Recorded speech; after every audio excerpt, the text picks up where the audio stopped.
Waiting for Hasan. Gonna go watch some videos and just do a lot of commentary on his stream. It's all a meme. So now what are we waiting for? Waiting for Hasan. What will he do when he's live? Open up the casino, let the game in. It's time to sit. Well, now what are we waiting for? Waiting for Hasan. I used to campaign for politics. Now I know way too much about the scene from the streaming. Oh, you're such a big, sexy man, Hasan. Waiting for Hasan. Isn't that just darling? Let's hear from this psychopathic pervert, Hasan Pecker. Who, by the way, is a super libertarian right-winger. He just knows how to, survive in LA, I guess. What's going on, everybody? I hope everyone's having a fantastic evening, fantastic afternoon, fantastic pre-noon, no matter where you are in the world. I'm Hasan Piker, and this is the HasanAbi broadcast coming to you live from cloudy California, Los Angeles. Folks, we're live and alive, and I hope all the boys, girls, and MBs are having a fantastic one, because today's a beautiful day. Today's a wonderful day. Today's a fantastic day. It is Thursday, ladies and gentlemen. It is... Not only is it Thursday, but it's actually Thursday, June 1st. That is right. This is Thursday, June 1st. And you know what the fuck that means, okay? You know what the fuck that means. That's right. It's fucking Corporate Pride Month. It started. It has happened. It's here. Everyone's here and everyone's queer, okay? That's it. No more cisheads in the chat. I'm the only cishet allowed. This is a not safe space for the straights. I just want to get that out of the way so that everybody knows where we stand. As you know, we are here to queerify the children by showing them rainbows. And that's what's happening. That's what the month of June is for. Pride Month has officially begun. It is now illegal to be straight. Wait, I'm actually gonna fucking. That's gonna be my blast off meme today.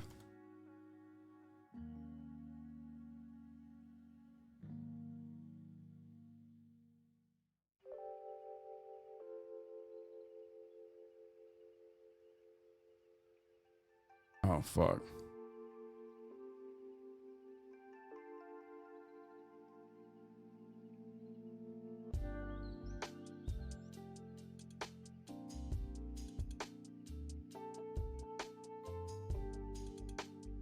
Message brought to you by our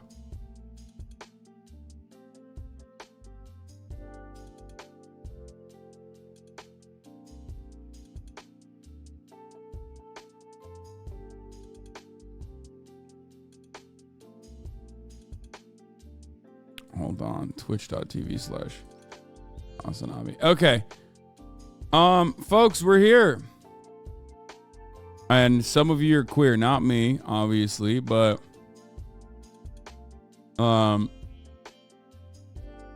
just want to address that real quick.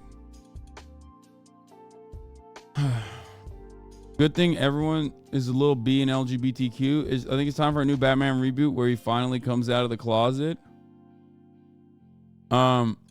This one, yeah, no more straights. Okay, it's illegal to be straight. All right, folks, this is part of the broadcast where I tell you a little bit about my personal news, about what's going on in my life. Okay, about what's happening in the world of HasanAbi Piker in between the time period where I pressed the stop streaming button and in the time period between that and when I pressed the start streaming button.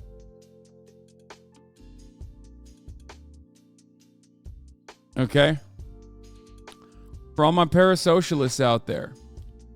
Hi, how you doing? I hope everyone's having a great one. Okay. Hold on.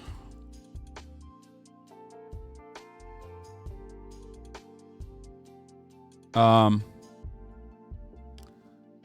second. Gaming today, more like Gayming today. Gaming, as in gaming. Hasan, I'll be back again with the straight baiting. Yeah, you already know it. Okay, so I'm of course wearing all black because it's a day of mourning. You know, it's mourning the straights that we have lost. Is there a One Piece update? Absolutely not. I actually have a funny update though. Last night I ended the broadcast early. You know, half day, 6.5 hours. Bullshit, right? And then I went to play basketball, and I lost both games, and it was fucking terrible. My legs have been really tired because we actually changed. We actually changed the workout this week, so it's like a deload week, but we're hitting more volume, and more volume means and different exercises means my legs are just fucking owned. They're disastrous. They're constantly in pain, and so when I go play basketball, it's just like harder for me. But you know, this is where Kaya is, by the way. Queer icon herself. Yeah, I need to get massaged straight up. But anyway. So, my legs hurt. Let me kick down a door. I mean, that part wasn't an issue. So, I went in and played basketball. I lost, but it doesn't really matter because ultimately it was still good because I still got some workout in, you know, some cardio in, and it made me happy ultimately. And then I watched, and I did not know that it was out already. I Think You Should Leave season 3. And I made a mistake, folks. Is your shoulder good? Yeah. I made a mistake, folks. Let me tell you what the mistake was. I watched it with my mom. Okay? I watched it with my mom. And let me tell you, you are not supposed to watch Tim Robinson with your mom. She did not get it at all. She did not understand it at all. She was like, "What is this supposed to be funny? Like, why are you watching this?" Like, she was like, I feel confused. I'm upset. I'm angry at times. And she was just like, she was just so confused as to what's going on. But you know, it's pretty good. This season's pretty fire. There's some really funny moments. The egg feeding, the pay it forward drive-through is pretty funny. And then there's like really weird ones where the virtual reality one, like that one broke my mom. Like she literally was just like, no.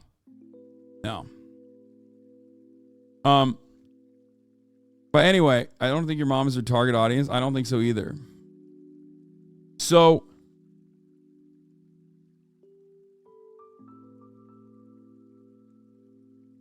you know.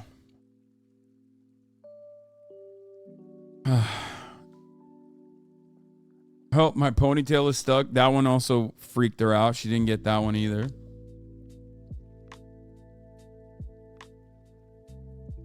I don't understand the weird anti-straight, anti-cis jokes in here, to be honest. Like, I understand they are a marginalized group, so it's not racism or bigotry, but why make big meanies still? Like, just because I'm not a marginalized group doesn't mean it doesn't hurt my feelings. I'm just saying the random posts like, ew, breeders, like, I get you're frustrated about the same behavior towards queers from straights in your life, but the straight people in here love you, so why be meanies? I'm not like genuinely upset. I just don't understand. Am I supposed to just go join some straights only Discord?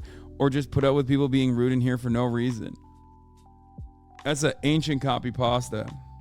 That's a really funny one too. I love that one. That one's fire. I wrote that. It's not even a copy pasta. I wrote that unironically. I believe that.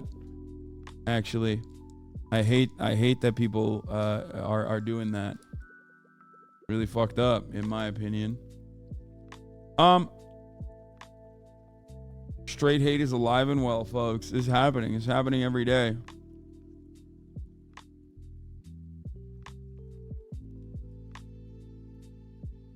Do you believe if you have more room, you could have kicked the door in? I think so. I think I could have kicked the door in. For those of you who are wondering what the fuck that's about, me kicking the door, is there a video of it already online? I'm assuming it exists somewhere. On the Leftovers podcast earlier today when we were live, I did something. After AB, where is it? Hasan kicks our bathroom door. AB kicked the bathroom door in, or actually broke into the bathroom door.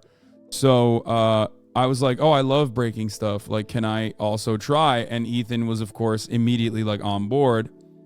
So that's what I did. I made it for him. Why haven't you watched it? I sent it to you. The one where there's like saying trans and there's a number. I have seen that one. The one that we made. Yeah. To like, I'm not. So here it is.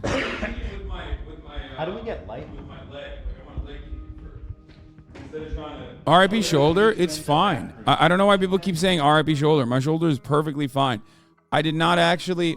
How are you the biggest narcissist on Twitch? Narcissist? Are you trying to say I'm the biggest narcissist on Twitch? Is that what you're trying to say? I don't know if you know this, but you're in my chat. You know what I mean?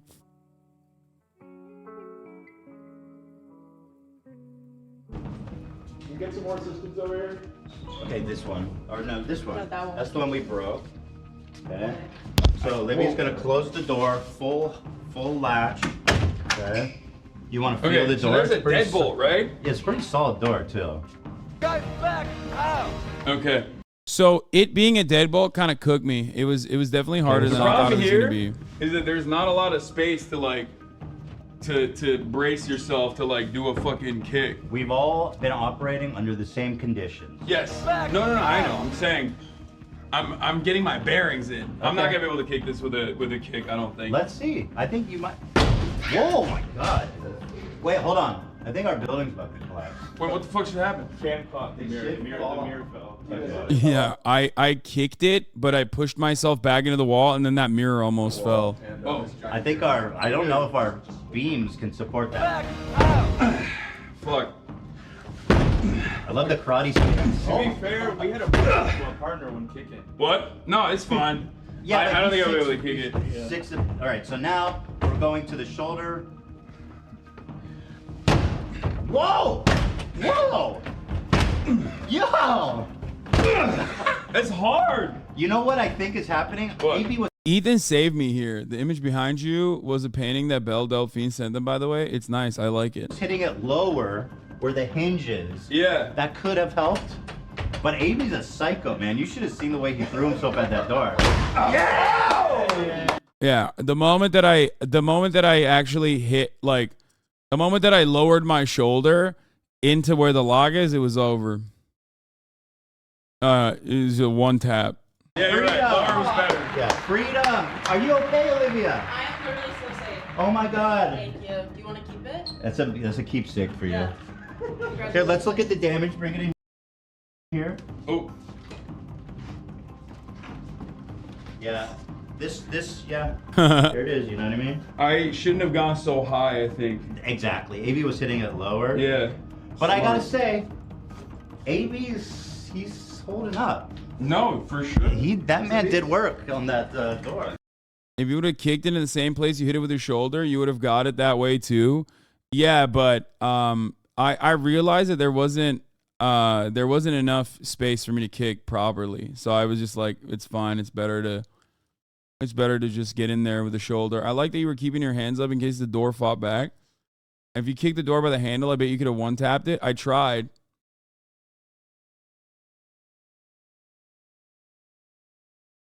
I was destroying a gender-neutral bathroom because it's Pride Month, you know, in honor of Pride Month. We're just playing. That was gonna fall, but We're just playing. Oh my God.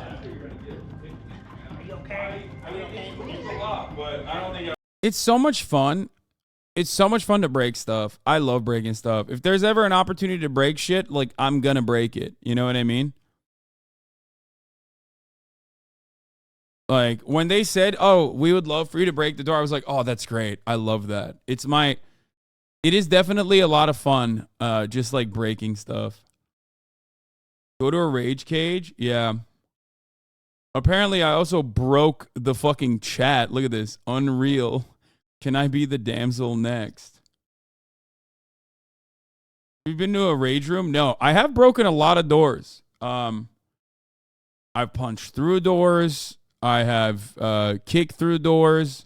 I mean, this was a much stronger door than the type of door I usually encounter. What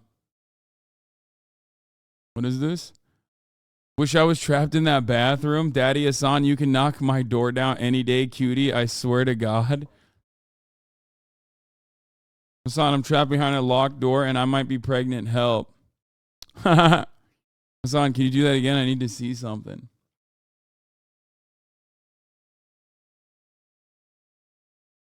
What about glass ceilings? Misogynist? Yeah. Aisha went to a rage room. They'd probably be down to do it again. Oh, I would love that. I would love a rage room. Have you torn down a door like Rampage Jackson? No, but that's a classic. I love that shit.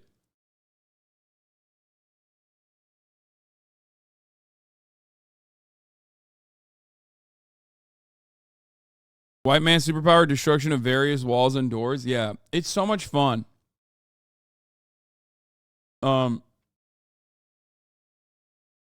The only things I've broken out of anger have been cell phones. This is the door now. Yeah. It's fully bricked. I mean, you can see it. Look at the fissure. Look at how big that fucking fissure is. It makes me so happy. Ethan was right though. He's right to tell me to hit it low. If I hadn't hit it low, I might not have even broken it.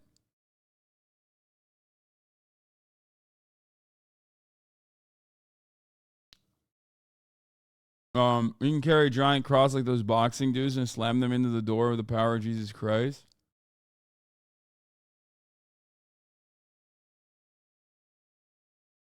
So, oh, dude, I'm going to talk about this drone shit too. All right. Well, let's blast off. Let's get right into it. There's a lot to talk about. I'm fucking 26 minutes in, but it's time to blast off ASAP and get into it ASAP because there's a lot of issues to cover. It's a big content day today. I'm tweeting that I'm live, and I hope that you guys can signal boost it. If you don't, you're homophobic. Because this is me showing my support to the gays. Okay, here it is. Pride Month has officially begun. It is now illegal to be straight, so authorities may enforce compliance with all Yas Queen regulations. Get in now. I'm homophobic then? Okay, well, that's fucked up. Pussy tweeter, you're homophobic and you will be banned. Yes, exactly. Check their PFP. I saw the opera PFP is awesome. They were like, what did they say? They're like, I don't give a fuck about pride shit. I just love dudes kissing dudes, something like that. Pretty funny. Here's the real Pride Month logo. Finally, someone doing it right. Fuck rainbow capitalism. I love men kissing. I love that. Rare good brand meme. Yeah.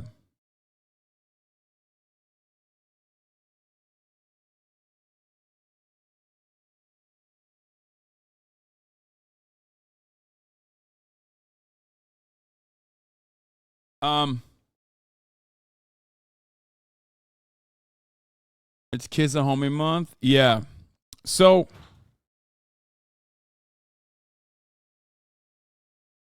Biden's gone so woke that he fell during an Air Force cadet ceremony on the first day of Pride Month, shaking my head. Yeah, he fell because he was thinking about the gays. He ratioed someone.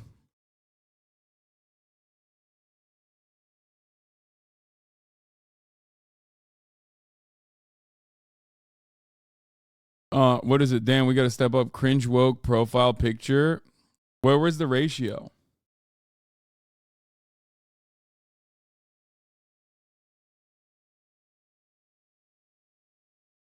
Look at the Valorant version of that PFP. Sentinels. Yes, it's finally June. I like that. I like that people are just like having fun with it. and also having fun with it while simultaneously like making fun of rainbow capitalism, because like it's just like everybody knows what it is. You know what I mean? Everybody knows what the fuck these corporations are doing. Like, I don't think anybody's fooled by it. Okay, Hasan Parker destroys all gender bathroom on the first day of Pride Month.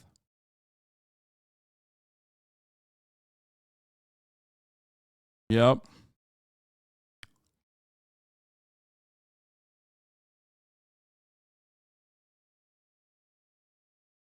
Tim Pool banger. Yeah, we're gonna cover that in a second. Tim Pool's idiotic take is really funny. Anyway.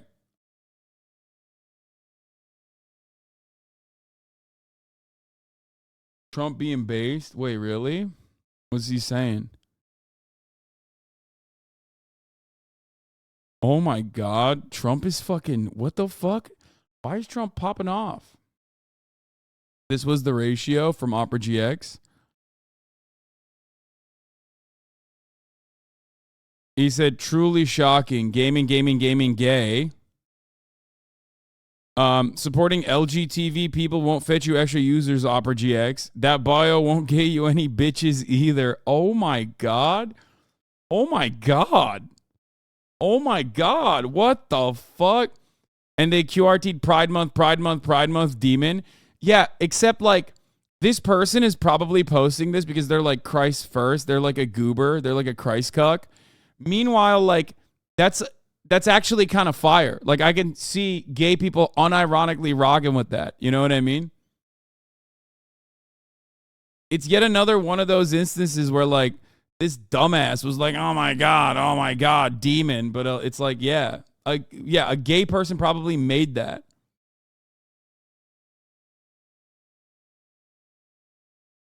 It was made by a queer trans person? Yeah.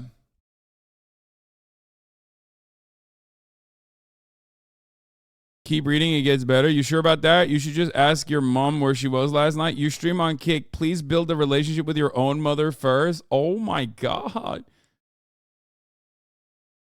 Oh my God.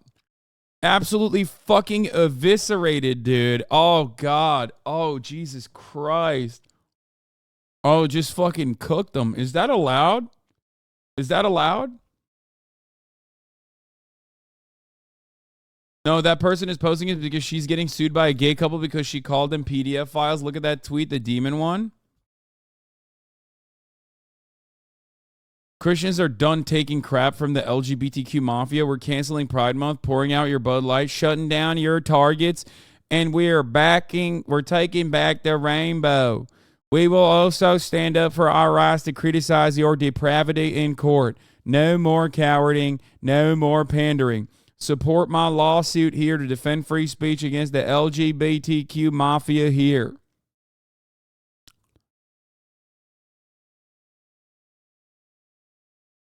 That's awesome. He was a 2020 GOP nominee for U.S. Senate, too. That's great. Producer for Died Suddenly. Oh, she's got it all. Holy fuck. Died Suddenly has 400,000 followers on Twitter. God, this is such an awful platform.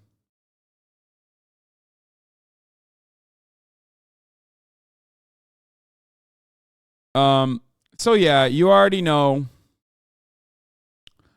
there's going to be a lot of fucking, Pride Month commentary here.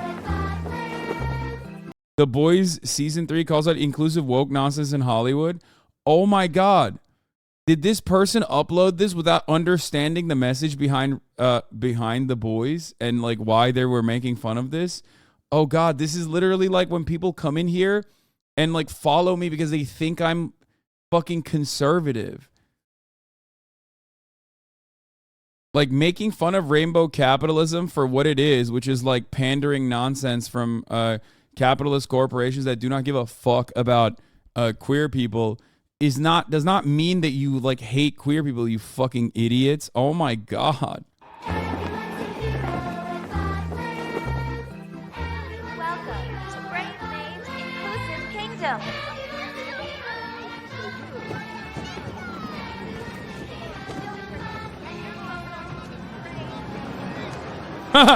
BLM BLTs woke walk. You're the real hero.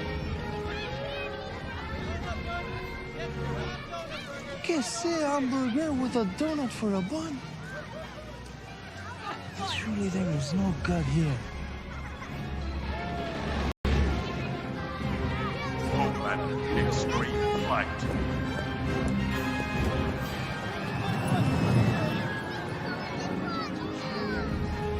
Oh, you want to wait 3 hours for a 3-minute ride? It is a monument to a monster. Oh my God, they didn't get it. That's awesome. I mean, whatever floats people's boats. Burger, peanut butter, bacon on a donut fucking slabs though. I mean, I agree. It is pretty good. What do we do? Argue with you? I'm not on the debate team. This isn't mock trial. Then die. Breaking, a group of 35 MAGA fans in Idaho are on a hunger strike and say they will not eat again until every corporation in America renounces homosexuality. First of all, that's awesome. I wish it were real, but there is 0% chance that it's fucking real. This is probably like a satirical. Yeah, it's satire. Yeah. I don't even know what the halfway post is, but immediately knew it was satire. You want to know why I knew it was satire? Because there's no fucking way 35 MAGA supporters in Idaho would ever stop eating, okay? Let's be fucking real, dog. Let's be fucking real. Be for fucking real for a moment. You think them potato sacks are going to fucking stop eating jalapeno poppers for like 3.5 seconds? Get the fuck out of here, dude. Absolutely not, dude. No shot. They would never also like actually sacrifice something for things they care about. They just would not do that. By the way, Fox Houston breaking down gender norms. Some men use maxi pads for excess gooch grease. Love that. I don't think this is real. Is this a real? Is actually Fox 26 Houston? What the fuck?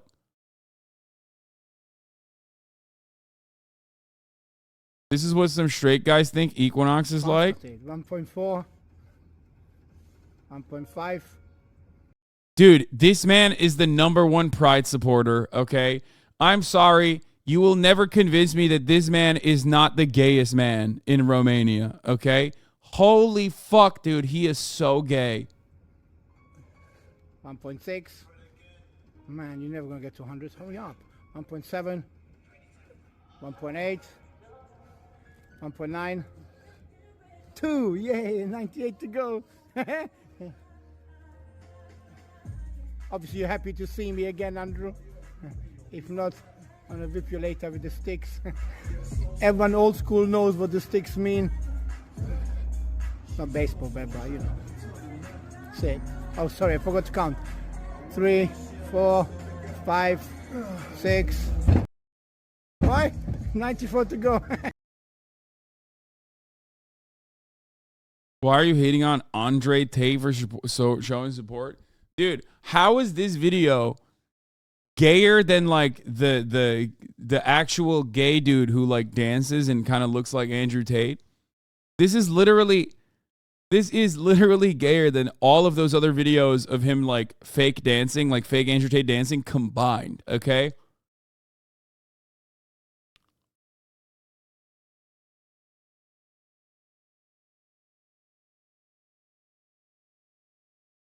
I know it was the beginning of Pride Month, but this was a little too much. I know. He needs to keep it in the bedroom, okay? This kind of shit is unacceptable.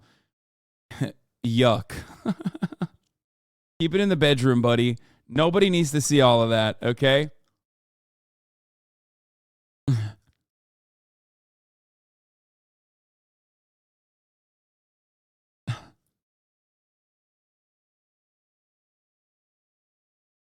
Anyway, I'm glad that piece of shit spent time in jail. I mean, we'll see what happens. I think the investigation period is coming to a close, so we're going to see what happens with the Romanian courts. There was also a BBC interview. Influencer challenged on misogyny and rape allegations. Yeah, we're going to watch that later. I already have that in the docket, okay?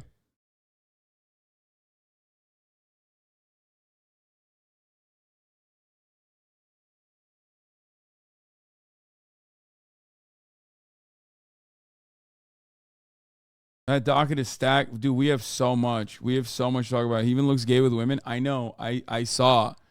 Yes. How the fuck does this motherfucker manage to look gay in every photo, regardless of what's happening in Lamont? He just, I've never seen a dude surrounded by so many girls who is like supposed to be straight look like they're having a sleepover. He's just one of the like, this photo is like, I'm just one of the gals. Like, that's what the photo says.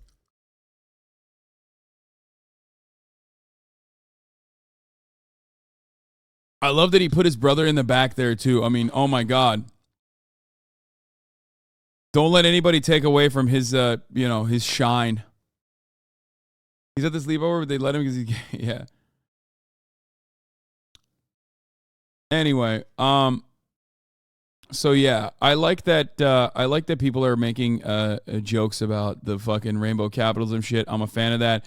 We are going to talk about the Air Force drone AI and what that ended up doing in a little bit. That shit's terrifying. Themasius, thank you for the fat playlist. We got a lot to talk about. So let's get into it. Let's get. We'll phase up today too. We'll phase the fuck up. I guess Phase Rain had a link up with Grace.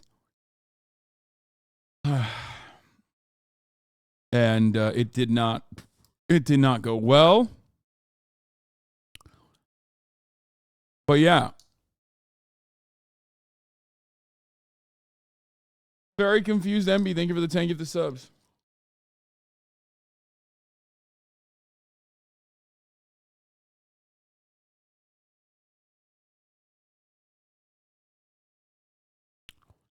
What is this? They also said the N-word and R slur multiple times during sex. Still don't really know why, and it made me really uncomfortable. Should have stopped after that, but I didn't know any better. I was stupid for even thinking for a second that was normal. What is this? What are you showing me? What the fuck is this? E-sex? What the fuck? Okay, stop. I'm not looking at some random fucking weird shit, dude. Stop. I don't know what the fuck that is, but that's a 15-year-old, dude. We have a policy here, okay? If you're under the age of 21, between the ages of 18 and 21, I will make exceptions on posts. But if you're under the age of 18, I'm not looking at that. Okay, I'm not. I don't want to ever see your opinion, okay? I already get enough of it in my fucking chat. All right, let's get started with our great, glorious president who went and fell on stage at the Air Force graduation ceremony, Chair Force, which I will tie into the artificial intelligence. Someone said Biden's getting some immaculate dick on Pride Month. God damn, dude. His back walls got blown out so fucking hard he can't even walk straight. It's so Jover. One, this will be used in campaign messages, okay? This will absolutely be weaponized by the Trump campaign, and it should, okay? It should, because it's awesome and funny. Secondly, actually falling like that usually is legitimately devastating. Okay? Like, that's actually really bad. When you fucking fall like that as an old guy, normally that's a massive fucking surgery that you need, right? When you blow your fucking butt cheeks and you break your hip. In America, especially, a broken hip can be, one, deadly, or two, devastating financially. Of course, Joe Biden has platinum health care as the motherfucking president of the country, which he ran for office specifically to ensure that you don't get that same level of health care. So just remember that. His asshole, I mean, his hip bones basically turned into fucking dust there, I assume.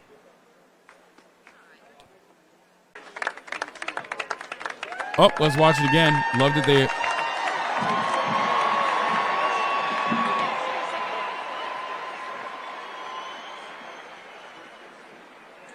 God damn. That's because the president didn't fall today. His body double from Boston Dynamics fell. You can tell by his stumble that this was a robot. Joe Biden is home in Dover. I love that. The House passed the debt ceiling bill and sent it to Senate, which is boring, and I don't really care. I've covered it fucking endlessly. I'm not even going to cover it. What I'm going to cover instead is the U.S. Air Force. We're going to talk about the U.S. Air Force. Biden fell at the U.S. Air Force ceremony. But that's not the end of the U.S. Air Force stories today. The Chair Force has tested an AI-enabled drone that was tasked to destroy specific targets. Okay? So I don't... this is behind a paywall at Aero Society. But it's like truly a fucking... Oh, it's not behind a paywall. Nice. Here. I read this morning. It is fucking terrifying. Okay? So this was during a simulation, for the record. Okay? Remember, this is a simulation. They're testing the AI in a simulation. So what happens in the simulation? He notes that one simulated test saw an AI-enabled drone tasked with an SEAD mission to identify and destroy SAM sites, surface-to-air missile sites, with the final go/no-go given by the human.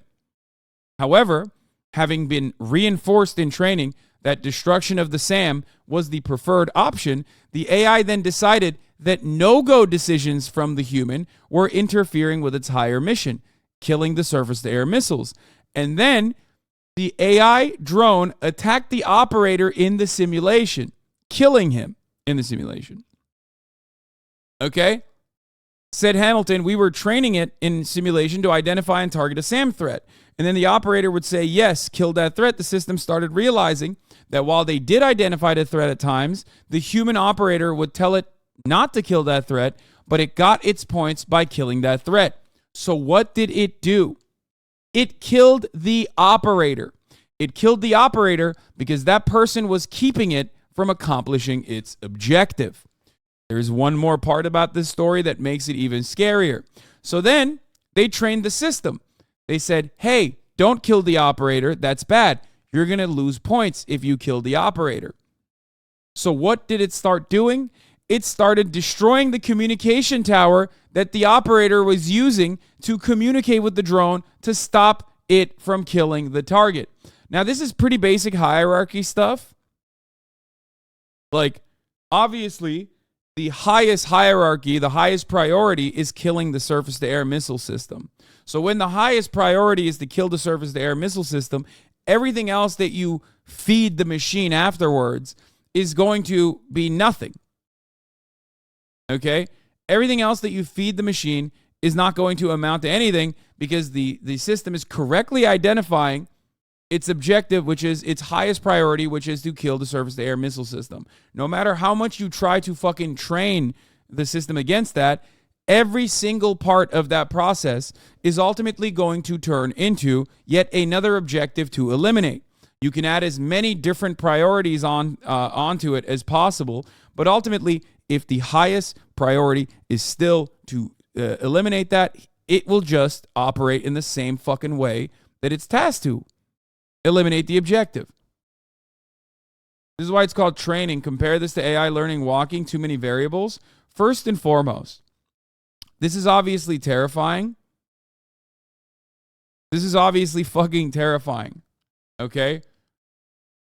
But the fact that this even exists, the fact that they are like looking to create a system with AI operated drones is already fucked up.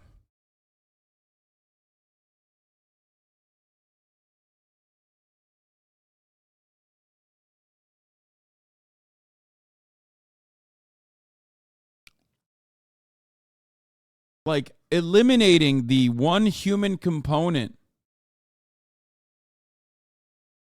is already a point of contention in the ethics of war. Ironic and oxymoronic, but like the notion that drone strike operators are like distancing themselves from the violence that they are contributing to is already like a terrifying prospect, or was a terrifying prospect like fucking 20 years ago. You know what I mean? Now it's the norm. The idea that you can sit in a fucking hangar in New Mexico and just like fucking, laser an entire goddamn village in Yemen is psychotic. It's terrifying.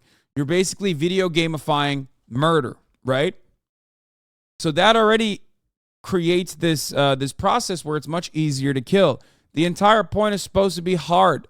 It's supposed to be hard to kill people. Okay? You're not supposed to do it. So when you task the AI with doing the killing and the human has the kill switch or the possible do not kill switch, then you've literally eliminated another barrier.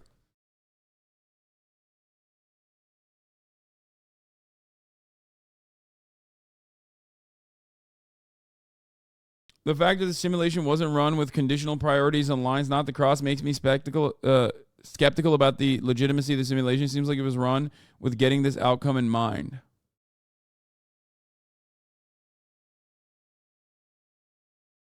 Yeah, I mean, this is just bad. This is bad AI training for sure. You should see the female soldiers' testimonies from the IDF. They let him sit on auto turrets guarding the border fence, and they kill many Palestinians from miles away through a little monitor screen. Yeah. I mean, there is so much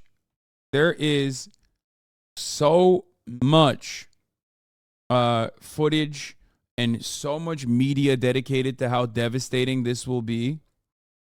And yet we are looking at all of that media and going, no, we want that actually. The AI has successfully piloted a US F-16 fighter jet, DARPA says. The fighter aircraft that was first introduced in 1978 has now seemingly evolved into an autonomous plane.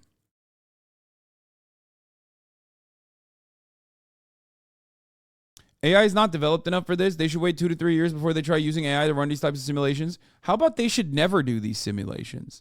That's my take on it. They should never do these simulations at all. I don't think it should be relegated to fucking robots to like actually kill humans. I don't think anybody should kill anybody. I'm anti-war in general, and I'm certainly anti this kind of fucking war, especially so. I mean, it's fucking terrifying. But what do you expect when you fucking dehumanize?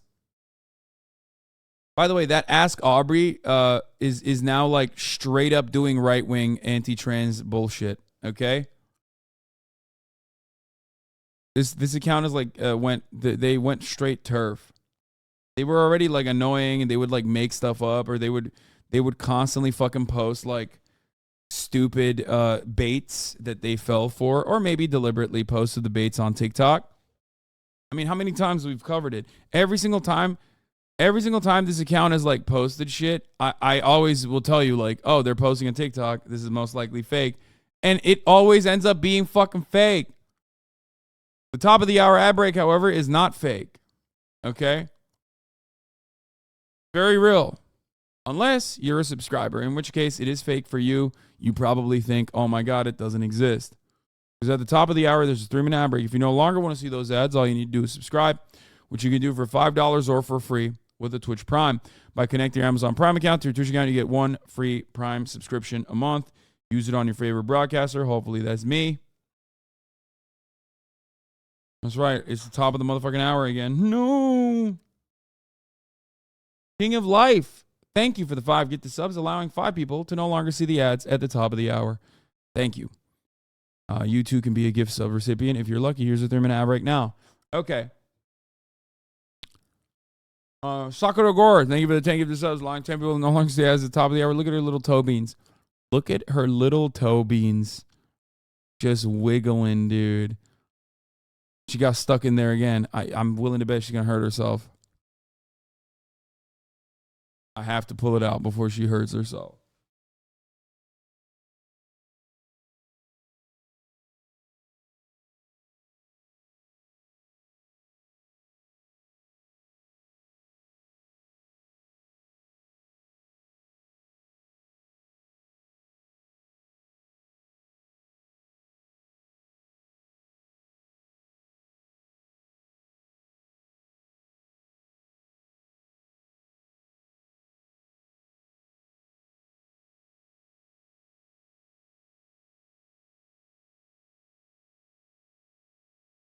God, I fucking love this dog so much, even though she's such a goddamn menace and so fucking annoying and so stubborn. Holy shit. Anyway, so yeah. Is Kaya still biting?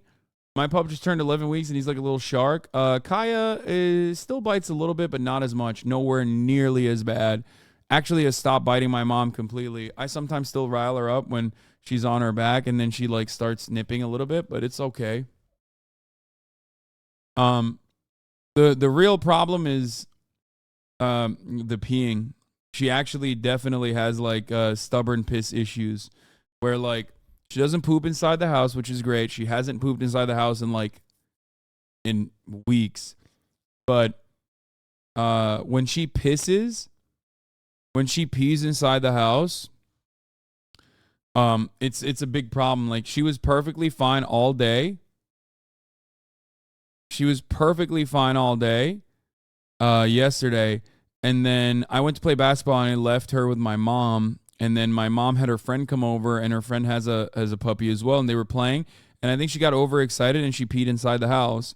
And then she just straight up peed inside the house again while I was eating dinner. And I was like, what the fuck are you doing? And then while I was eating dinner, she starts eating this Chipotle napkin next to me. I take it away from her because I'm like, what the fuck? You have so many goddamn toys. Why are you doing this? Okay. And she literally walks over to the side of the couch and just starts pissing on the couch. And that's when I lost my fucking mind. I was like, what the fuck? I yelled at her. I took her outside immediately. And then I had to have her calm the fuck down. Can't yell at them. I mean, it's all right to fucking correct their behavior and have them know that they did something wrong when they fucking piss in front of you. You can't yell at them if you didn't catch them in the act. You can't do the thing where you like grab their fucking face and like put their nose to the piss. Like that's bullshit. You can't do any of that. But you certainly can. You certainly can fucking yell at your dog if you catch them in the act of doing something that's like really, really, really bad. Okay? Yelling doesn't work, man. You just barking at them. You do realize barking is corrective behavior, right? For a dog.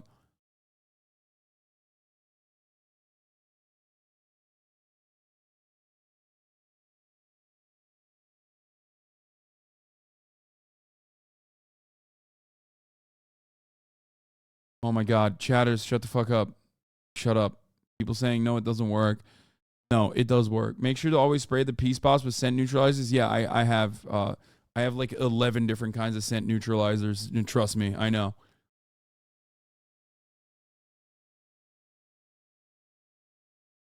So, yeah, I've been using that. I've been using that shit heavy, dog, like nonstop. As a matter of fact,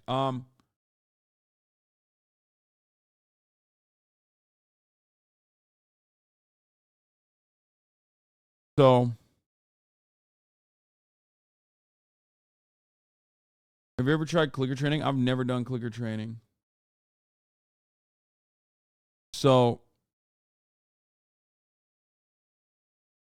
dogs can't really tell. Contemporary dog training is focused on reward-based positive enforcement. Punishment-based positive reinforcement is old school and generally seen as ineffective. The notion that I do not do like 98% positive reinforcement is a silly one. Of course, positive reinforcement is the most effective mechanism for proper training. I know that already. That's why I told you there's only one instance where it's like negative corrective action can be taken. It's if you catch him in the fucking act, okay? And that also, if you abuse it, can lead to submissive urination, which is yet another problem. But because this was excitable urination and not submissive urination, this was more of a stubborn piss. Here, I explained it to my mom like this. You can broadly categorize different types of piss for dogs, okay? Excited urination is one thing, okay? When they're playing and they get excited and they fucking let it release, they let it loose and they piss, okay? Another type of urination is submissive urination when they're scared, okay? Sometimes if a dog is abused, they do this all the fucking time. Another type of urination is if they just simply cannot hold it, okay? Given the fact that I take my dog out around every 3 hours, and she's already 3 months old, she should never really have an issue with that, especially at night. Doesn't have an issue with that at night because she's in the crate, and I take her out every 3 hours while we're sleeping, sometimes even 4 hours, as a matter of fact. Okay? There's also two other types of urination, okay? The stubborn piss, which is to be like, fuck you, which is very rare and not every dog does it, or the territorial marking piss, okay? And if you catch a dog and it's not like excited urination or submissive urination, if you catch a dog just looking right at you and taking a fucking piss after you've taken her out already, like literally 10 minutes prior, and she peed 10 minutes fucking prior, then, you know, she needs to be corrected.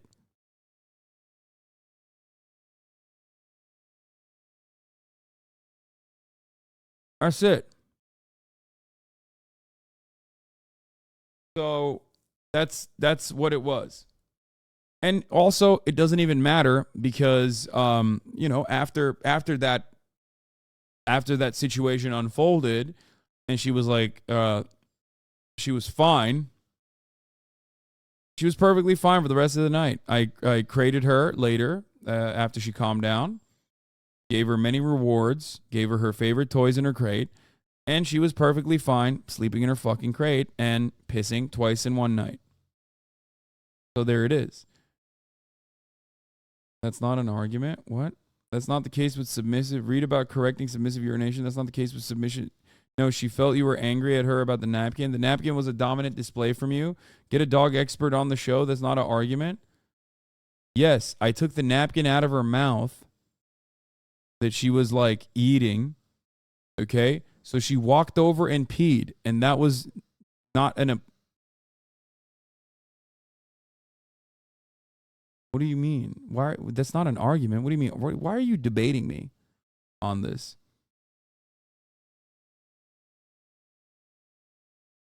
Chatters take the joy out of you talking about Kaya. I know. What pitch neutralizer do you recommend? It's I have a couple different ones.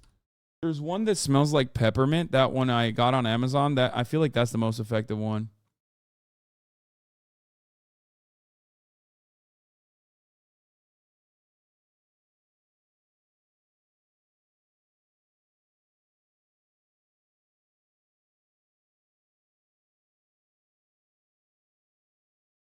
So,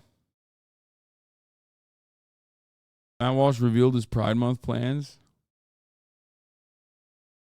Oh man, that's great. Exciting.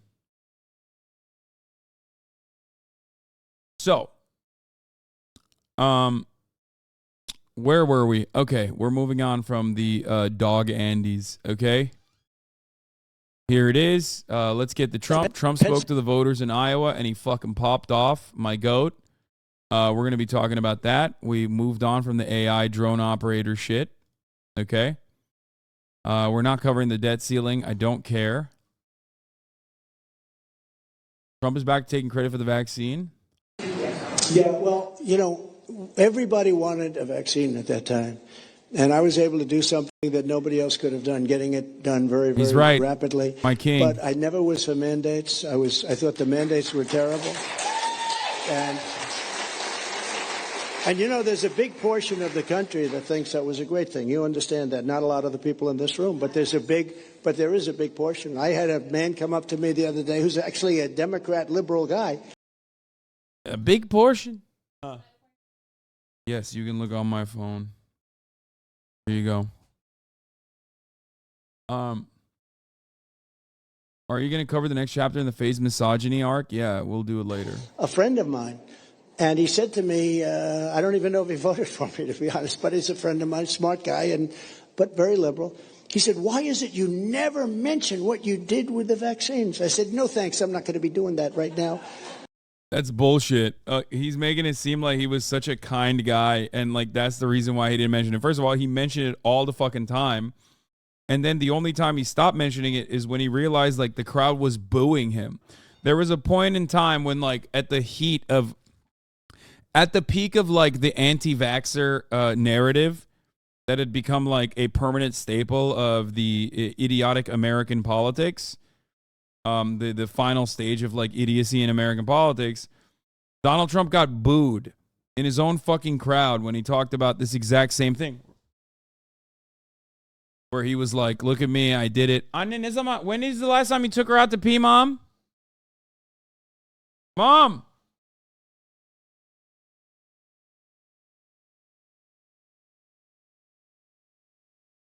Yeah. Anyway, and he's back to it, I guess. But, you know, there is a big, he said, it's amazing you saved so many lives. There's a big portion that feel very much the opposite. We can understand that. We can handle that. But I hated the idea of the mandates, and I didn't do the mandates. You know, I didn't make any governor close their state. Florida did close, as you know, but South Carolina, South Dakota, a lot of states didn't. Tennessee, a lot of states, the governors really did a good job. Iowa didn't really close, and they really didn't close.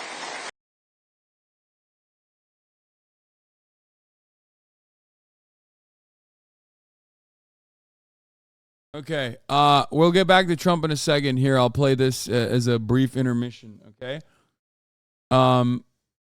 Special counsel obtains Trump reported by CNN, but confirmed now by CBS News. The classified documents saga. Legal trouble for former President Donald Trump.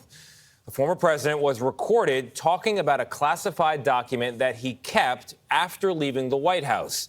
Dozens of papers marked classified, you'll recall, were seized from his Florida home last year. And our senior investigative correspondent, Catherine Herridge, is following all these developments at the Justice Department for us. Catherine, good morning. Good morning, Tony. The audio tape is now part of the special counsel criminal investigation, and sources tell CBS News it was the focus of recent grand jury testimony here in Washington. Two sources familiar with the matter tell CBS News the audio tape is from a meeting 2 years ago at former President Trump's New Jersey golf club, more than a year before federal investigators searched his Mar-a-Lago estate in Florida and seized records marked classified. The existence of the tape was first reported by CNN. Two sources say the recording captures Trump acknowledging there are national security restrictions on the Pentagon memo, the detailed potential plans to attack Iran. One source said that Trump stated he should have declassified the record before leaving the White House, apparently contradicting recent claims at a CNN town hall. I have no classified documents. And by the way, they become automatically declassified when I took them. In his autobiography, Trump's former chief of staff, Mark Meadows, appears to describe the New Jersey meeting, where Trump recalls a 4-page report that contained a plan to attack Iran, deploying massive numbers of troops. He possessed the classified document, and he had the intent to possess that. Scott Frederickson is a former federal prosecutor. This is a huge piece of evidence for the special counsel. It'll be highly influential in the decision of whether or not to indict the former president. And certainly, if there were to be a trial, this would be mighty powerful evidence, a tape recording of the president himself. Fuck. So, I hate that, like, they always slow roll this shit. Oh, here's the old clip of Trump being booed for the vaccine. Days, less than 9 months, and it's great. And you know what? I believe totally in your freedoms. I do. You got to do what you have to do. But I recommend take the vaccines. I did it. It's good. Take the vaccines. But no, that's okay. That's all right. You got your freedoms. They're literally booing him for even saying, like, you have the freedom to not take it, but you should take it. I took it. Apparently, Trump's doing a town hall with Hannity tonight at 6 p.m. PSD, FYI. Oh, my God, dude. Stop. Oh, my God. I can only be so fucking hard, dude. Anne! Typical. She was like, oh, yeah, I got... Anne! She literally did not order a salad. She was like, oh, give me your phone. I'll order a salad. And then did not order it. Classic. But I happen to take the vaccine. If it doesn't work, you'll be the first to know, okay? I'll call up Alabama and say, hey, you know what? But it is working. But you do have your freedoms. You have to maintain that. You have to maintain that. And you got to get your kids back to school. 3 days less than 9 months. And it's great. And you know what?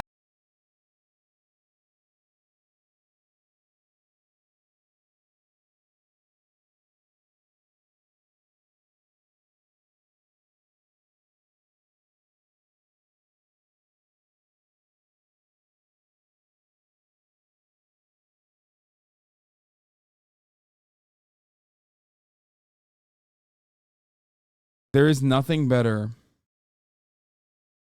to do. There is no better celebration of Pride Month than watching Sean Hannity absolutely throat goat Donald Trump. There's no better way to fucking celebrate Pride Month than Sean Hannity throating him. Would you consider yourself a dog mom? Yes, I am a dog mom. I'm the dog mom. Anyway, so yeah, Trump is talking to voters in Iowa. He's doing a little town hall. He's back to taking credit for the COVID vaccines. I'm glad. I'm happy for him. Yeah, we were so far up, hundreds of thousands of votes ahead. And all of a sudden you saw that drop at, 3:02 in the morning with, the chart coming down, down, down, down, down. The votes are running out, pop, pop, pop, bing, bing. And all of a sudden we lose. Oh, he's back to the bing bong. Pennsylvania. And let's have some pizza, right? Okay? Let's have some pizza. Pennsylvania, we were so far up, 100. Is there more from the Iowa shit? Oh, here. As an example, Barack Hussein Obama got substantially less votes in his second term, and he won. We got more votes than anybody's ever gotten, and we didn't win. Explain that. I love this. Bro, I fucking love... Oh, there's a 11-minute video on the playlist. Let's go to that then. Okay, before we get to the Trump thing, here is the... We'll get to the audio recording in a bit. Let's get to Trump. Former President Donald Trump is speaking at the Westside Conservative Breakfast in Urbandale, Iowa. Right now, let's watch. What happens to these people? And then you look at what they've done to the January 6 people. They've destroyed them and destroyed their lives. And a lot of them didn't even go into the building. He's so back. Look at how fucking disgustingly orange he is. He literally looks like rotisserie chicken that was left out under those fucking lights for way too long. It is so beautiful. He is so beautiful, dude. Look at how disgusting his flesh looks. Oh my God. It literally looks like the average British lady from Essex, okay? The only time I've seen tanner like this applied so liberally is in the fucking UK, okay? And you know exactly what I'm talking about. There's those fucking lovely ladies out there in fucking Essex, yeah? And this is how they fucking look, like an Oompa Loomper. Oompa Loomper! Oh my Lord, dude. All he needs is like the grossest pink lipstick of all time. And that's like the least fuckable lady in Essex. It was a disgrace. What's going on? That is a disgrace. That's going to go down in history ultimately. And Ashley Babbitt was killed, shot by, in my opinion, a rogue cop. He had no business doing that. He shot her unarmed. And I said the least fuckable as in like it's sarcastic because of course Trump is most fuckable. Actually, people say she was trying to hold back the people that were pushing her forward. Ashley Babbitt was the one that was killed. She was the one that was killed. And they like to say 5 people. That's the truth is. And there happened to be somebody else also in addition to Ashley. But Ashley Babbitt was a big supporter of everybody in this room. And by every account, she was an incredible person and a great patriot. And he shot her like just like he had no problem. And then they wanted to shield him, right? They wanted to shield, and he ends up on NBC, being interviewed on NBC because he was so proud of himself. He thought he was a big shot, and they ought to look at his past record. Do you think he's on drugs during this? First of all, there's never been a moment where Trump is not on drugs. He doesn't drink alcohol, but he's always been a Sudafed boy, I think, right? Isn't it? Isn't he a Sudi boy? Like he does like the adult version of like some kind of speed. I think he's like he might even be like he currently might be on some kind of diet pill too, like whether it's Ozempic or not, I don't know. He's lost a lot of fucking weight. But yeah, he's always done something. By the way, take a look at his past record.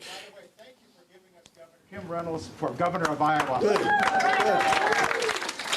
That's right. I hate to say it, without me, you know she was not going to win. You know that, right? I gave you a couple of them. Without me, they wouldn't have won. But No. I gave you some good people. Don't ever send me that fucking weirdo ever again, dude. It's like, no, I'm not interested in that fucking dude. Jesus Christ. But you have some good people here. But as far as the time, it's a great question because I've been watching DeSantis go out and say, I've got 8 years. It's going to be 8 years. Let me tell you something. Right there, you should vote against him. It'll take me 6 months to have it totally the way it was. We'll have it fast. It's drilling, it's the wall, and it's getting criminals out of our country that have been allowed to come in so freely. We're going to get them out. ICE, we're going to double up on ICE and the Border Patrol. They're incredible people. Brandon Judd and Tom Homan and some people that we have are phenomenal people, but they don't use the good ones. They use very liberal, very radical left people, and it's hard to believe. You know, I did hundreds of miles of wall. Then I said, you know, we should do more. What do you think? And they gave me other locations. We were going to add another 200 miles to it. We started, would have been done within a few weeks. And the stuff was all there. They actually lifted it up and took it where Texas and Arizona can't get it. Can you believe it? Instead of saying, you guys put it up yourself, at least. But they didn't want it up. That's when I said, these guys actually believe in open borders. Who can believe in an open border? But when I heard DeSantis go out and say... DeSantis. And talk about 8 years. We need 8 years. You don't need 8 years. You need 6 months. We can turn this thing around so quickly. If you need 8 years, who the hell wants to wait 8 years? I don't think Trump does Adderall. For those of you saying like Adderall, Vyvanse, Concerta, no, like I think he does like the old man version of that, which is like some kind of upper, like I said, like some like European Sudafed that has like ephedrine in it or something. You know what I mean? Like he's not the type. I don't think he's the type of dude that does like Adderall is like too new age for him. You know what I mean?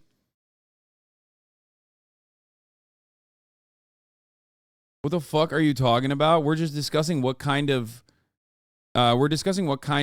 drugs Trump takes. Pseudoephedrine. Yeah, that shit that like made people's hearts explode. And there are boxes, I mean, there are photos of having like pseudoephedrine in his drawers from like back in the day. He takes Euro Sudafed. It was in the Mexican Bowl photo. Yeah.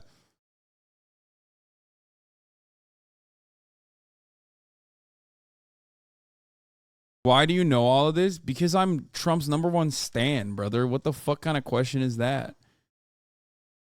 Yeah. I'm a stan. Of course I know all of this because I'm a fucking stan. And plenty other stans exist in this community as well, which is why we know so much about Trump. You don't need 8 years. I'll have it turned around, and I think fully turned around. We'll be drilling, and we'll be doing a lot of things. We'll be energy independent in 6 months. We'll be able to do that in 6 months. Don't forget, I filled up the national reserves. Look.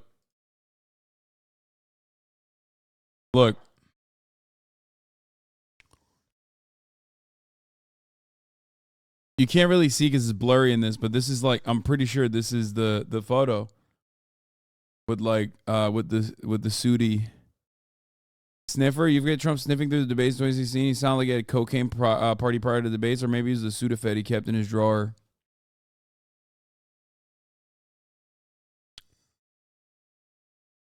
Multiple people from the set of Apprentice saw him abuse tons of Adderall. Oh, maybe he is an Adderall boy. I'm surprised that he's an Addy boy.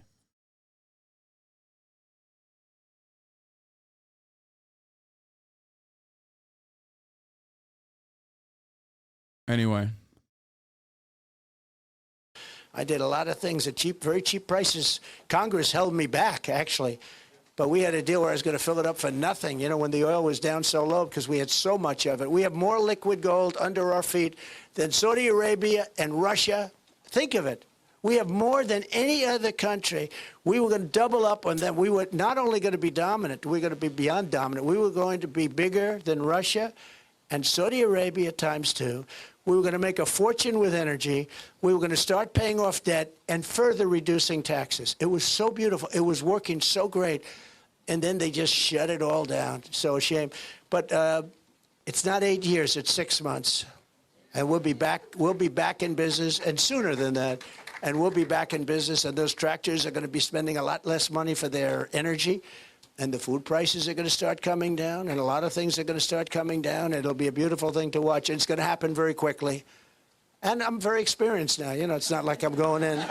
Not like I'm going in and say, oh, this is a nice office. Is this the Oval Office? It takes you about a year to sort of say, can you believe this? This is the Oval Office. Dude, this is so likable, dude. Like, it's not even just, like, this line here in and of itself is not even just, like, personable for the Republican Party base of voters, which already is, like, he already knows exactly how to speak to them. But this is, like, to the average American that doesn't care about politics too much, they see this and they go, oh, man, he's right. Like, it makes him look human, which he is anything but, for the record. I mean, look at his fucking face. I can't get over how ridiculous he looks. And yet, like, when you look at the way he's behaving right now, he's on his fucking game. I mean, I cannot see Ron DeSantis. I cannot see Rob DeSantis come close to behaving in this personable manner. And not only that, but also he's literally doing the right thing, which is talking, not actually legislating and like, trying to attack Disney or whatever. He'll say Disney is gay. And if Disney doesn't figure out what they're supposed to be doing, then I'll come for them, not actually go after them. You know what I mean? Like,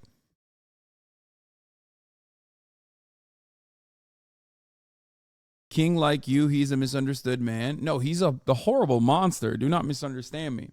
What we're talking about is like electability, I guess. I won't have to say that. We're going to do it very quickly. And I think within 6 months, you're going to see a major part. The same thing that I mentioned with Ron DeSantis earlier today. The main thing that I mentioned with Ron DeSantis earlier today about how Ron DeSantis keeps bringing up COVID, and that's actually not a benefit to him at all, is ironically a major benefit to Donald Trump, given the fact that nobody wants to think about COVID. A gigantic component of Donald Trump, a gigantic reason why Donald Trump lost was that he got COVID right before the election, which reminded the entire nation of his failures. I mean, what bigger failure than literally getting COVID and being fucking hospitalized? You know what I mean? What an incredible way to remind the nation that COVID is a huge problem. And, hundreds of thousands of people are fucking dying. And, all of the other associated emotional trauma. That was huge. That was, in my opinion, probably one of the biggest fucking reasons why Donald Trump lost. Okay? Probably one of the biggest fucking reasons why he lost. Now, in 2024, America has moved beyond COVID. So when you have anyone trying to bring up COVID, they're going to look bad. And when Ron DeSantis keeps trying to bring up COVID and say like, oh, look at how good I was during COVID, that's a terrible fucking move by Ron, because then you're just invoking COVID and all of the emotional trauma associated with it, whether because you thought that like lockdowns were happening or whether it was because you felt even more isolated than you actually are. Okay? Donald Trump can get away with never mentioning COVID again. So that major burden on his electability is eviscerated, because anytime someone brings it up, he could just go, we're moving beyond COVID. America's moved beyond COVID. Why do you want to go back to that bad time? Okay? It's not helpful for Ron because it's reminding people of COVID and how they felt during that time, and it's very helpful for Donald Trump. So just remember that. It's a big one. That's a big deal. Part of the comeback. Not 8 years. He'll stop saying that. Watch. He's going to stop saying that, because if he needs 8 years to turn it around, he's saying, well, I'm going to, I can be. Let me tell you, I'll go 4 years. And if I do a great job, we're going to have a great Republican. Somebody is going to go another 4 years or 8 years. So it doesn't make any difference. But when he says 8 years, every time I hear it, I wince, because I say, if it takes 8 years to turn this around, then you don't want him. You don't want him as your president. You ought to go to the third, fourth, fifth, or sixth guys, but they're usually polling at about 1%. Okay, thank you. Thank you. All right, well, we'll do one more. Go ahead. Go ahead. Hi. Hi, President Trump. Plus, his double standards in this regards are brought up right now. Yeah. Rob DeSantis has recently attacked Trump for following Dr. Fauci's guidance early in the COVID pandemic, but in previously unreported comments he made in the spring 2020, the Florida governor praised the doctor for doing a really good job. There you go. There you fucking go. I told you this. I told you this. I told you they're going to say, oh, well, you shut down. You shut down Florida. You thought Dr. Fauci was doing a good job. You wore a fucking mask. You got vaccinated and were too scared to admit that you got vaccinated. And your cancer wife probably got vaccinated too.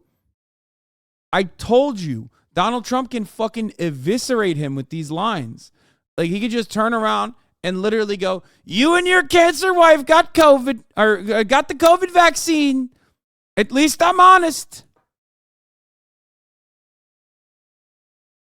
You know? Weak. My wife never had cancer. You're weak. You know what I mean? So just remember that. These are no shot. He calls her his cancer wife. Lovely lady, got cancer. Very bad disease. Very bad. Did Ron give it to him? I won't say. Many people are saying Rob gave her cancer. Not me, though. I say, no, don't say that. Bye-bye. Little Rhonda. If you think that Trump wouldn't go there, you're wrong. You're out of your fucking mind if you think Trump wouldn't go there. Trump absolutely would go there. He doesn't even need to go there because he could just fucking show Little Rhonda's campaign ad over and over again when Little Rhonda is like, hello, I love Donald Trump, teaching their child build the wall, shit like that. He 100% will go there. Didn't he take the vaccine plus booster and get booed for it? I think that's a total dumbass move for DeSantis, but I'm not sure as much of a slam dunk on Trump if DeSantis just reminds him of that. No, that's my point. Ron DeSantis got vaccinated too. Guys, these guys are all fucking major hypocrites, okay? Like, of course they all got vaccinated. All of the fucking conservative pundits that didn't get vaccinated died, okay? We covered it. We were there. You were there as well, most likely. Every single fucking conservative pundit that didn't actually get vaccinated fucking died, okay? Of course they all got vaccinated. They're not stupid. They're evil. The stupid ones died. Some of them still tweet about vaccines to this fucking day, as a matter of fact, even though they're fucking dead. So it's important to see like what Trump's line of attack is while speculating what what Trump's additional lines of attack might be. I just graduated high school 2 weeks ago. Great. Wow. Thank you.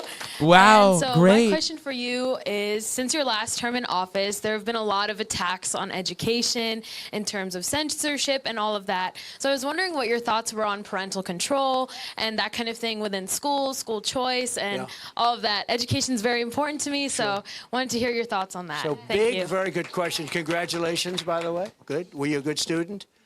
Were you good? Pretty good. Okay, just pretty good. She just got a $180,000 scholarship, a naval scholarship to go to Yale. Wow. Oh, wow. She's very Wow. modest. She's very modest. That's fantastic. That's great. Congratulations. Very big on school choice. Can you imagine we even have to talk about parental control and basically having parents get involved? We have school systems that don't even want to talk to the parents about their children. And you talk about changing gender and things where the child can make a choice and the child can be unbelievably young. The country has gone sick. It's gone sick. And I don't like the term woke because I hear woke. You know, it's like just a term that half the people can't even define it. They don't know what it is. But you look at these things. Like, this is, as far as triangulation goes, that in and of itself is a significantly better way to rephrase the conversation than, like, talking about fucking children's genitals. You know what I mean? Like, he's like, oh, kids are choosing genders? What's going on? It's unbelievable. It's fucked up. We got to stop that. But when Matt Walsh is doing it, he's like, they're mutilating your child's penis. And it's like, dude, what the fuck are you saying? Even then, the gender stuff is not the most, it's not the most popular thing to talk about. Okay? Not the most popular thing to talk about because, like, for the most part, people just have apathy. I've said this so many fucking times. Okay? It's not exactly a real constituency that's, like, actively able to mobilize on behalf of, like, stopping people's medication and their health care on the virtue of, like, it being something that Republicans don't agree with. Things like women getting, competed with, men. That is a byproduct of focus-tested anti-trans screeds that came from the Republican think tanks, the churches, and the special interest groups. We talked about it already. They looked at it. They wanted to attack, as I've told you, and the New York Times Daily actually covered it this morning.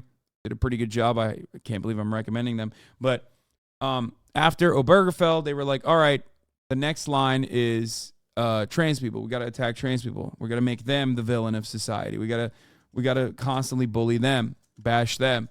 And they found out that the bathroom bills were not successful. Everybody mobilized against it.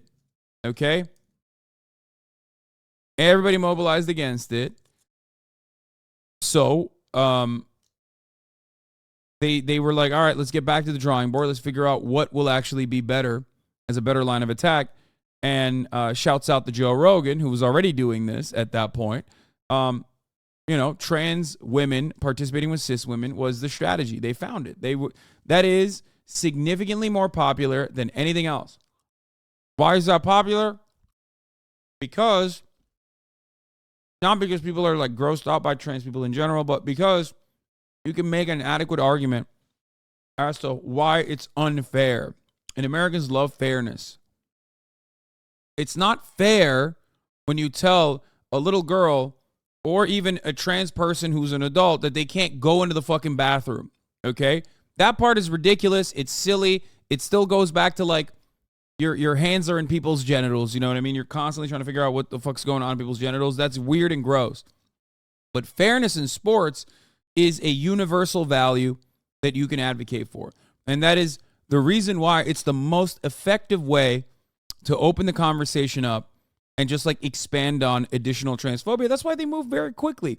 None of those fucking bills just stayed at the state legislatures at, eliminating the 4 trans 12-year-olds from participating in sports, and very quickly moved on to criminalizing, offering puberty blockers and any kind of, like, medical care.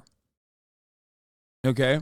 Any kind of medical care whatsoever to even adult trans people, not just like trans children or their parents, but even adult trans people.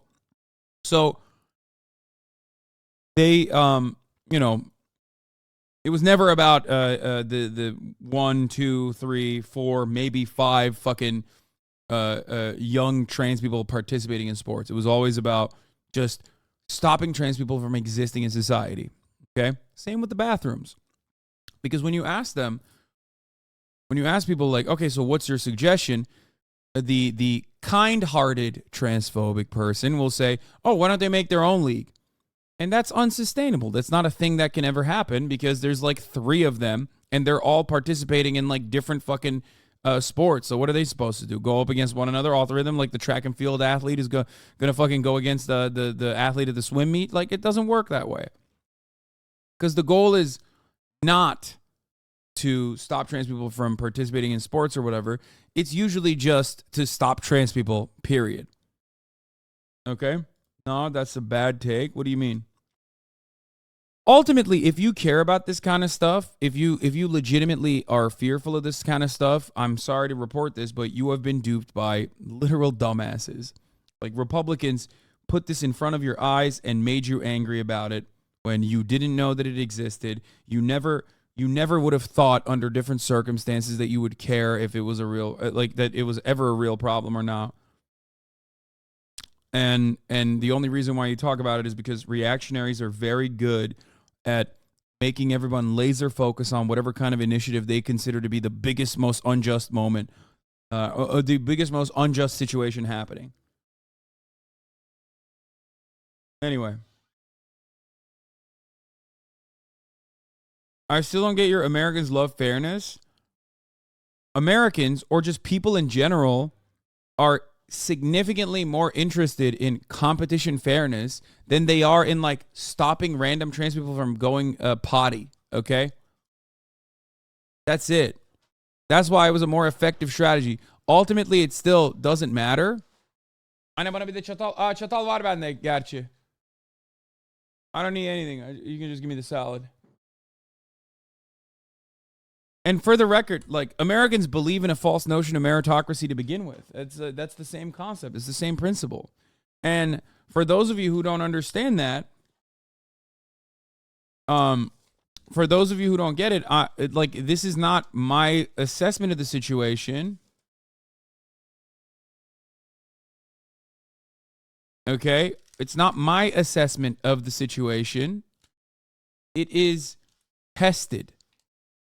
Okay, this is already something that this is something that like the Christian lobbyist groups have already tested and found out is the most effective way to introduce transphobia and sell it to a broader audience. Yeah, we're obsessed with winning, individuality, and this figment of individual superiority. Yeah. By the way, this doesn't mean that trans girls and trans boys should not participate in athletic competition against cis girls and boys. Make no mistake. I'm simply talking about it from how people perceive it and how it was very deliberately crafted as an effective means to distract people and get people riled up against trans issues, while also simultaneously telling you that it was never really about the competition or the fairness at all. It was manufactured outrage.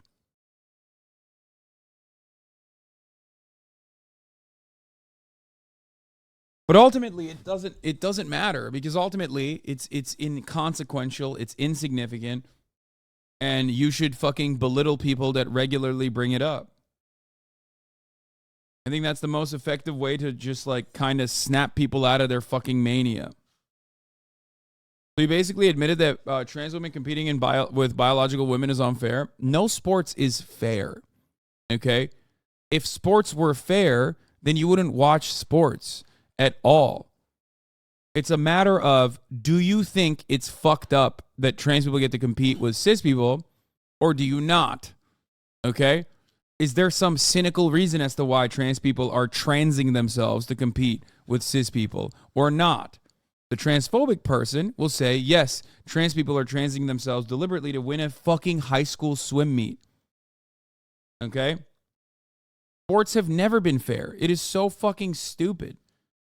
Sports, if it was fair, would not have, then, the NBA would have a 6 foot and under league. You know what I mean? Everyone be the same height? Is that what you want? What about outside of high school? In professional sports, I still don't give a shit. It's great.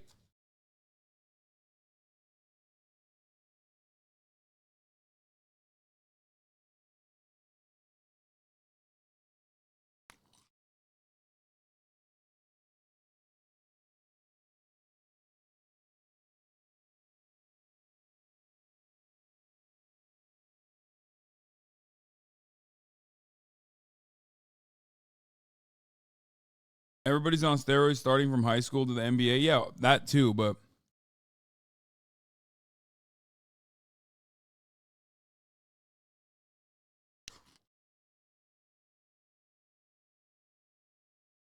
it's not fair enough. Yeah, once you eliminate the 3 trans people from participating in sports, then it'll be fair, certainly.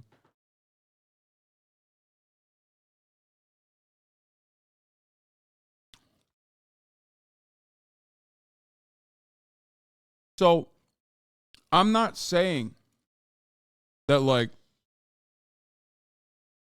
certain trans people might not have physical advantages over cis women, for example. They might. It hasn't bared itself out in the data because there aren't that many trans athletes. Stop saying they do. Stop saying they do. That is so fucking stupid. Please. If that was the case, then anytime a trans person was competing, they would eviscerate the competition. Okay? I hate that I have to argue, even when I'm being, I'm being 100% honest about this. Okay? You literally will go and say, no, they definitely do. If they did, across the board, every time a trans person competed with cis women, they would win 100% of the time. Okay? That's fucking ridiculous. And they don't. They fucking don't. 1, it's entirely dependent on the sports. And 2, even then, they still fucking end up losing. Plenty of times. You want to know why? Because that's what makes sports great, as a matter of fact. Sports is uncertain, okay? You have the Celtics come back on a historic fucking run and then still get blown out. You know what I mean? Like, that's what makes people watch sports. That's why the NBA is scripted. Okay?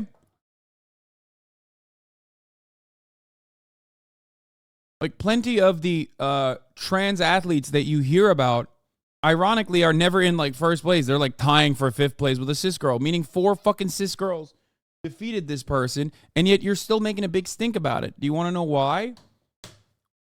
Because it's a trans person. That's it. It's the transness that frustrates you. An argument I've used with trans sports, or using hormones, for example, that will give you some level of competitive advantage, hormones to overcome certain genetic health complications, is Lionel Messi, the legend himself, who took human growth hormone early on, so that he could overcome the growth issues that he had. You know what I mean? You don't have an issue with that, and you shouldn't have an issue with that. Is Lionel fucking Messi.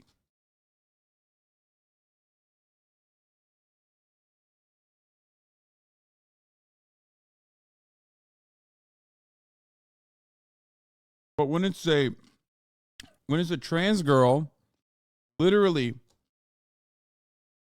nerfing their power, okay? Because pre-gender confirmation, pre-HRT, they are more powerful. And when you have a trans girl literally nerfing themselves with hormones, you're still like, nope, it's not enough.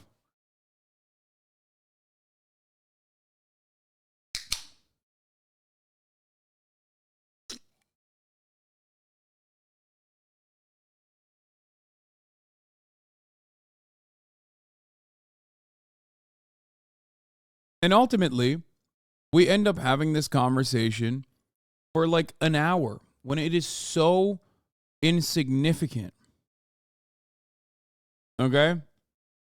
Yeah, the only time a trans person actually is like eviscerating the competition and like has demonstrable has a demonstrable biological advantage is when it's a fucking conservative person who's like, I'm trans, lol, and goes in and like competes against other cis women. And it's a cis man, and he's doing it for attention. They can't fucking find like an actual trans person that's doing that. So then they become the meme themselves. If there were a million different examples of this, you wouldn't fucking see actual cis men, okay? Cis conservative men go and do that.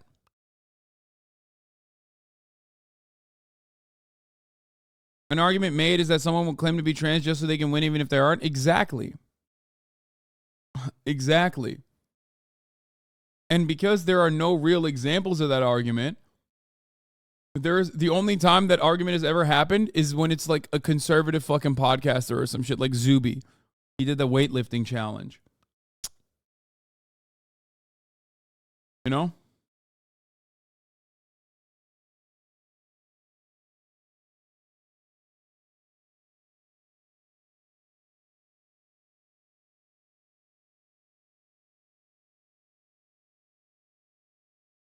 The Emma Vigeland clip they're posting is good. Yeah, people were yelling at her apparently. Emma, there's tons of evidence regarding testosterone levels in height, strength, and speed between people with XX chromosomes and XY chromosomes. Matt's citation off cases about the Olympics is pertinent, but an argument for better planning and more transparent discussions. Your argument is really bad on this, and you're out of your depth. You're correct that trans women should be able to compete in women's sports, but your argument for it is just scientifically and factually. Oh God, I can see the fucking debate lord just permeate off of that commentary.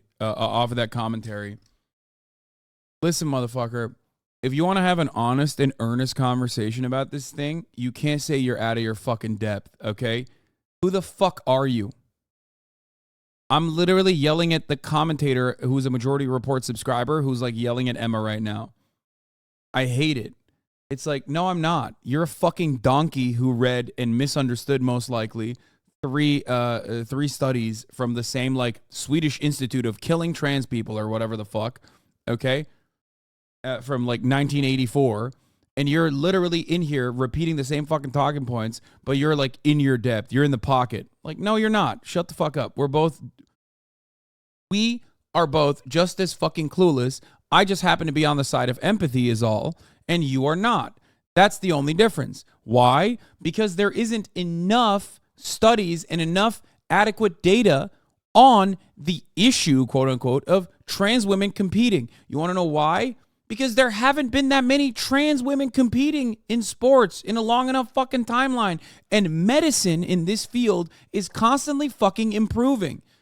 Like 25 years ago, nobody was even considering, for example, hormone blockers or puberty blockers. You know what I mean?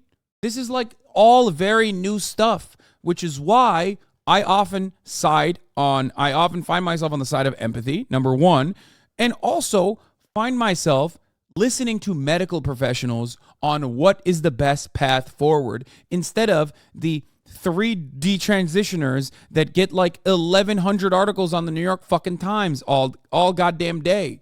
Okay? It's okay to study this. And ultimately, not only am I on the side of empathy, but I also don't care. I don't care if a trans person has some level of biological advantage due to what point in their life they were actually able to medically transition. Okay? Because ultimately, sports is literally about it being fun. Okay? And so far, anecdotal or empirical, there isn't enough evidence to suggest that trans women are fucking dominating cis women. It does not exist. This is not a thing that has happened, okay? There are cis women who are genetic fucking freaks that eviscerate these trans women, okay? They do.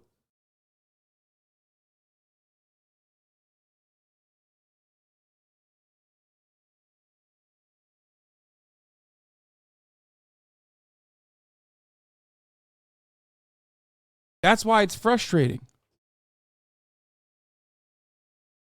All athletes are fucking genetic freaks. That's what makes sports interesting and unique. I don't care if a trans person is getting like 5th fucking place in a swim meet, okay? I don't. You will not be able to get me to care about this. And I don't think you care about it either. You only care about it because it's right in front of your fucking face. Okay? That's why. It's because it's in your face and we're talking about fairness and it triggers a part of your brain where you're like, yeah, whoa, that does seem unfair. Men are oftentimes on average stronger than women and more athletic than women. Obviously, I don't mean like, Ronda Rousey versus like me in the field of fucking regular fighting. I mean like, on average, okay? So immediately you're like, wait a minute, bro, that doesn't make any sense. Fucked up. It's like me playing against a bunch of girls, me playing basketball against a bunch of girls. Okay? Yeah, I mean, exactly. Transgender Olympian Laurel Hubbard fails to win medal in the Olympic debut, and then they said she fucking flubbed it on purpose to allow other trans people to be able to compete. They said she got to that podium and actually wasn't able to do this, so even though she had the power to do this, because because maybe they'll get like other trans people down the line to fucking compete.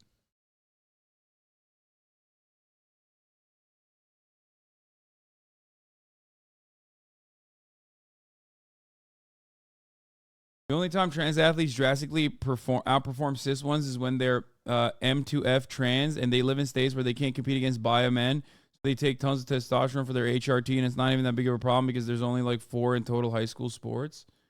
Oh yeah, you mean AFAB trans men? Yes. And they fucking rip. It's like Texas. There's a version of this in Texas. Yeah, no. There are. I think the person said the wrong thing. No, it's FTM, not MTF. AFAB trans men, like AFAB trans boys, sometimes in like states like Texas, fucking compete against cis men, and they're like, oh, who cares? Like whatever, it's trans because like he's gonna be weak regardless, and then like they fucking rip. It's pretty awesome.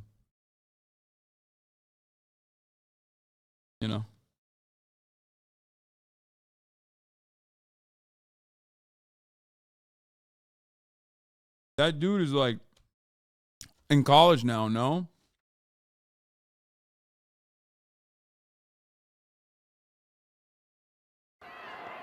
It's the dramatic end to a competitive and controversial weekend for Mac Beggs. The 17-year-old Dallas area high school student won the title of champion in the girls' state wrestling competition Saturday. They're booing. Cheers and boos directed at the wrestler as he fell to his knees, appearing to soak in the wind. Wait. Many in the audience feel Beggs has an unfair advantage on the road to victory. Beggs is a transgender athlete, boy or girl. Wait. I thought he was AFAB and he was competing. I think originally he was competing against cis boys. Okay, I think he was originally competing against cis boys, and then they fucking swapped them to the female league.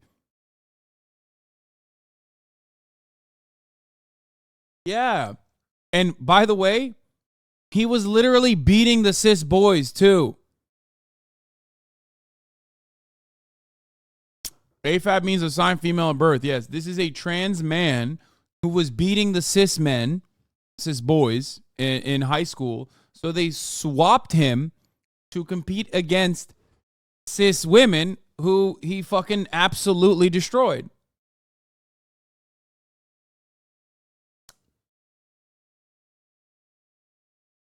That was 6 years ago. Transitioning to become a boy. He takes testosterone injections to make that transition happen. Many believe that provides the young. God, I love testosterone so much. It's the fucking best, dude. It's so fire. Huh. young wrestler with an added competitive edge. His strength and agility are hard to miss on the mat. So there's the big issue. I get that we tend to see things from a propaganda perspective, so when I push back on people, I say the things you say, but how do I push back on people who say that we should be able to have philosophical conversations about this? What? How do I push back when a person seems to want to have a genuine conversation about the pros and cons of this, need good arguments? What do you mean the philosophical conversations about this? I already gave you all of those arguments. I told you, okay? Sports is not fair. It's not supposed to be fair, okay? There is like supposedly a base level of fairness, which already doesn't really exist. Sports is the closest we have to a meritocratic approach, but there's still no real meritocracy because the material conditions absolutely give us a competitive advantage. A boy born into the Western world to a wealthier family is going to do significantly well, much better than a boy born into an impoverished family in a nation that does not have adequate scouting programs and adequate farming programs. It's not an accident that like African nations do not have as good competitive domestic leagues and domestic players, and most of those good players actually end up getting shipped out to Europe. When it comes to soccer, for example, does that make sense? So you celebrate and cherish a lot of these unfair genetic freaks like Michael Phelps and all these other kinds of people because of their accomplishments, because you find that to be natural. But when someone is overcoming, like, when someone is trans and they take hormones, take hormone blockers or take hormones specifically to better represent themselves, to become who they actually are, you somehow find that to be unnatural. That's the major problem, right? Ultimately, though, to me, that is no different. That is no different than like having other advantages, like coming from a wealthier background or being born into a family that's like very interested in developing you from an early age, or even something that Lionel Messi did, something that I use all the time as an argument.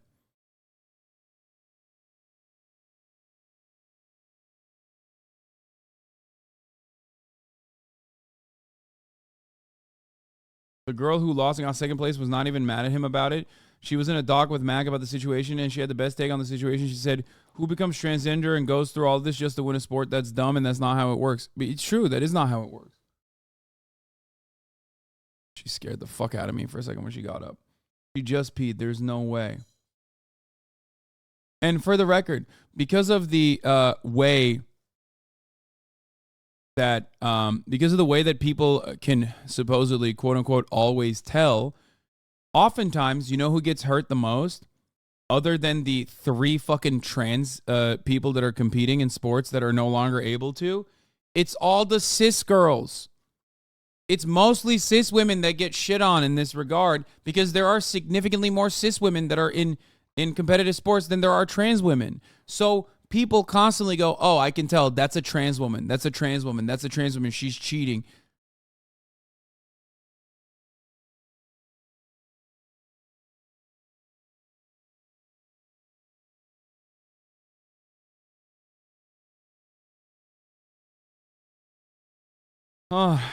Anyway.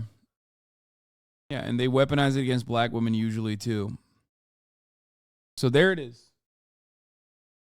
That was a brief aside that turned into an entirely separate subject matter here.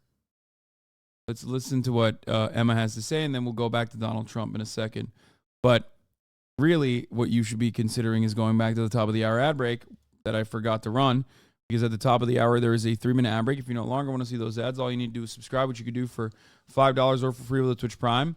By connecting your Amazon Prime account to your Twitch account, you get 1 free Prime subscription a month. You can also get gifted a sub if you're lucky. Here's the 3-minute ad break now. Baby Matcha Latte, thank you for the 5 get the subs. Allowing 5 people to no longer see the ads at the top of the hour. Incorrect. I'm actually not bad about this. I'm 100% right on this.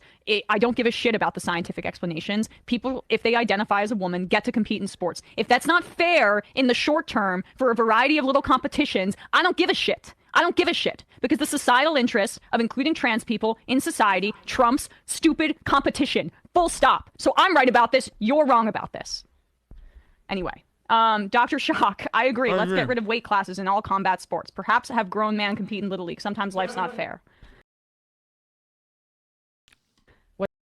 Like people, It's barely an institution. It's only been around for a few decades. Like if yeah, people are just like not going to be normal about this, no matter what. Okay, they're just not going to be normal about this. Like she's not wrong. I remember when the Fallon Fox story popped off and the other woman was getting harassed because people thought she was the trans one. Yeah.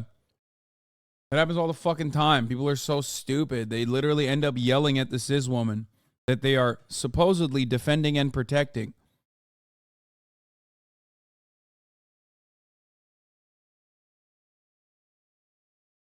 So dumb.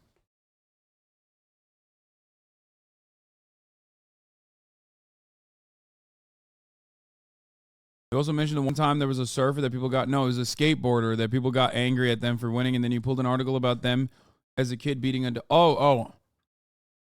usually, yeah. I mean, there is that too. Like, oftentimes, trans women, before they're competing, if they are ever competing as their assigned gender at birth, they could be dominant.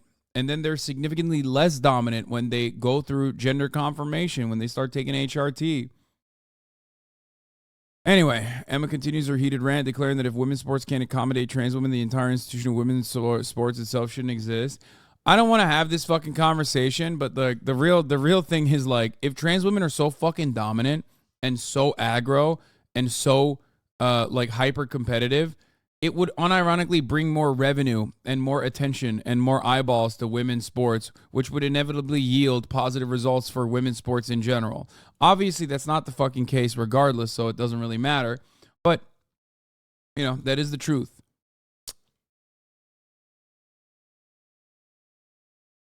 Anyway. Ultimately, the worst part about this conversation is that you are causing me to fucking care about women's sports. I do not even care about men's sports. Why the fuck would I care about women's sports? Women don't care about women's sports. I hate you for making me ever broach this subject or learn about not only women's sports at the most competitive, at the most interesting professional level, but like women's sports in fucking high school and shit, dog. It's so disgusting. It's so ridiculous. I hate it. I hate it so much. I will never forgive the transphobes for making me have to learn about women's sports.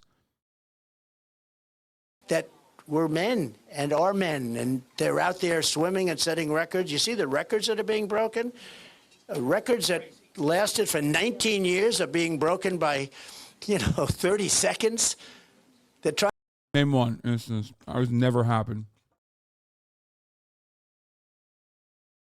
Trying to win by a 16th of a second in swimming on one of the events. He's just lying. A 16th of a second. They're trying to win for years.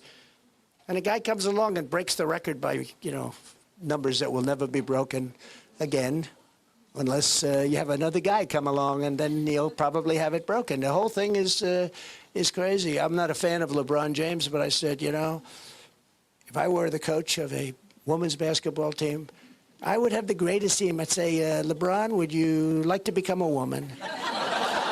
And I'd go to another 4 or 5 big guys, and I'll say, how about we will be undefeated for many, many years. Yeah, LeBron James is going to take a pay cut and become a woman to play in the WNBA. Like, he can't fucking win. That argument doesn't even make sense. There'll never be anything like it. I'll go down as the greatest coach in history. They'll say I was the greatest ever. No, it's so crazy. And that's all woke. That's all, I guess they define that as woke, but that's all woke. We have to bring common sense back into the country. People say, oh, you're conservative. I said, yeah, I'm conservative. But more important is I'm a person with common sense. And so are the people in this room. And our country needs common sense back in leadership. We had great common sense for 4 years. And we produced the greatest economy ever. I rebuilt our military. I mean, the $85 billion was massive, but it was just a small portion of what we rebuilt. It was a massive amount, but a small portion. But when you look at what we did at the border, when you look at what we did in every single aspect, even right to try, where we had for 58 years they've been trying to get this, where we have very far-reaching drugs that were good, but they're not approved by the FDA, and somebody's terminally ill.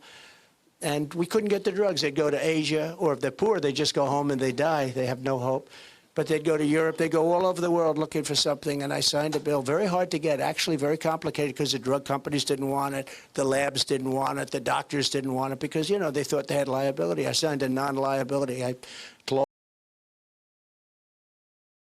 Yeah, companies definitely did not want you to revoke liability.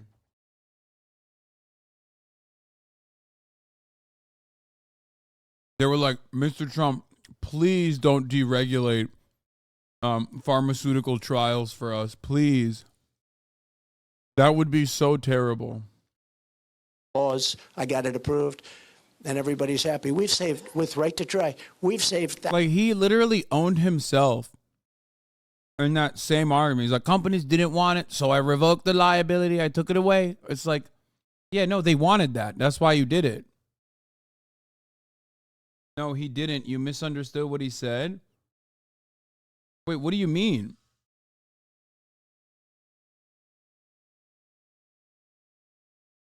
That is what he said. He said companies didn't want to do it because they were afraid of liability. So he fucking took away the liability. And he allowed companies to be able to test out drugs.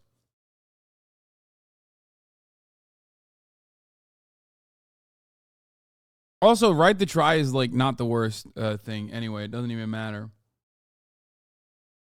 Yeah, how is that contradictory?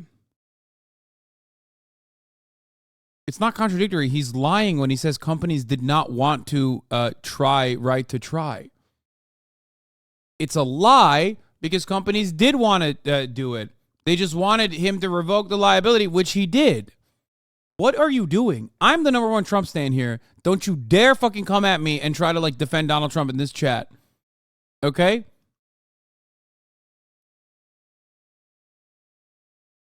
He's like, I did a good thing for them even though they didn't want it. It's like, no, they wanted it. That's why you did it. Laws, I got it approved, and everybody's happy. We've saved, with right to try, we've saved thousands and thousands of lives of people that are terminally ill. And people would say, well, we can't do that because nobody's dying in America anymore. Anyway. And yet they were in there for close to 60 years now trying to get that approved. And I got it approved through Congress. I got it approved. You had to go through Congress on that one.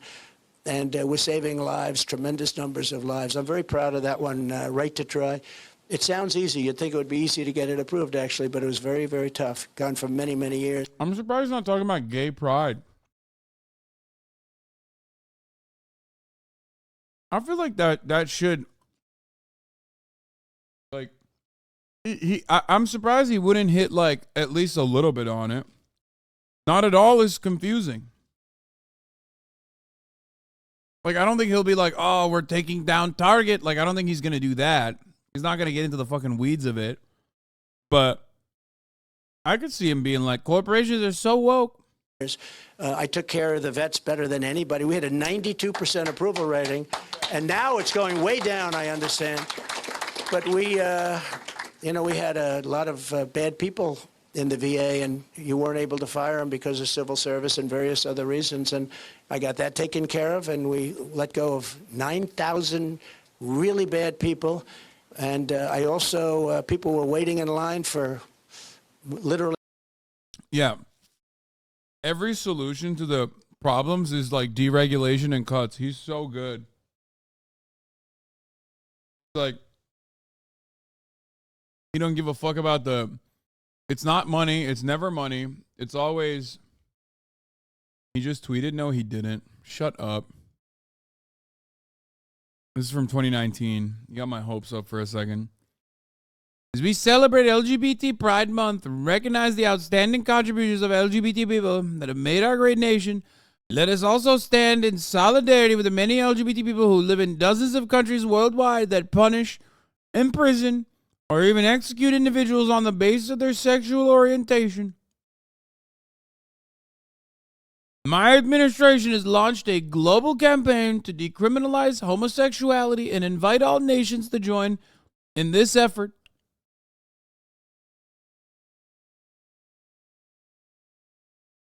Like, that is not a joke. Like, the Trump with the LGBT flag is not a joke. We, unfortunately, we have such a short memory that we forget that like things become almost like a permanent staple in our existence, where we think like, oh, it was always like this. It was always like this. It's like, no, man. There was like fucking trans Trump supporters even. I mean, obviously Caitlyn Jenner. Like, he literally was like, I don't care where you go pee or poop. I don't care. Trans people can pee or poo wherever they want in Trump Tower. Like, he literally said that. He said that in 2016. And now everyone's like, oh my God, trans people, they're so good at sports, folks. We got to do something about them. You want to know why? You want to know why you feel like this is something that you need to care about? It's because a very effective Republican propaganda machine put this in front of you every fucking day, nonstop, for the past 4 fucking years, and now your brain is broken in an irreparable fashion. You will never be able to be the same again. That's why you're looking at it. That's why you look at it and you think, no, it's always been this way. No, it hasn't. It is not. That's why every single fucking dumbass conservative has literally done drag. Like, every single one of them, with the exception of Donald Trump, who is a drag king and not a drag queen, literally right now. You know what I mean? He's the most campy, caked up, motherfucker you've ever seen, right? So just remember, whenever you see something or whenever you feel something about like trans people or trans athletes or drag queens or whatever, question it. Be like, wait a minute. Is this something that's in front of me right now and I'm being conditioned into like having an opinion over it for some other nefarious purpose, which is to misdirect away from like the real problems that persist in society, which is exactly why it's happening? Or do I legitimately care about this? Like, this is something I need to care about. That's it. It's always the first, never the second. Think critically about this stuff. And unfortunately, a lot of liberals as well end up having these reactionary perspectives, these reactionary talking points. It becomes basically a part of your life. And then you forget a time when it wasn't. You forget a time when you don't even fucking think about it, when you never thought about it. You laughed at people that would have ever brought it up. It's a very scary thing. Early months, and some people were becoming terminally ill because they couldn't get something taken care of early. And I said, you wait in line, and you have to wait in line for more than 24 hours. You go outside to a private doctor. We pay the bill, and you get yourself taken care of. We went up to and it actually saved money, as opposed to you'd think it would cost. The damage and devastation that can be inflicted by Islamic radicals has been proven over and over. At the World Trade Center, at an office party in San Bernardino, at the Boston Marathon, at a military recruiting center in Chattanooga, Tennessee, and many, many other locations. Only weeks ago in Orlando, Florida, 49 wonderful Americans were savagely murdered by an Islamic terrorist. This time, the terrorist targeted LGBTQ community. No good. And we're going to stop it. Yeah. He was like, we're going to stop it because we are not outsourcing that any longer, even though he wasn't fucking outsourced anyway. He was an American. He was like, we're going to do it ourselves, folks. Like, look at the conservative movement. These are people who are celebrating Trump saying he's going to protect the gays.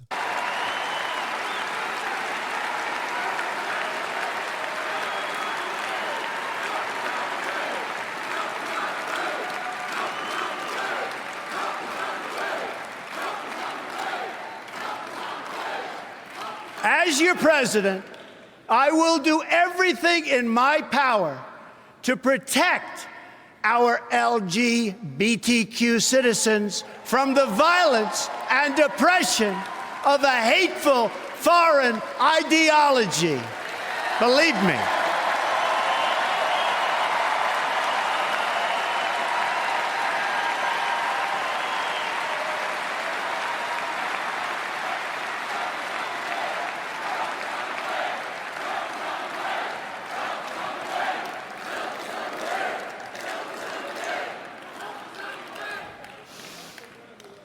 And I have to say, as a Republican, it is so nice to hear you cheering for what I just said. Thank you.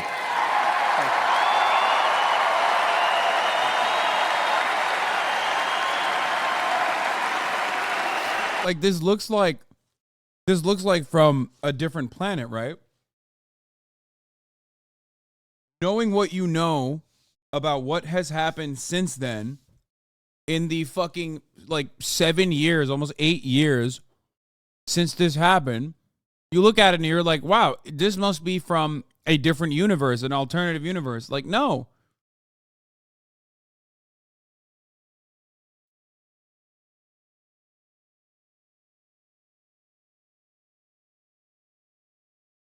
Now, I just blame Muslims back then. I know. That's a typical conservative trope, is to act like you care about the LGBT to fucking attack Muslims as though they're the ones who are fucking attacking LGBT, when we know who attacks the LGBTQ community. In America, it's white evangelical Protestants who are significantly more hateful than any other group in the United States of America and have an outsized amount of power. So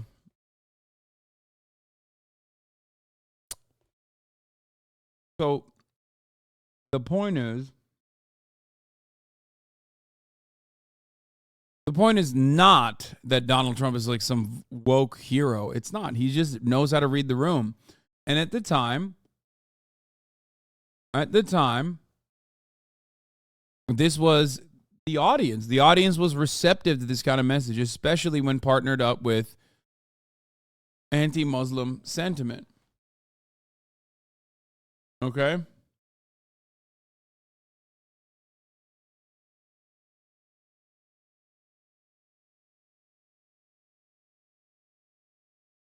Didn't Asai get mad at a beer company when a trans person's face was put on a few counts exclusively for that reason? My friend, do you think I'm trying to make the argument that Republicans are not unhinged fucking losers who are transphobic and want to kill trans people? Of course they are. The point is, they are easy to manipulate, and so are you. A lot of people think that they are above the propaganda and spend an insane amount of time arguing on the boundaries that these freaks have set for us, instead of just saying, nah, that's fucking bullshit. You are being manipulated into having these conversations over and over again. You are not immune to propaganda. I am not either.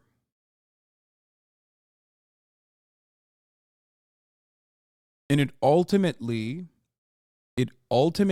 shapes your reality in such powerful ways that you end up forgetting a near, not so distant past where things were the exact opposite. Do you understand? That's why I gave you that snapshot from 7 years ago, before Donald Trump became president.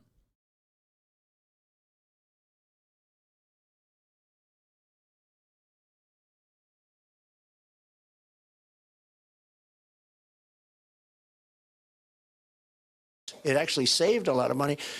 But when you think of it, we did things that nobody's ever done. With the VA, we had a 92% approval rating. Nobody has ever been. We were 36 points higher than previous. So we're very proud of what we did for the vets and what we did for the military and what we did for the farmers. So I want to thank everybody for being here. And we have a nasty race ahead of us because, you know, we have the communists, the Marxists, the fascists after us. We have a lot of bad people after us. We have a lot of very bad people in this country. And we have, fortunately, we have mostly great people in this country. And really, the people in this room, right from the beginning, we struck a chord. I didn't even have to work too hard with that. I worked hard once I got into office to produce all the things I said, but we'll do that again, and we'll do it in spades. We're going to do a great job for the farmers, the manufacturers, but we're going to do a great job for your state. And I just want to thank you for your support. You've been incredible, and for your leadership. You people have been amazing. Yeah. And thank you. He's talking about the communists and the Marxist party that's in power right now because we're in the nation of Nepal. Very much, Matt, everybody. Thank you very much. Thank you, everybody. We'll see you soon. Thank you. Hey, everyone. I'm Emily. All right, Andrew Tate, BBC interview. Now, the BBC has questioned the... Isn't the interview actually 38 minutes long? Because it seems like that is just a snippet of it. Don't know why the BBC did this, but it's, I mean, I guess they were just like trying to get some fucking clout. So guys, Andrew's just released a new...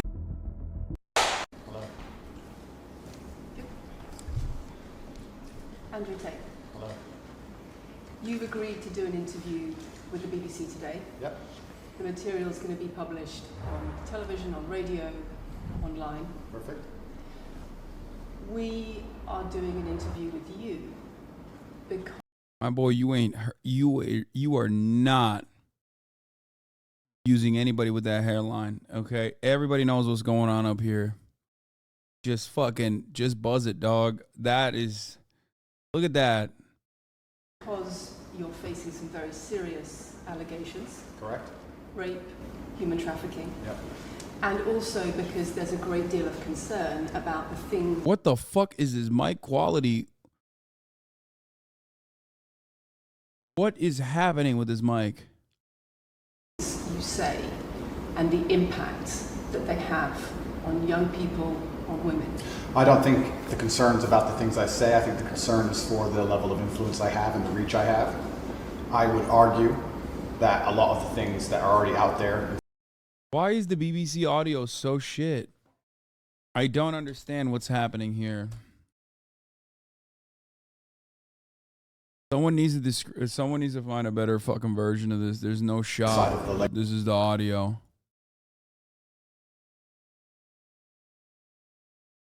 It's not the BBC, it's his audio. Oh, this is his audio?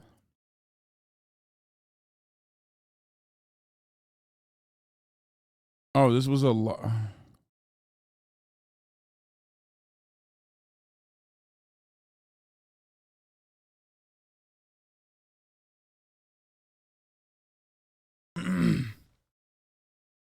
The audio is like 240p low. Mic was unplugged. They had to go off camera audio feed, I bet. No, I think it might have been his own. I think this might have been his own fucking camera. Like BBC, I think, has probably their own version, and he shot his own and released the full thing. Because BBC has a 12-minute one available here. I mean, we'll watch that first. The controversial social media influencer Andrew Tate at his home in the Romanian capital. I gotta pee, I'll be back. Tate is under house arrest and being investigated by Romanian prosecutors for accusations including rape, human trafficking and exploiting women, which he denies. The BBC challenged him on whether his views about women broadcast to his millions of online followers harmed young people, as many teachers and police officers claim. Well, the interview, which had no set conditions, was Tate's first since being released into house arrest from police custody last month. Lucy Williamson reports now from Bucharest. We are doing an interview with you because you're facing some very serious allegations. Correct. Rape, human trafficking. Yep. And also because there's a great deal of concern about the things you say and the impact that they have on young people, on women. I don't think the concern's about the things I say. I think the concern is for the level of influence I have and the reach I have. Let's start with the allegations. Have you raped anybody? Absolutely not. Have you trafficked anybody? Absolutely not. Exploited any women for money? Absolutely not. But you have admitted using emotional manipulation to get women to work in the webcam industry for you. No. We have an open criminal investigation. I am absolutely and utterly sure I'll be found innocent. I know the case better than you. I know it intimately and you don't. I have seen all the criminal files and the evidence against me and you haven't. I know the truth of what happened and you don't.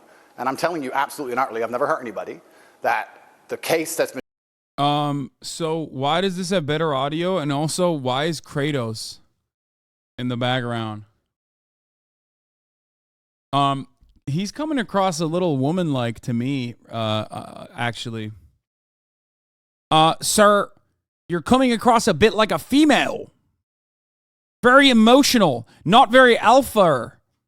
Losing frame. Been put against me is completely and utterly fabricated, and I'm never going to be found guilty of anything. And it's very difficult for me to answer your in-depth questions because we're sitting here inside of the territory of Romania. I'm beholden to the Romanian legal system, and I'm not going to incriminate myself. Let me read you then what you have said about what you have done. Sure. Damn, should fucking cut his ass. You have said, my job... Tate's team filmed their end just like how Trump does when he does interviews with fake news. Yeah, I'm actually glad that they did that. I love watching these things like uninterrupted. You know what I mean? I don't want to fucking see some BBC ass cuts in here. I'm not in the business of like, I'm not in the business of like seeing whatever BBC decided was the best possible light for themselves. Wasn't it the BBC that also glazed our boy Elon? I mean, throated him like the fucking Throatzilla. So, you know, fuck you guys.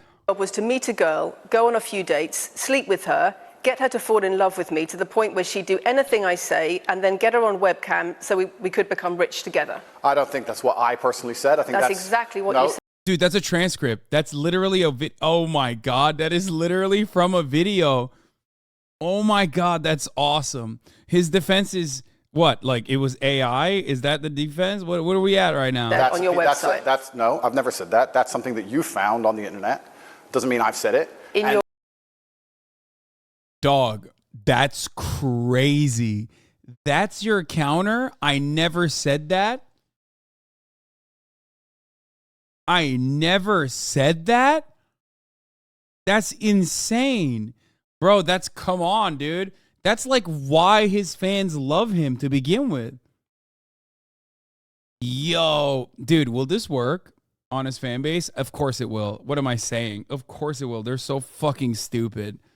God, they're so stupid. They'll forget that is literally why they liked him to begin with, because he was saying that shit. And now they'll be like, oh, he never said it. Long form content clip to short form with no context. You're using the short edited version so you don't have to witness him cook her for 30 minutes straight.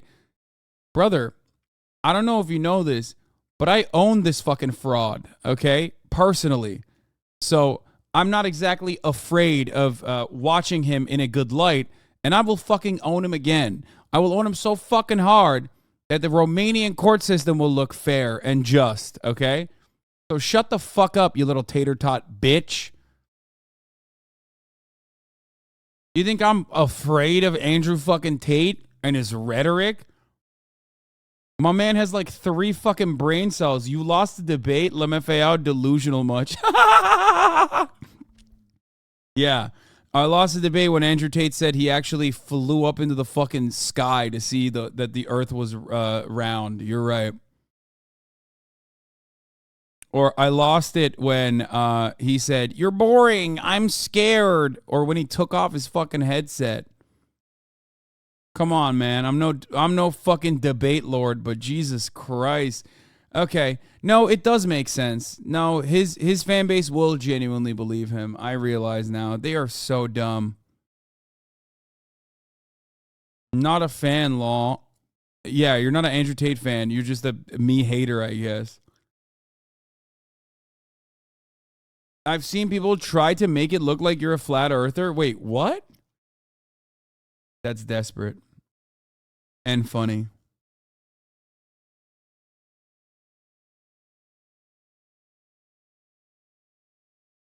That's hilarious. Well, I am a flat earther because it's the truth.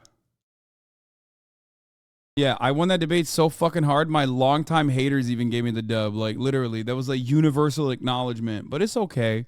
It's okay, tater tots. It's okay. Little boys, one day you'll grow up, I hope. Or you'll probably go to jail.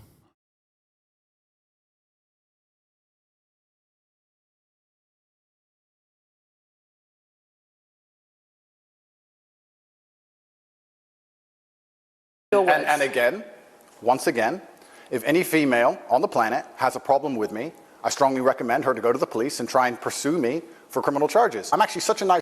Uh-oh. Wait, they did that in Romania.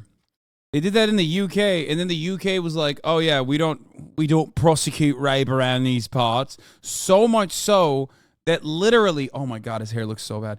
So much so that there was an internal investigation conducted about the lack of prosecution on sexual assault charges in the UK, and they found that like there was criminal negligence, okay, in the police force. The bubbies were not prosecuting rapes.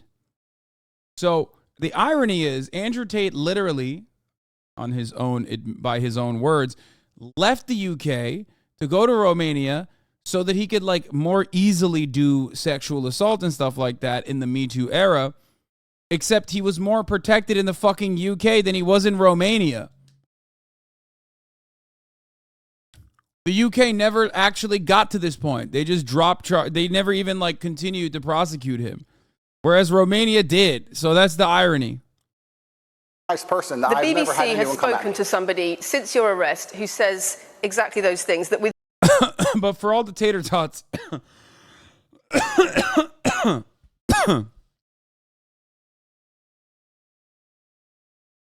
for all the tater tots out there, I just want to let you know, I will watch the original uninterrupted version. I am no fan of the BBC.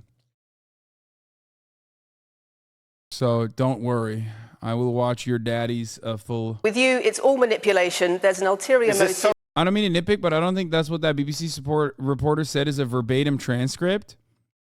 Yes, it is. It's not a transcript. It's literally copy-paste. Do you know where it's from? Not only from his videos, but also from his website. It was on his website. Why are you guys like this? It was literally on his website. It's on video, and it's on his website. He deleted it, of course, but you can see it on the Wayback Machine.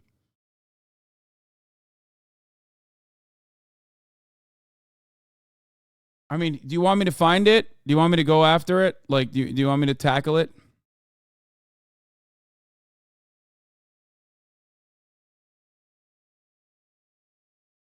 She will need you, but then she won't need you.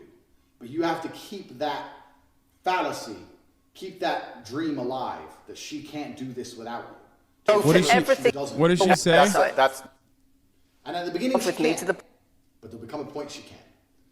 But you being here, it synergizes this teamwork energy. You have to love you. It's essential to the business, because otherwise women have no loyalty. If you sit and say to a man, look, I'm going to show you how to make unlimited money on your computer from home, and we're going to do it together, and after a few months he can do it on his own. There's a quote from his website too, but he's literally said almost verbatim exactly those words. But I know it's Women don't think that way. Women don't have. It's a quote from his website originally. I mean, here, I'll just Google the quote. Jesus Christ. Where is it? Transcript. Aiden Ross video. Bitch, I do not give a single fuck about that irrelevant donkey, okay? If you think I'm going to watch any of his fucking videos so I can give him a shred of clout from like a larger normie audience when he's like basically trapped himself into this never-ending cycle of being the most pathetic person possible, as he literally fucking dick rides, glazes this man who is still under investigation by Romanian authorities, as he goes further and further into right-wing mania, as I correctly called out months ago. Whew, you got another thing coming. Let him fucking fester in his own shit, okay? I'm sure all the Aiden Ross simps will clip this and send it to him and make like 11 fucking videos about that. Oh my God, he brought it up. Oh, Aiden Ross mentioned. Y'all are no different than fucking K-pop stans, but at least like K-pop stans are listening to some fucking K-pop music. You, on the other hand, are listening to a dude like first try to be as racist as he possibly can, and then basically fucking, become the cartoonish depiction of like the dumbest right winger on the planet. Crazy Tate stuff. Okay, no, I don't. No, hold on. I don't want to meme right now. I want to find the fucking exact quote. Okay. From his website. Here's the archive of his website, the PhD program.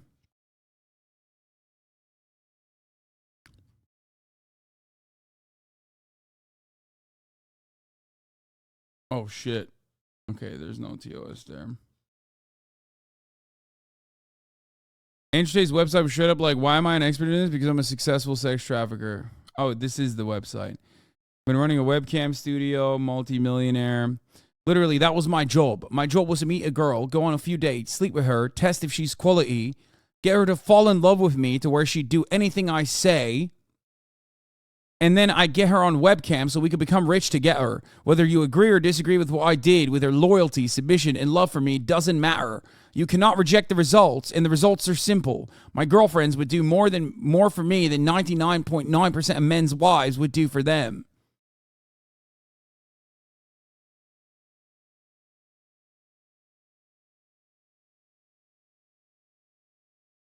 Anyway. God damn, we went on a fucking stupid, dumbass fucking thing here. The point where she'd do anything I say and then get her on webcam so we could become rich together. I don't. There you go. What now, tater tots? I mean, this dude literally self-snitched non-fucking stop. And he basically just said, no, I did not say that. And then all of a sudden, you guys are like, oh, well, I believe him. He never said that, actually.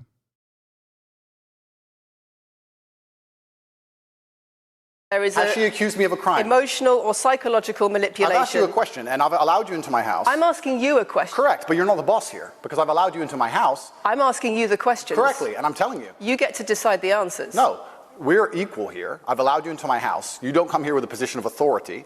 I'm doing you the favor as legacy media. Oh my God, he sounds like such a bitch in this, dude.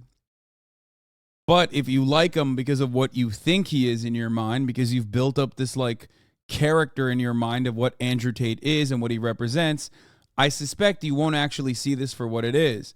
A cowardly, pathetic man who is desperately trying to look alpha while fucking falling apart in a spectacular fashion. Falling apart worse than that motherfucking hairline, dog. Holy shit. Media giving you relevance by speaking to you, and I'm telling you now. He said I'm giving the BBC relevance. This Sophie, which the BBC has invented, which there's no face of, nobody knows who she is. The BBC did not invent her. Of course not. And because you never invent anything. And she's not filed criminal charges against me. What are we talking about here? What is she saying? We're talking about emotional manipulation into the sex industry for your financial gain. Absolute garbage. I'm describing women who are going to court to accuse you of rape and human Sophie hasn't gone trafficking. to court. Sophie doesn't exist. I'm describing women who have spoken to the BBC at length. Sophie doesn't exist. And other media organisations about what they say is emotional manipulation and coercion. And I'm quoting back to you your own words where you describe They're not my words. Coercion. They're words. Whose words are they? Emotional manipulation. They're words you found on the internet, and Sophie doesn't exist. On your They're words you found on the internet. Bro, you have like a mountain of footage on this. Like, it's not just that you wrote it on your website, but there's also so much footage on this. You think this is gonna stick? Like, what the fuck? That's a crazy argument, dude. It's like, Well, they're words you found on the internet. Nobody knows who might have written them.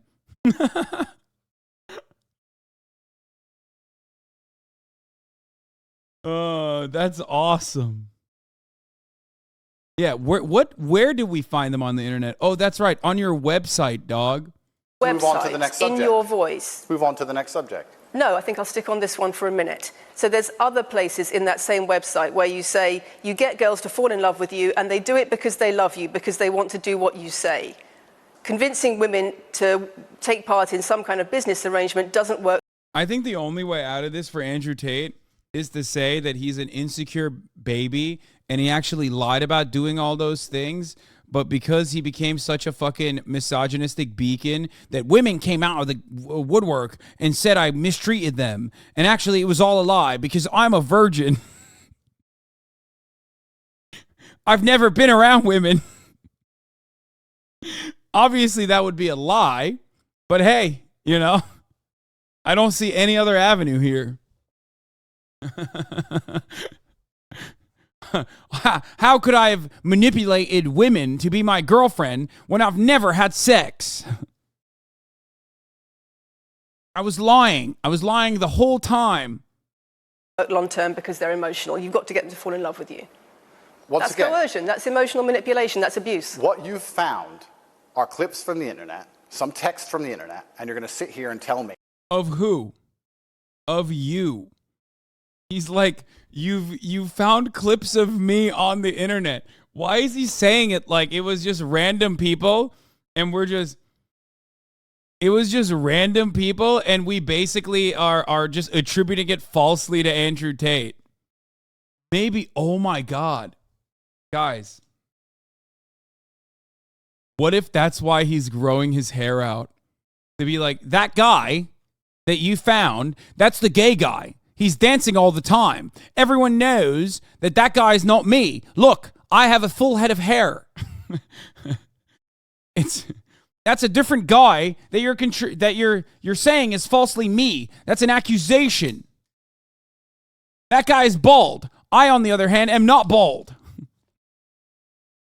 That's the reason I should be. Your website, your words. It's not my website. Yes, it is. No, it's not. Check my website. Next.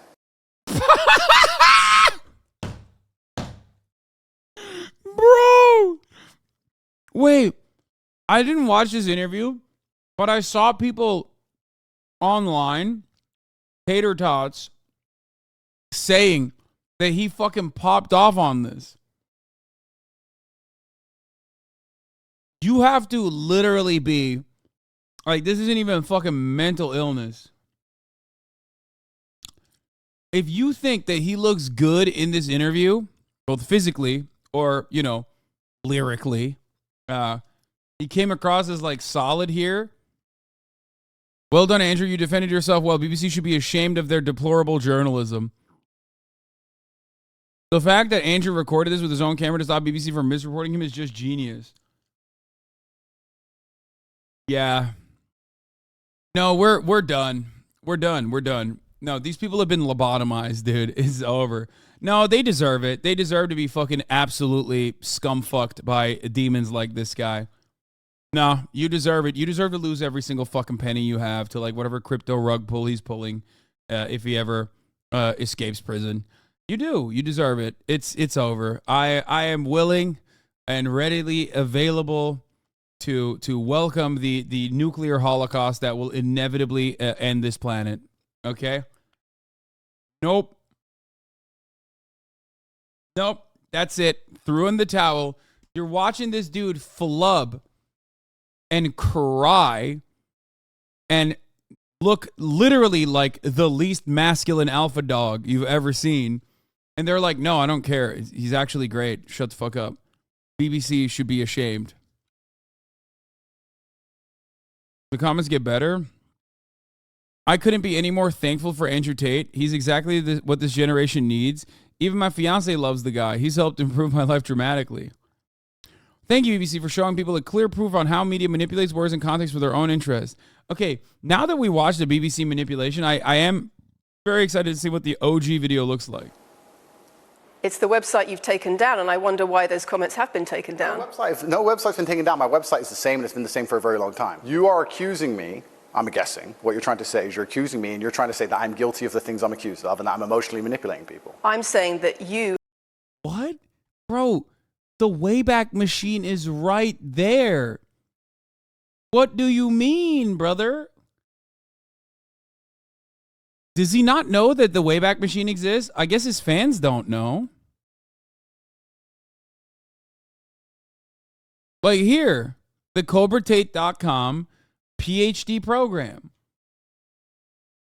We did Wayback Machine it. It's right here. It's literally right here.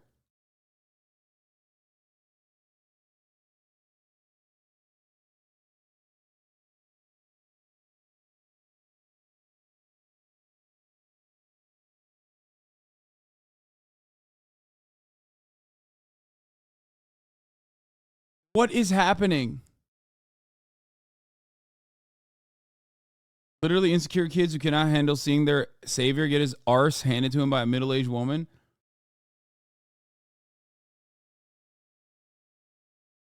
I literally checked the comments 10 seconds before you, and I can't believe my eyes. I hope it's an orchestrated group of people trying to get supportive comments to the top and not general public opinion. No, I think that, like, I'm pretty sure that I think a lot of people do legitimately love him and are that stupid.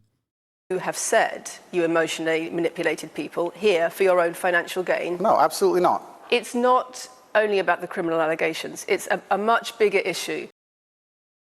Another video of Tate denying he said what he said. Okay, that's not, like, stop. And don't fucking signal boost other chatters making a joke, least deranged gray name. Jesus Christ. I don't want to stay on the fucking, you know, mission here. Organisations in the UK, you've got rape organisations in the UK, you've got the police naming you by name as someone who has a harmful influence on children and on women in the UK and elsewhere because of the things you say, because of the way you present gender relations, the way you say men should treat women. That's very upsetting. And the reason that's very upsetting is because I know that's not true. I'm genuinely a good person. I believe my impact on the world is positive. The reason we're asking you about these comments is because we've got the chief executive of Rape Crisis naming you individually as spreading a dangerous ideology of misogynistic rape culture. Absolute. It's the comments you make that are leading people to say things like this. Absolute garbage. National organisations who are saying that are blaming you for increasing levels of misogyny. Schools that are saying they are having increased incidents of girls being attacked, of female teachers being harassed if that was by true, pupils. I'm not going to lie. Like I said before, like Andrew Tate didn't invent misogyny. Okay? He just used misogyny to launch himself into superstardom.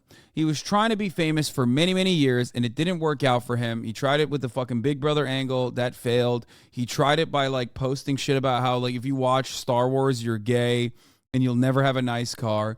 And then he just blew the fuck up, partially due to a lot of podcasters who found him to be, like, a fascinating lolcow at first.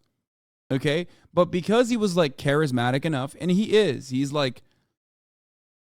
He tried awful music, that failed, but because he was charismatic and funny at times and personable at times, okay, those very same podcasters that were lolcowing him literally turned around and were fascinated by him. And when he got a larger platform, all of a sudden, a lot of dudes who are just terribly insecure and also looking for, like, misogynistic Jesus elevated him into superstardom in a very, very short period of time. And after that, it was over. That can never happen to someone who is advocating against hierarchies that are, that are basically in, that are the hierarchies that we exist under. Sorry, someone said Diablo 4 is coming out soon, and it fucked me up a little bit.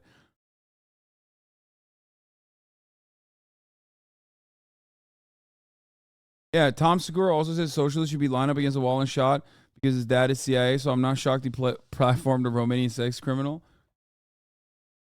I do not think that Tom Segura was doing this deliberately because he's like operating in unison with the CIA or something. I think Tom Segura never would have thought.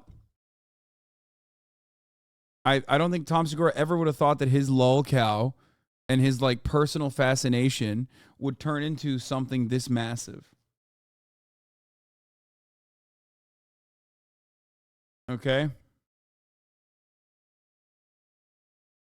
Straight up. He's just some fucking random comedian who literally thought this dude was like funny and a lol cow.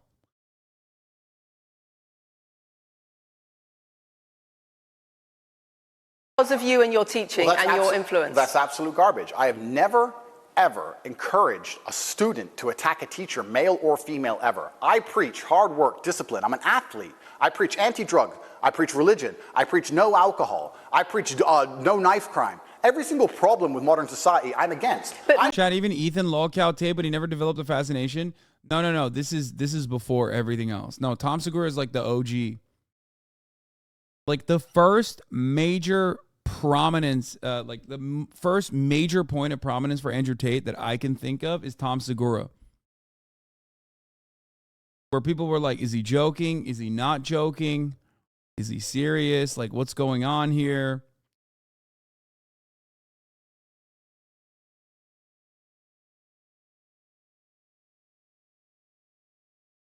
And then after that, he did like the podcast circuit. And he was on Critical's podcast in like 2017. Yeah.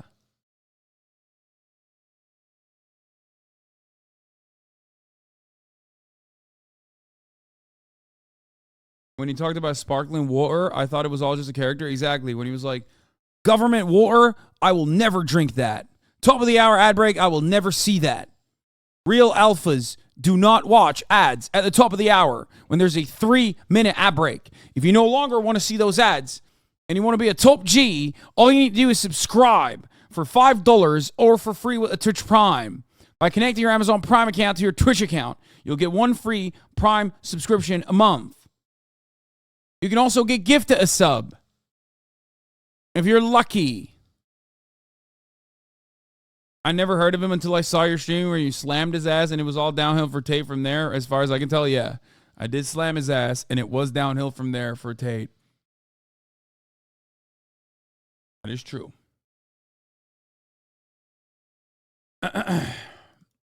Here's the 3-minute ad break now.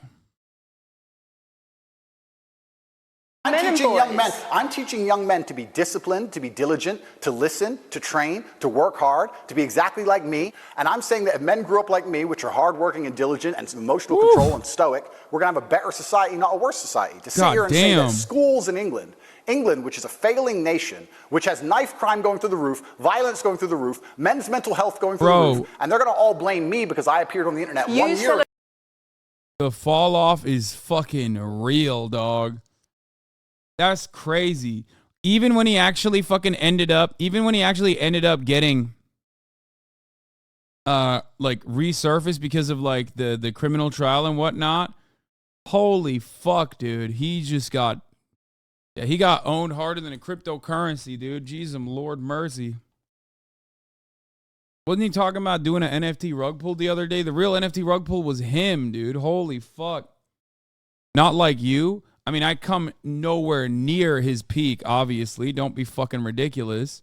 I will never touch it at all. Even in his most irrelevant moments, it's still going to be higher than mine. Then again, you know, I'm a political commentator on Twitch. And I'm not being prosecuted by the Romanian government.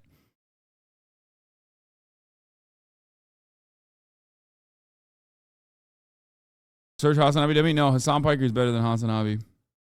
He gets broad coverage on the mainstream. Of course, not gonna fucking my shit's never gonna touch that. Well, no. Like, look at that. No, people definitely Google Hasan Piker more than HasanAbi. Okay, this search term is gonna yield worse results. See, it's less than 1. I know what is trending. Worldwide, it's even larger, most likely. God damn, though. That is a fucking insane fall off, brother.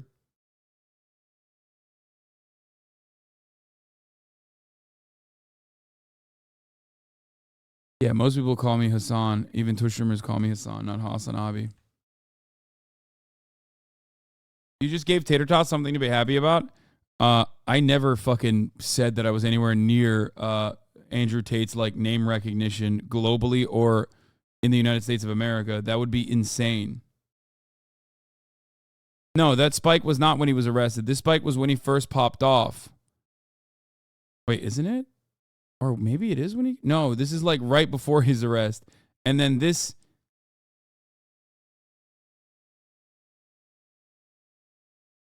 Or was that his arrest?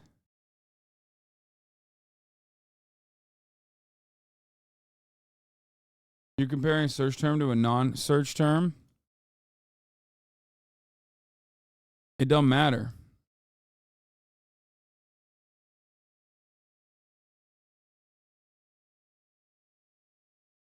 Oh, that is the arrest. Oh, shit.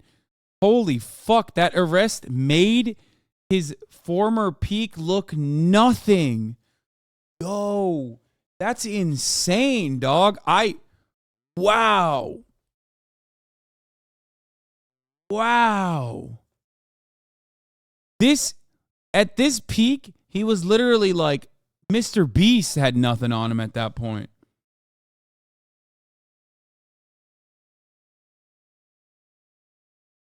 Yeah, look at this. At that point, we were looking at him with like Joe Biden and shit. God damn, people fucking hated him, dude. That's crazy how much people hated him. Everyone was there for the fucking downfall. Holy fuck.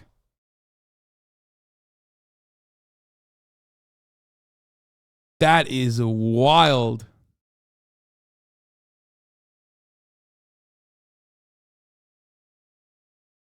Because, like, remember, this is the original peak. And I remember looking at it at the time thinking this is like unimaginable growth over such a short period of time, only to be completely eviscerated by him getting fucking, what?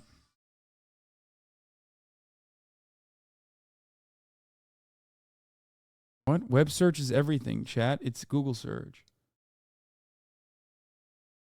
Yeah, here, like, it was at the time. It was like Joe Biden. He was like beating Joe Biden, dude. Look, Joe Biden is green. Look at this. Here. Yeah, this is the point where he was beating Joe Biden. There was a point where he like literally was more Googled than Joe Biden.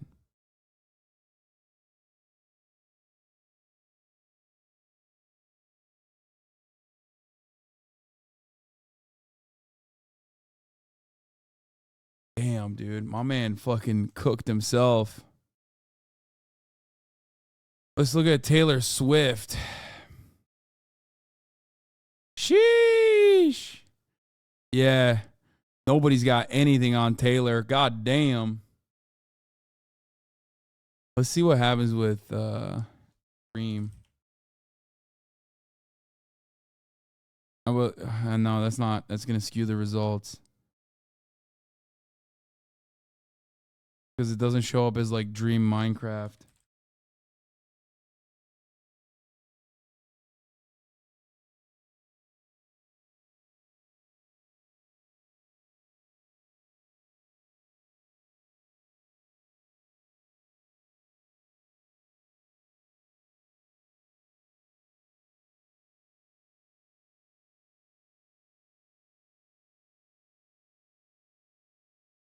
Yeah, Mr. Beast doesn't come near him. It doesn't matter.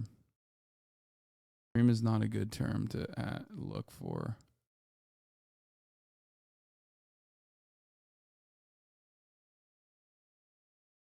Can we look at what states Tate popped off the most in?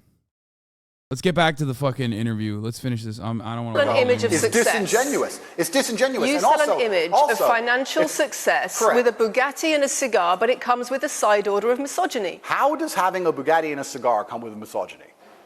I am asking you about things that you have said that have caused major national organizations, including the police, to worry about you by name? That's what I'm asking you about. It's not what I said. It's about what you have said that has caused such concern in the UK. And I want to put it to you that you don't really care about the harm it causes. Because that's not true. Making controversial statements like this online has made you a lot of money. Okay, so first thing, I genuinely am a force. This BBC interview is literally bunk if she does not demand answers as to why he said he's bald by choice. Okay? That's what I'm here to learn. Like, Mr. Tate, you said you were bald by choice to Agent Ross on April 21st, 2022. You are sitting across from me right now, and this is clearly untrue. What do you have to say for yourself for lying to thousands, if not millions, of people around the world? For good in the world. You may not understand that yet, but you will eventually. And I genuinely believe I'm acting under the instruction of God to do good things, and I want to make the world a better. Dude, this is fire. Like, this to me signals like insanity. I don't know why people don't see that. Place. I genuinely believe my legacy is a good legacy, and I believe that eventually when the legacy media catches up, they're going to understand I'm a good, positive influence. I'm not interested in damaging the world for money, because if I was interested in damaging the world for money, I could have sold drugs, or I could make rap music and encourage everyone to stab each other like all the drill artists do. Or you could make controversial. Wait, isn't he like anti-sex work now? If he was interested in damaging the world, isn't that what he would do? Like sell sex work? Well, he did sex trafficking, but even on the sex work side, he also did make shitty rap. What is happening?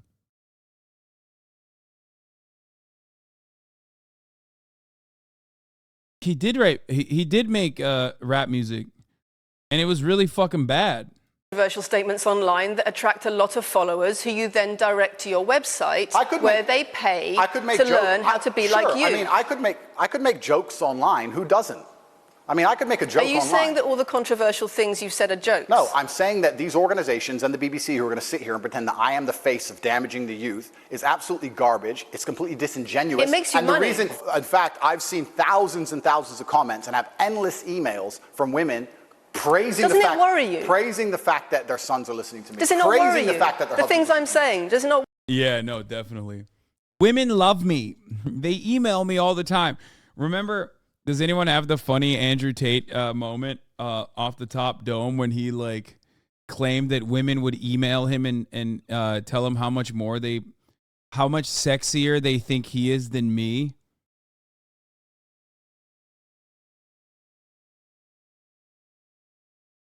Where the fuck was it? Where did he say? Fuck, we need to find it.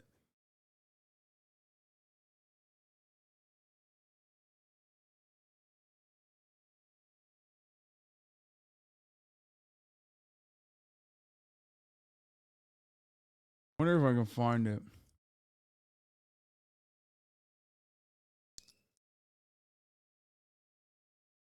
He was like women come to me all the time and say, you're much better than that other guy. I can't find it. It would worry. Are you not concerned about your influence? It would worry me if I was genuinely damaging the world. But for you to sit here and say, Andrew, you've become the most Googled man in the world, you have billions of views, and one woman, is now saying that her husband is not the same man she wants him to be, when thousands and thousands of people are saying the opposite, well, then I would say I've presented you with case after case after case, with quote after quote after quote of people who are genuinely concerned about the impact you're having, and you brush it off as if it's nothing. No, what you have done is come here with an agenda. You've come here with loaded questions. You've come here with things taken out of... Okay, well, you're a fucking idiot if you think that wasn't going to happen. Like, what do you mean? You're literally under house arrest.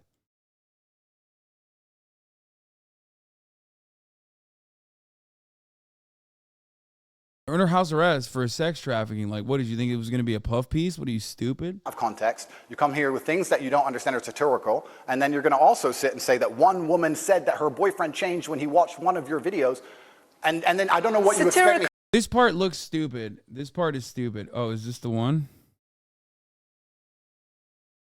The fuck? What is happening with this TikTok? It just broke. TikTok's broken.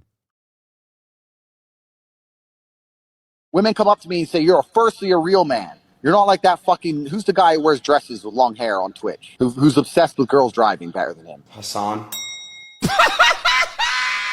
What the fuck? Stop! Women come up to him and say, hey, you're a real man, unlike that Hasan guy who wears dresses. That's what they're saying to him? I love you. You're a real man. Unlike that other guy, HasanAbi, he's wearing dresses. I hate him. Thank you for finding it.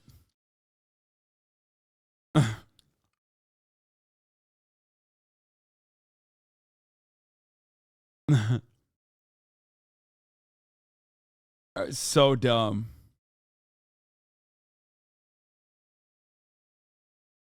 You should wear dresses more. I've seen those pics. You look yoked. Yeah. The funniest part is like whenever the sexually insecure fucking Andrew Tate weirdos try to quote unquote own me, they always bring up the fact that I wore a dress and like dressed up like a woman as though I'm not the one who posted it myself, dog. Yeah, I put that shit on myself. I did it deliberately because I looked fucking hot. I looked great. Where is it? Where's the fucking video?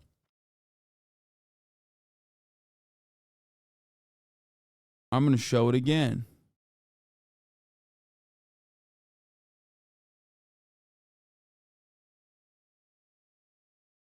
God damn it. I can't find it. It's too far down, maybe? Can I find the tic tac? Damn, that was long hair me. It was a long time ago.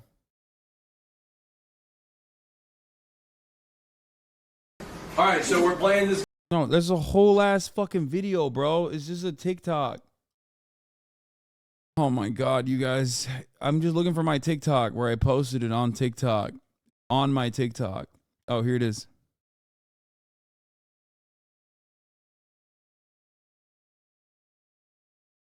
This got 5 million fucking views, dude.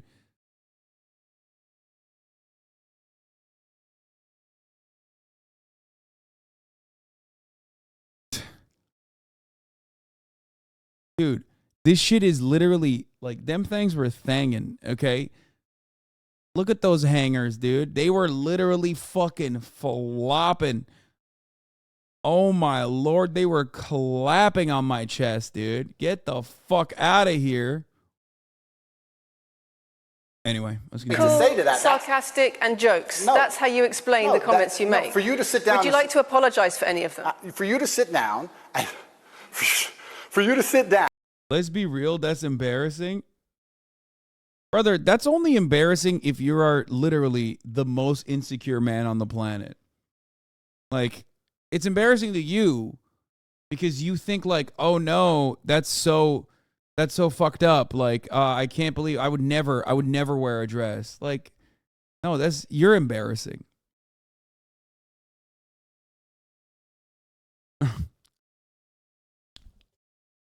It's called confidence, chatter.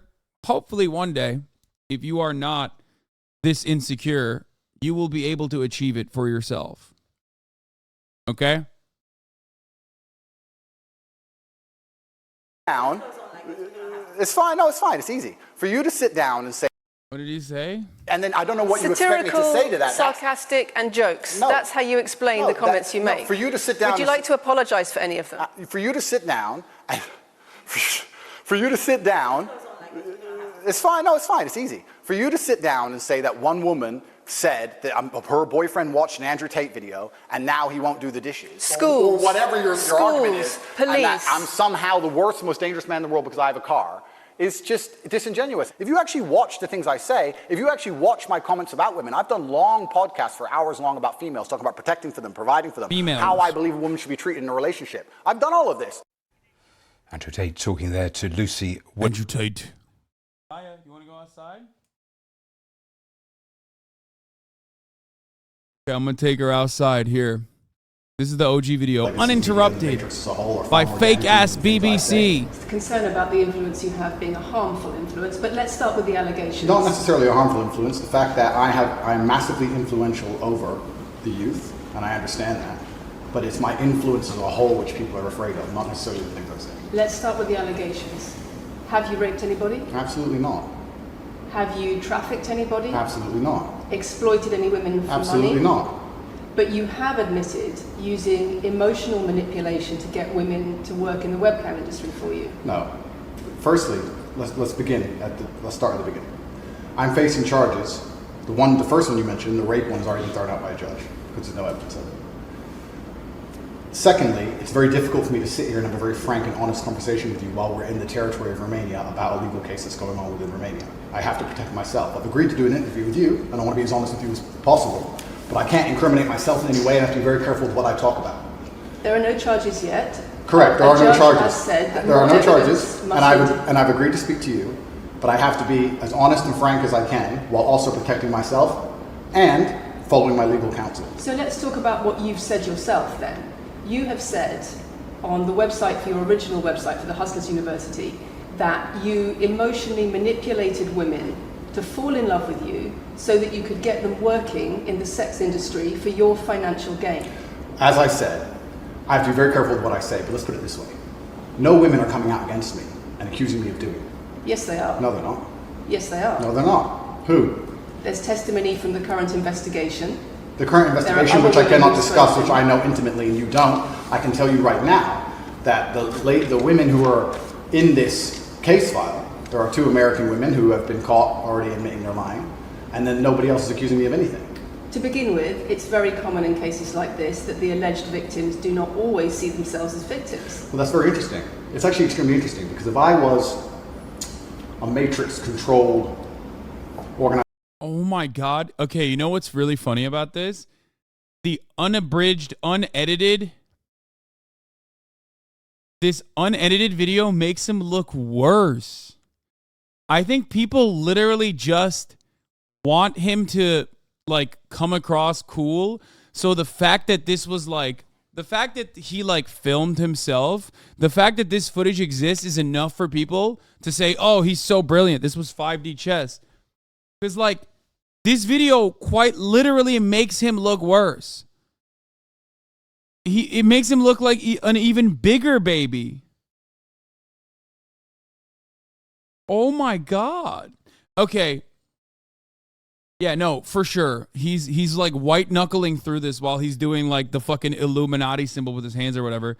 But honestly, it's kind of like when Trump mania was at its peak and like women would talk about how like they think Trump is hot. And basically I said like, look, you can like Trump's policies or whatever. You can think he's charismatic or whatever. But the moment that you think like he's objectively like a physically attractive person means that you are in a position where it's like, you know, unmanageable. It's like you can't salvage that. You can't solve that. You're too far gone, right? It's kind of like that. The Andrew Tate fan base is now at a point where they probably look at the top of his head and go, look at his full head of hair. You know what I mean? Like they're not reacting to like what they are seeing. They're not reacting to the visual stimuli. They're reacting in the way that Andrew expects them to react. So like they don't actually quite understand what he is doing in this interview. They don't really see this as like an interview. Like they're not really analyzing his reactions. They're not looking at it as though if he's like hysterical or not. They've already moved beyond that point. And they don't really have any way of truly assessing this interview for what it is, which is a disaster, for the record. They're just basically happy that it even exists. You do politics and I think you're hot, though. Thanks, poop ass butt.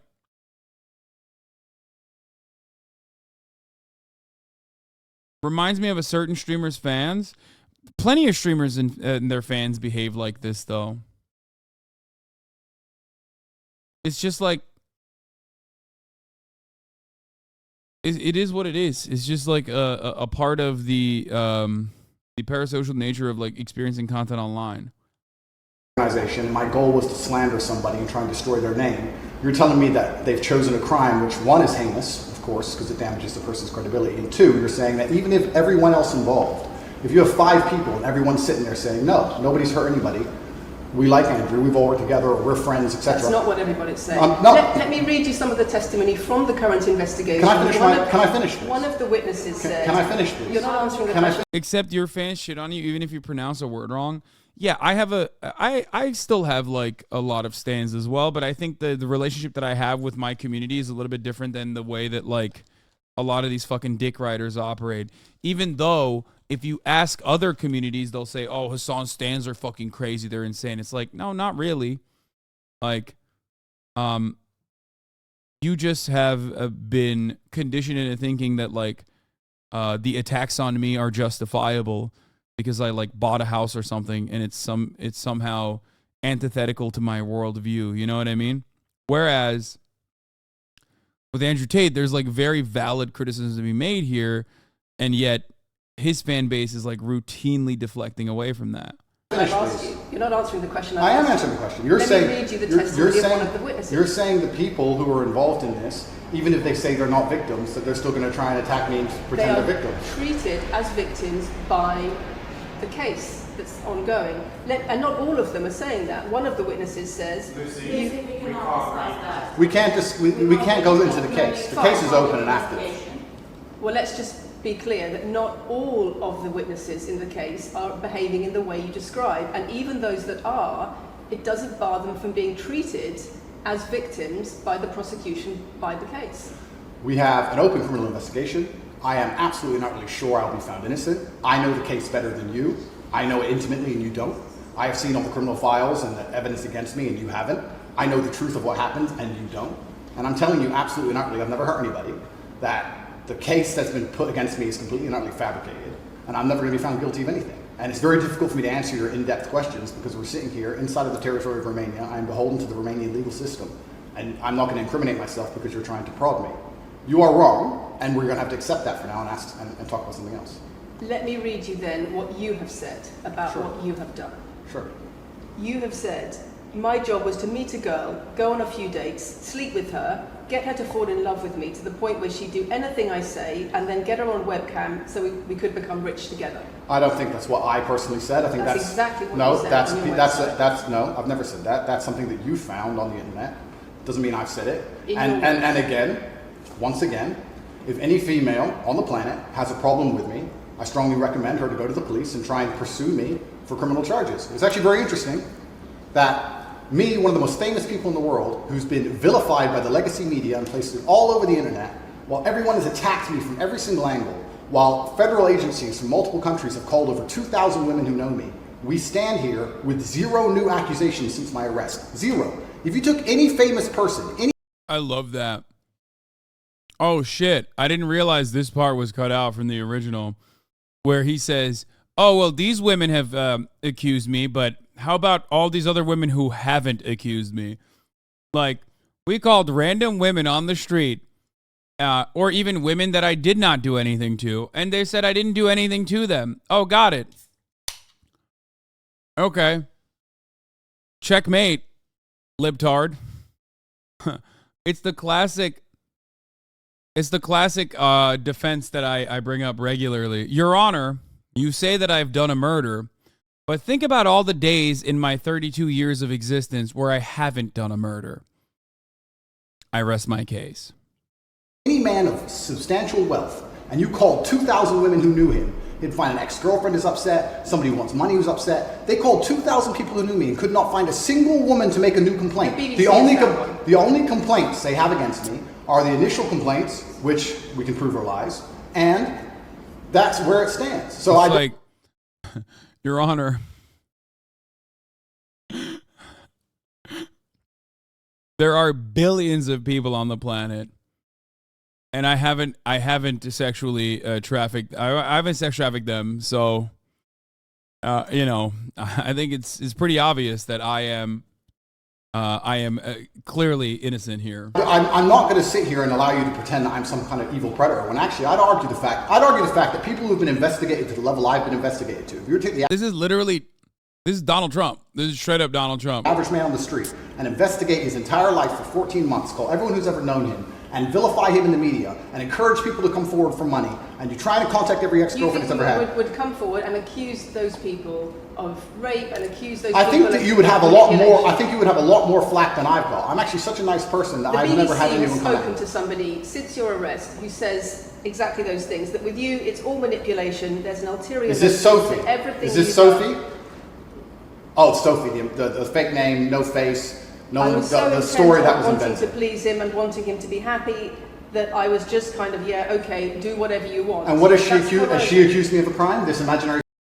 I'm sorry, but he lost me from the jump when he literally said, you have, I never wrote those things on my website about, I never wrote those things that basically self-incriminate about how I was doing lover boy sex trafficking on my website. Like, when you say that, everything fucking falls apart. Like, you said it on video, you wrote it on your website, you literally sold it as a package to other people to teach them.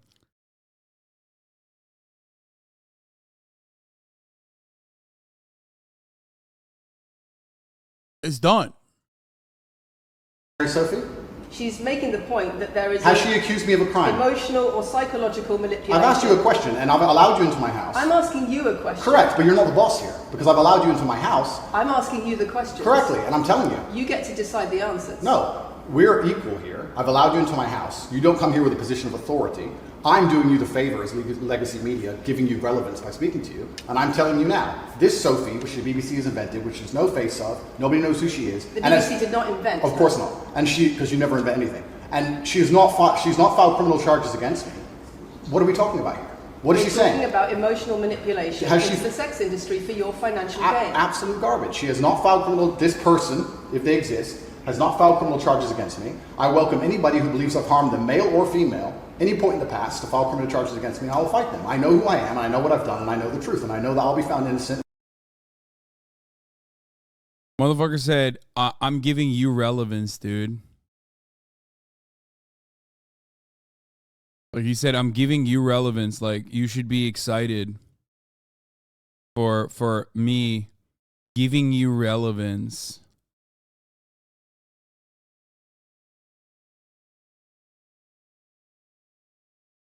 Like, that's insane. He's talking to the BBC, chat.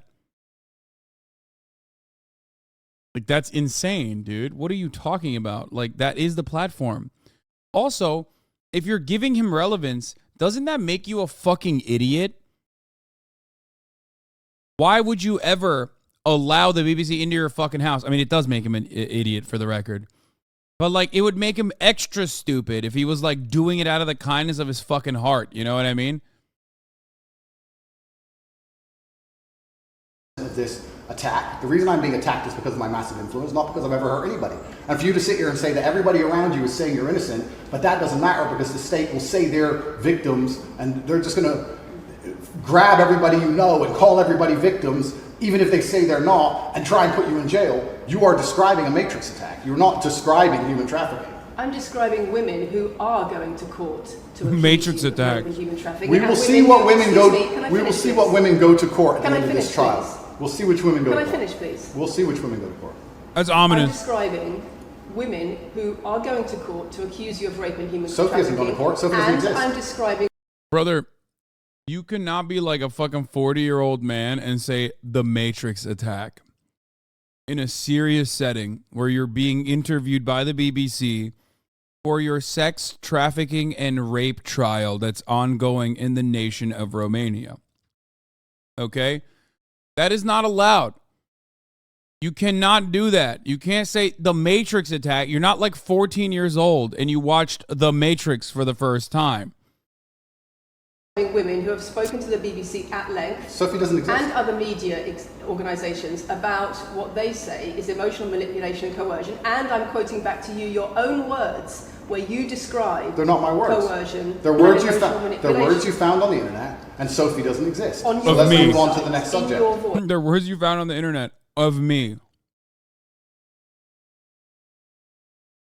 move on to the next subject. No, I think I'll stick on this one for a minute. So there's other places in that same website where you say you get girls to fall in love with you and they do it because they love you, because they want to do what you say. Convincing women to take part in some kind of business arrangement doesn't work long term because they're emotional. You've got to get them to fall in love with you. That's coercion, that's emotional manipulation, that's abuse. What you've found are clips from the internet, some text from the internet, and you're going to sit here and tell me that that's the reason. Of you. Your website, your words. It's not my website. Yes, what? Yes, it is. Check my website. Next. It's the website. Motherfucker said, check my website. I deleted it. I should know. Check my website. I deleted those words, so they don't exist. Taken down, and I wonder why. Tater Tots defend him better than himself? Not really. I think Tater Tots are just as stupid, if not dumber, than fucking Andrew Tate. They're just repeating whatever the fuck he's saying. Half the time, what he's saying is so transparently fucking stupid. You just like, the only way you would understand, the only way you would agree with it is if you have his dick so far lodged down your skull that it's like interfering with your brain. That's the only way you could go. You can look at this and go, oh God, he's so cool. No cap. Why those comments have been taken down. No website's been taken down. My website is the same. It's been the same for a very long time. The comments on. But he is defending good? Exactly. This is the type of person. The type of person that says, but he is defending good. Defending what, you fucking idiot? He literally said, those are not my words. They are his words. It was on his website. He made videos about it. He defend good. On this website, on the original website, have been taken down, and I wonder why. You are accusing me, I'm guessing, what you're trying to say is you're accusing me and you're trying to say that I'm guilty of the things I'm accused of and I'm emotionally manipulating people. I'm saying that you have said you emotionally manipulated people here for your own financial gain. No, absolutely not. And I'm asking you about that. Absolutely not is the answer. I look forward to the end of this trial. I look forward to clearing my name. I look forward to the BBC and the legacy media having to say not guilty and having to tell the truth. As I've said before, the only other person who's been found, despite absolute rigorous, destructive levels of investigation and prodding into my life, is this imaginary Sophie by the BBC who doesn't exist. And if you were to find any single other man on earth and try and analyze his life forensically to the level they've done mine, you would find genuine damage to people. I don't hurt people. It's not just... Thousands of women have come out in my defense. Thousands of women have come out in my defense, and you've not mentioned that. Thousands of women come out in my defense. Yeah, okay, bro. Also, there's dumb broads out there, you know what I mean? It's not like that's a thing still. You know what I mean? I don't know why people always do this, where it's like, well, women defend me sometimes. It's like, okay, well, they're stupid. And I disagree with them. Next. Because the problem is when women accuse you of serious crimes. Okay. And emotional Well, manipulation. let's agree that That's thousands the of women. problem. Let's agree that it's thousands. not the problem that some people say you haven't done it. It's a problem that some people say you have. Thousands of women come out in my defense, and as we stand right now, we have an open criminal investigation. The people who are involved in the criminal investigation are saying that we're not victims of anything. Andrew's fine, he's never hurt us. You're saying, no, I have the opposite to that. I have to counter that. I have someone called Sophie with no face, a fake name, who we've invented, and she's not accusing you of anything criminal. So I don't see the whole point you're trying to make here. You say you manipulate women, they say you manipulate women. Why wouldn't people think you do? I'm not here. Do you think I'm manipulating you? I'm asking you about the testimony you've given on your website and the testimony No, women have given you've about printed you. something off that you found on Reddit, and you're going to sit here and say that that makes me a bad person. Wait, what? No, it's on the Wayback Machine. It is on your website. What is happening here? This is truly a remarkable situation. And people actually are like this is such a win for Andrew as a woman, wife, sister, mother. I would 100% like the men in my life to be hardworking, disciplined, strong, and stoic. Master at his craft. This man is a legend. We need to protect this man at all costs.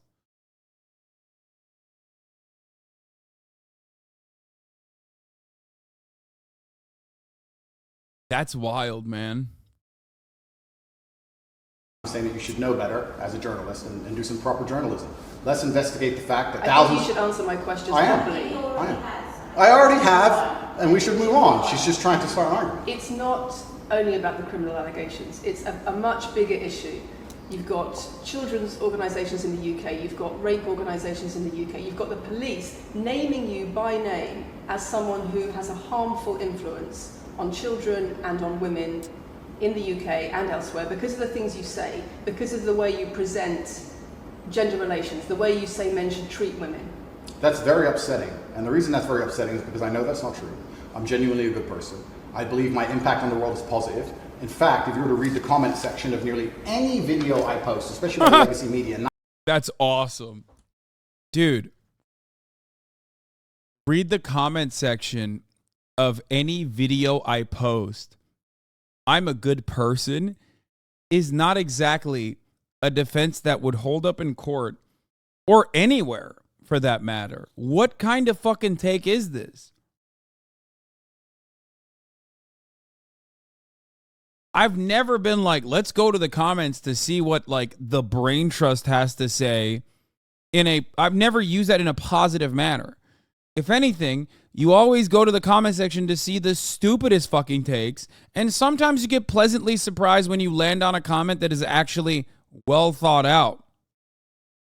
You can't on the one hand be like, you got your information from Reddit. And then on the other hand, point to YouTube comment sections and TikTok comment sections for the beacon of intellect. That's worse than Reddit. 95% of the population agree with me. Most people know that the things I say are positive. Legacy media as a whole has lost all its credibility in the last 3 to 4 years. Nobody believes it. And it's a shame, it's a massive shame that the BBC come here and try and push and purport this idea that I'm a dangerous person. I'm anti-drugs.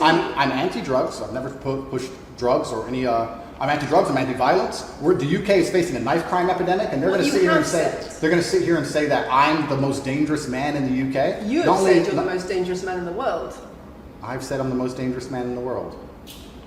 You've also said that a woman's intimate parts belong to her male partner. I'm glad you find that. Why is he laughing? He did say that. Like, he said that so many times. Wait, why is he laughing? I don't understand. Like, I mean, it's a joke for the most part, but it's a joke only when you realize that, like, the world. But I do like that they brought that back. You're right. That's a really good point. Thank you. Now, because we talked about this. Because I'm doing it for Saints man in the world. I can't walk the street without people coming up to me saying, top G, top G, top G. That's fine. But I am walking the streets now with bodyguards, and I'm going to tell you all why. I'm doing it for your protection, not my protection, your protection. And I want to explain something to you. Anyone who's followed me long enough knows I've had an eclectic life. Anyone with a brain can look at us and think of how much money we've made, the places we live, look at our Instagram, where we go, and the kind of lives we've lived, been associated with, still associated with. I'm not gonna get too much away on the internet. I have enemies. You cannot just run up on me while I'm walking somewhere, sprint over to me at speed, and expect not there to be an altercation. I would rather end you and then work out you were a fan than me get ended. I'm saying this, and I'm saying this with absolute fucking seriousness. Be careful. As a professional, when you see me, you approach me the same way you approach a nervous horse. You don't run over making fast movements, you get kicked in the fucking face. I'm tired of walking down the street and people seeing me out the corner of their eye and sprinting over to me. I don't know you people. I don't know you. And I don't like groups of full-grown men running up to me. So I've started walking around with bodyguards. The reason I have bodyguards is so that they can stop you getting close enough to me where I'm forced to react. But if you see me, approach slowly, respectfully, and carefully. Because I'm telling you, my trigger finger's swift, and I would rather make a mistake than die. I don't like it. And I'm making this very, very... Yeah, he's a very dangerous man. Remember, he was like the type of dude. Remember when he was like talking about how he was like constantly scared that his like there was just like random dicks everywhere, you know what I mean? And there's just like random dicks left and right, like he that could end up sneaking into his girlfriend at the time.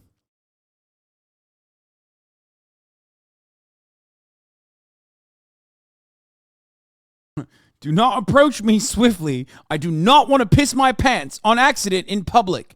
It will be a pee-pee time. and it will not be a good time for me.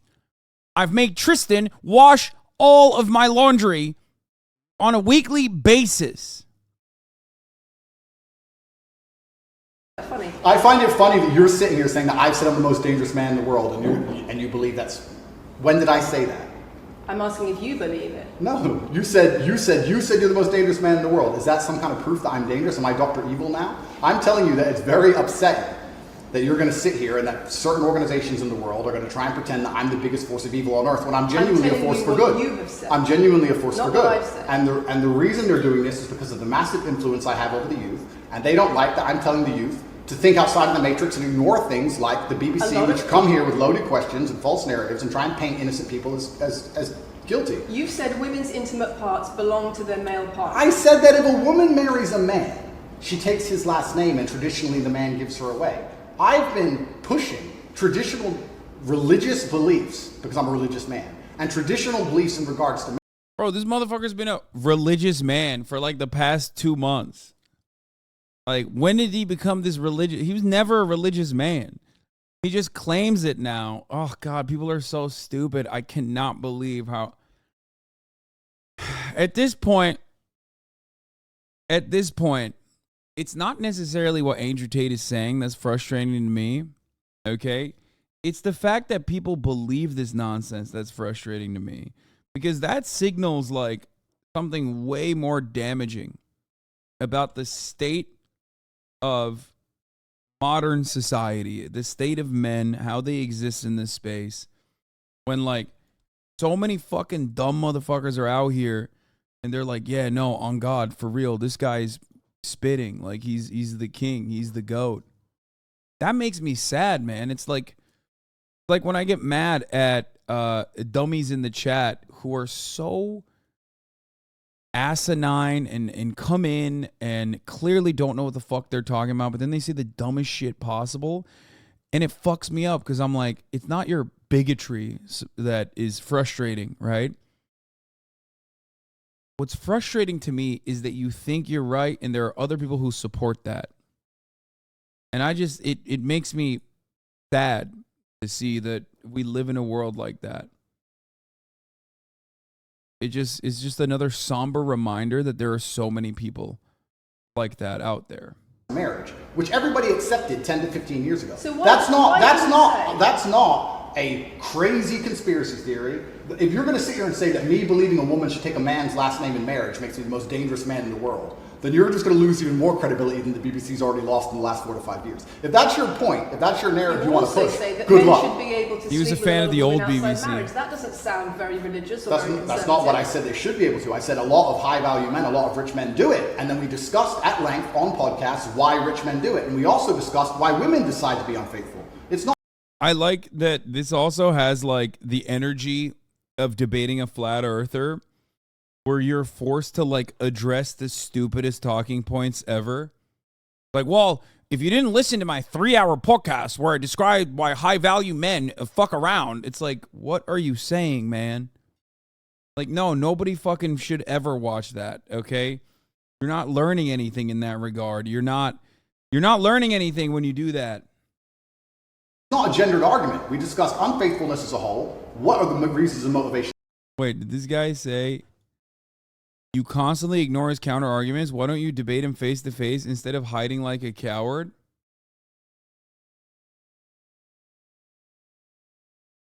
Yeah, why don't I debate him face to face? That's bait, right? There's no way. Because I did debate him face to face. Twice, as a matter of fact. He cried like a baby on both of them. He ran away.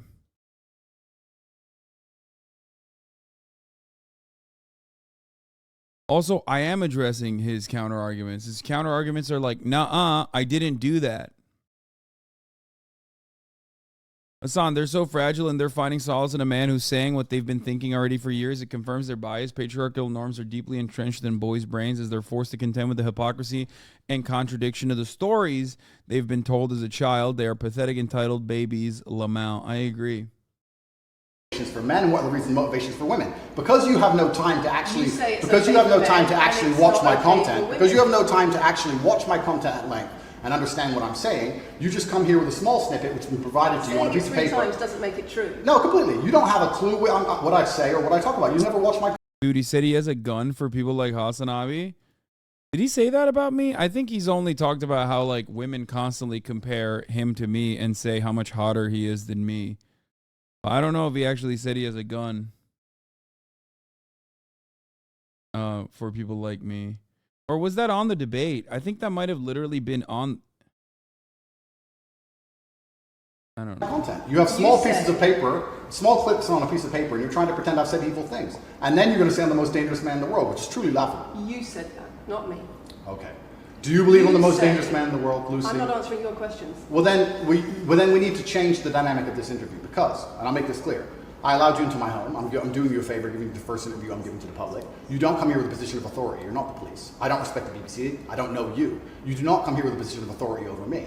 We are equals. We are people. We're citizens of the world, and we sit here as equals. And I see you as my equal, and if you ask me questions, I can ask you questions back. For you to come here and sit down and pretend you're the Gestapo and that you don't have to answer my questions is disingenuous because I don't owe you anything. Asking questions and you answer. But I don't. It's my house. You have to agree with my words. My house.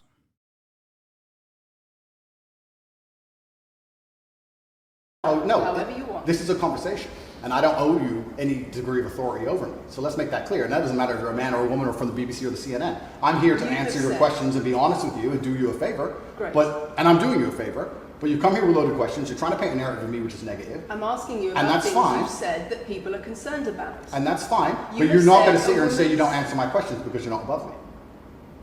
This is also not supposed to be a third degree, it's supposed to be a conversation. Absolutely. Well, it would help if you answered the question. I've answered every question so far. Let me ask you another question. Sure. You have said that a woman's intimate parts belong to her male partner, and if she goes on OnlyFans, he is entitled to a cut of her income. You are extremely, it's very confusing to me why you're going to sit here, take long format podcasts I've done, which are 3 or 4 hours long, in context where I've sat with OnlyFans girls, 10 or 15 OnlyFans girls, where we've been joking back and forth, ignore every comment and satirical comment and sarcastic comment that the females have made, and then come along and say, you said this and that, and you're the most evil man in the world. I don't know if you understand what sarcasm Did you is. say it? I don't know if you understand what sarcasm is. I don't know if you understand what context is. I don't know if you understand what satirical comments are. So you're saying it was sarcastic? I'm saying it was a very interesting talk show. And for you to sit here and say that that is my true core beliefs and that makes me a bad person is disingenuous. Is it? Of course not. Was it sarcasm? Absolutely. You should watch the show. You were being sarcastic You should- when you said, let me you just should- clarify. you should okay? watch the show. Let me clarify for the audience. You were being sarcastic when you said a woman's intimate parts belong to her male partner. No. You didn't believe that. No, it's not that. It's that you haven't watched the show at length, and you should have, because the woman was saying, my man's car belongs to me because he's my man. And she was on OnlyFans. And then 20 minutes later, when she said she was on OnlyFans, I said, well, you're selling your body, that belongs to him because he's your man. And she laughed. She laughed and she said, ha ha, yeah, that's probably true. If you watch the show, it will make sense.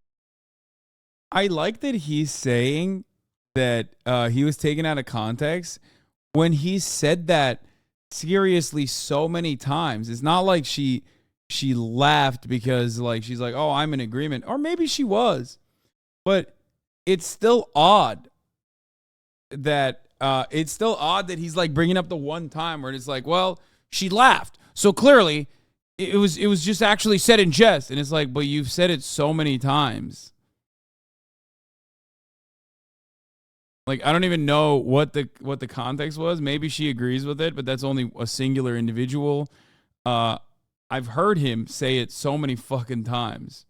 This is rough to watch because she's literally not equipped for this. What do you mean she's not equipped for this?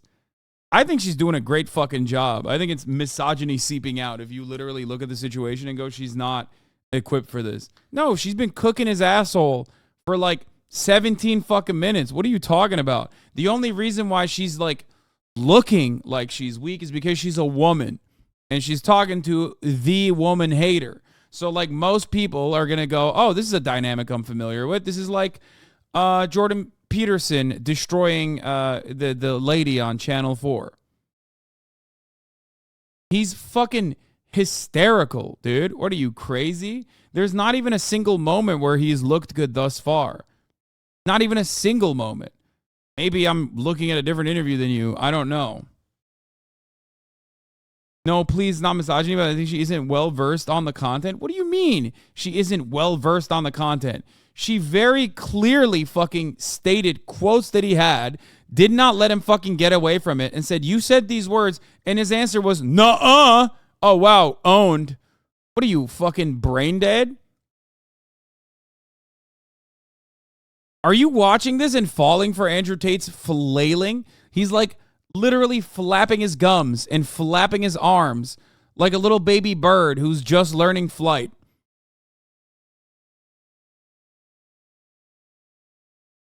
That's insane. I actually thought, personally, that there wouldn't be people who are like, no, actually, Andrew Tate is destroying her in the marketplace of ideas in this community other than the fucking tater tots. She's doing incredible. She does not let Andrew Tate misdirect. She does not let Andrew Tate deflect away. She literally stays on the point over and over again and goes, answer this, answer this, answer this, answer this. And after like the 11th time where he goes, nuh-uh, it doesn't fucking matter. I'm sorry that you think that someone who works for the fucking BBC should be analyzing 700 hours of Andrew Tate footage where he's like being different, doing different flavors of misogyny to be like, well, here, actually, I have the video right here. And at 10:35, you didn't, she did not laugh at you. Or she actually was laughing sarcastically because she felt disheveled. Do you think that that is what journalism is? Do you think that's what journalism is about? You think journalism is about watching Andrew Tate on the Fresh and Fit podcast against Instagram thoughts? Is that what you really think someone should be doing as far as their due diligence? Are you that brain broken? Are you that permanently online brained that you literally think a journalist should actually scour through 700 hours of fucking footage every time Andrew Tate has interacted with a dumb broad or a dumbass fucking weirdo misogynist loser to like deeply dive into further context lest Mustafa thinks she get rolled? That's crazy. Why don't they do that? It would finish that argument altogether. Are you that? I was about to say the R word. Oh my God, I caught myself. It's been a very long time. Holy shit. Are you that fucking stupid that you literally, like, what are you saying? She straight up showed him verbatim words that he has written, and his answer was, nuh-uh. There is no reason to even have this conversation to begin with. But I think she's doing a phenomenal job.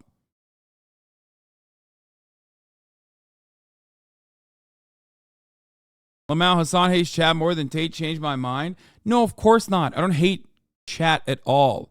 I hate stupidity.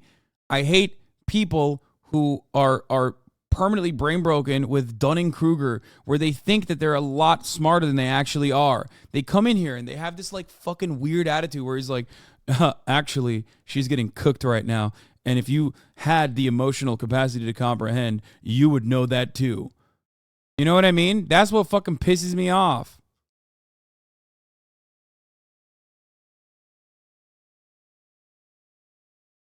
It does frustrate that no matter how much he demolishes him, people still think that he's a genius and is being perfect. Exactly.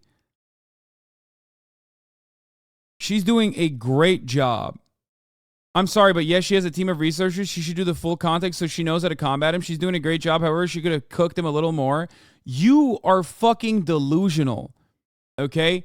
He is the one who just manipulated you by saying, well, actually, in that regard, that lady laughed at me, so it was clearly a joke. When you have seen 700 hours worth of fucking footage where Andrew Tate talks about how women are property, women are property, women are your property. You say a lot of stuff about women like that they're your property. That's not what I said. I was talking about an OnlyFans company when that question was asked. But I said that if a woman is going out with a man, she belongs to that man. That's his woman. So if she wants to do OnlyFans, she owes him some money because she's his. Yes. There you go. Is that good? Do you think that's a joke? Do you think that he's joking here?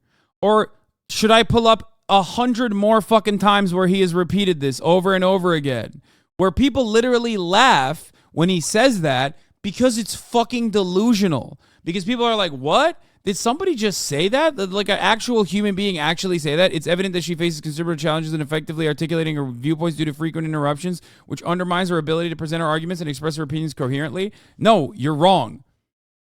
The only reason why you would think that he is like being alpha when he is hysterically yapping and saying nuh-uh, nuh-uh, is because that's the reason why he's successful to begin with, because you're like aesthetically bound to believing a guy like Andrew Tate. That's it. It's man equals win for you in this regard. I'm sorry, it's 100% the truth. Okay? She did her due diligence. She literally brought multiple talking points over and over again. She did not allow him to escape the top of the hour ad break. She literally told him that at the top of the hour, there's a 3-minute ad break. And if you no longer want to see those ads, all you need to do is subscribe, which you can do for $5 or for free with a Twitch Prime by connecting your Amazon Prime account to your Twitch account, where you get 1 free Prime subscription a month. Social warrior Hasan. The only thing I socialize as a warrior is when I do conquest in bed with your mom, okay? You're doing more than the journalist. You're proving yourself wrong. No, you're wrong. You're being a neo-lib. Okay? Yes.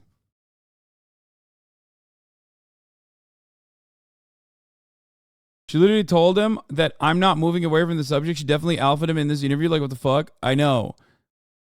It doesn't matter. It does not matter that... Can you fail at taking him down from your POV, though? She doesn't need to change our minds. This needs to be aimed at the idiots that might fall for this shit. No. The point is, some people are beyond saving, okay? Some of them are in this chat right now.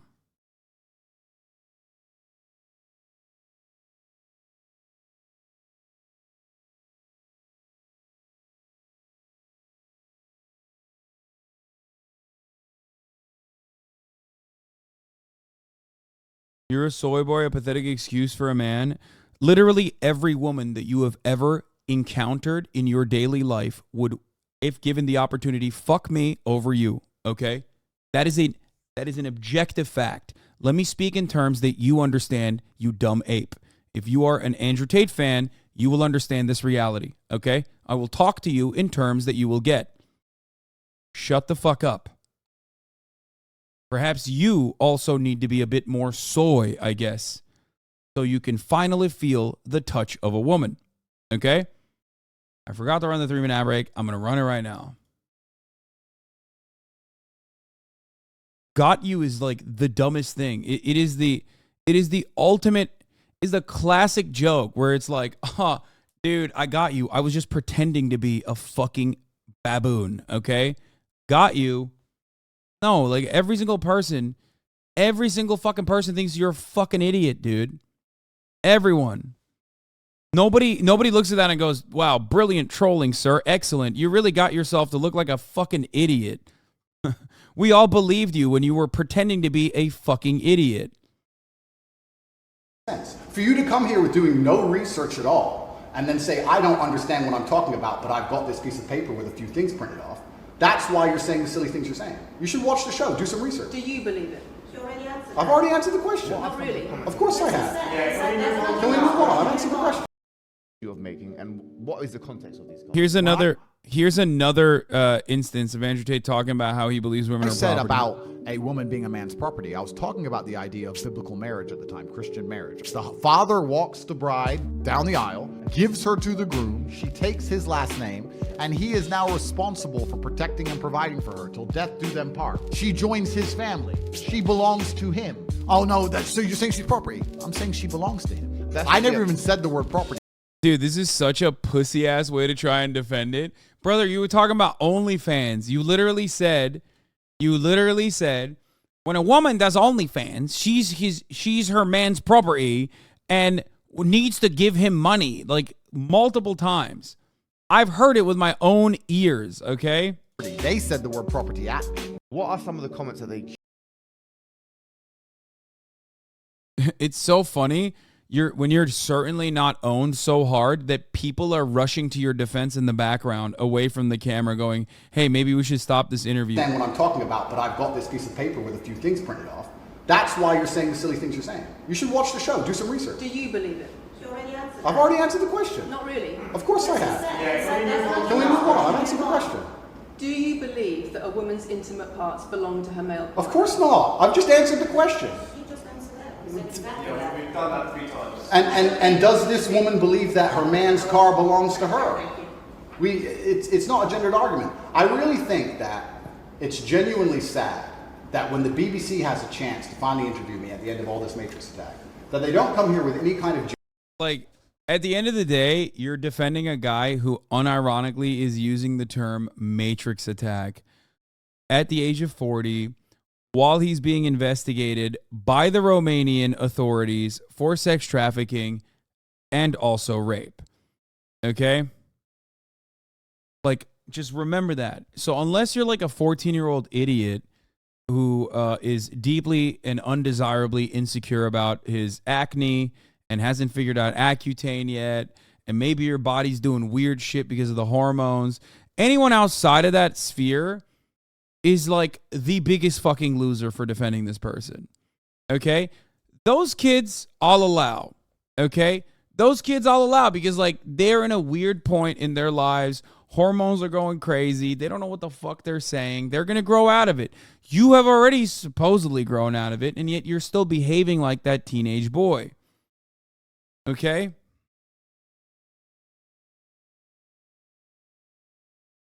Oh. Genuine openness to try and understand my influence over the world, or the things I push, or what I'm trying to teach like, the look world, at his leg. or why I'm a good influence on the world, because I am a massively good influence. Instead, they come here with pieces of paper, with printed out excerpts from 5-year-old podcasts, taken out of context, to attempt the same Matrix attack on me, which has been attempted endlessly. Every single person in Legacy Media has already tried this, and it doesn't work. I really encourage you. I encourage you to read the comment section on YouTube when this goes on YouTube, and you will see that nobody believes a word you're saying. The This is reason we're garbage. asking you about these comments is because we've got the chief executive of Rape Crisis naming you individually as spreading a dangerous ideology of misogynistic rape culture. Absolute. It's the comments you make that are leading people to say things like Absolute this. garbage. National organisations who are saying that are blaming you for increasing levels of misogyny. Schools that are saying they are having increased incidents of girls being attacked, of female teachers being harassed. If that was by true, pupils if that because of you. Guys, he said read the comment section of a YouTube video. He's popping off. Like, man, this lady had nothing. It's so crazy when I'm debating someone and my opponent says read the comment section of a YouTube video as an own. Well, I guess I'm fucking owned now. Call me perished, okay? I'm destroyed.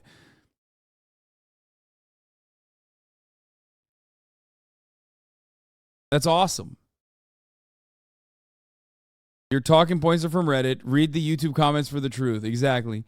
Read the Facebook comments. You and your teaching. Well, that's absolute garbage. I have never, ever encouraged a student to attack a teacher, male or female, ever. I preach hard work, discipline. I'm an athlete.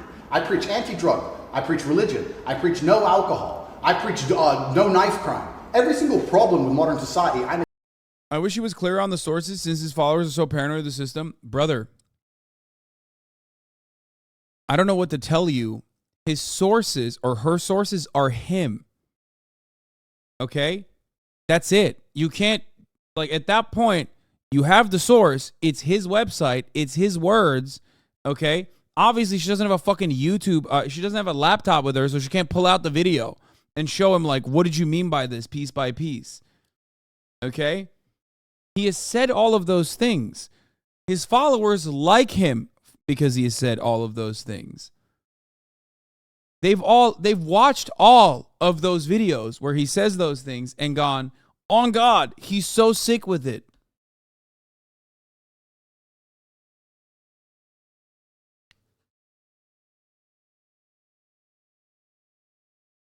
If you want to see him say those things, look at literally any fucking Andrew Tate TikTok or any Andrew Tate short on YouTube with the Sigma music, and you will hear him say exactly those things. Against. I'm teaching young men. I'm teaching young men to be disciplined, to be diligent, to listen, to train, to work hard, to be exactly like me, with no criminal record, never even yet charged in this 14-month Matrix investigation. And I'm saying that if men grew up like me, which are hardworking and diligent and some emotional control and stoic, we're going to have a better society, not a worse society. To sit here and say that schools in England, which is a failing nation, which has knife crime going through the roof, violence going through the roof, men's mental health going through the roof, and they're going to all blame me because I appeared on the internet 1 year ago, is disingenuous. It's disingenuous. And also, financial success correct. With a Bugatti and a cigar, but it comes with a side order of misogyny. How does having a Bugatti and a cigar come with misogyny? Because it's all mixed together in what you teach. You teach that a woman, if a woman comes home and accuses you of cheating, you should hit her with a machete, shove her off. Is that what I teach? That's what you say. No, if you actually watch the clip, it will be about the woman attacking me with a machete. As usual, you've not watched the video, taken it out of context, flipped it, and attempted to attack me with a small excerpt. Let me tell you something, Lucy. I'm sure you're a very nice person. I'm sure you're a fantastic person. But if I were to take everything you've ever said online. He seems so stoic. I agree with you, but don't you think she's not doing a good job being an interviewer? No, I don't. I think she's doing a perfectly fine job, especially for like most of this interview so far. Okay? He has said those things. He has literally said those things. And he's being hyper emotional. Okay? Look at his fucking throat. She's the one who's being stoic. He's the one who's flapping his fucking arms around, going crazy. And he's like, ha, I got you. I never actually said that. It was a joke. And that's his answer. His answer is always, it's a joke. It's a joke. It's naive. You're naive. It's a joke. I was just kidding. We're just about banning anybody that's not contributing to the echo chamber. Brother, let me unban you real quick so that we can have this conversation. We ban people when they're not contributing to the conversation in a genuinely constructive way. Because a lot of people come in here and go, Andrew Tate is my God King, and he actually owned this whore, okay? Yeah, of course I'm going to ban that person. Because that person is not a serious person. That person is probably on their 11th fucking sock account. Okay? The idea that we're like banning people that are not a part of the echo chamber is so fucking stupid. I'm happy to address all of you L-taking motherfuckers all day, every day. But if I were to do that, then unfortunately, we would not be able to get through anything. We would constantly have to get stopped every time a narcissistic man-child chose to fucking come in here and say some dumb shit. That's the reason why we ban people, so we can move the conversation along. If you want to contribute something, instead of fucking crying and seeing other people get banned and go, oh my God.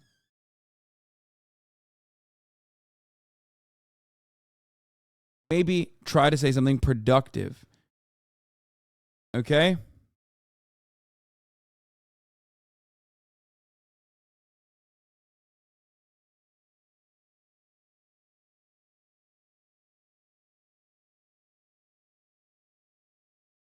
He's doing exactly what Jordan Peterson did back in the day as well. You're clipping me out of context. Watch the 4-hour podcast to get better context. When in fact, now at least, we know that Jordan Peterson was always transphobic, for example. Jordan Peterson used to lie and claim he wasn't transphobic, and his fanboys would say the exact same shit. They'd be like, oh, well, you just don't understand. Jordan Peterson is not transphobic. You just haven't watched 3 hours of his lectures to fully comprehend how not transphobic he is. Okay? If you have someone you like and see them as a mentor, then say something you disagree with. Do you forget everything they said before that? What? What is the point that you're making?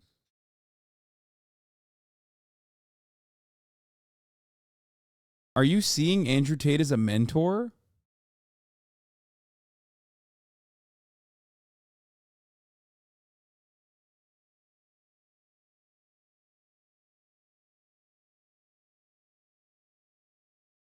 Or are you saying Jordan Peterson is your mentor? What part of Jordan Peterson, if you like someone, do you like everything about them? No. But there are certain values that I do not mesh with, especially if your output is content, okay? Jordan Peterson is a content creator. Jordan Peterson is a content creator. If the overwhelming majority of the content that he's putting out there is negative, transphobic, and reactionary in general, then yes, I'm not going to like him. I'm going to correctly address that he is being a negative influence on society.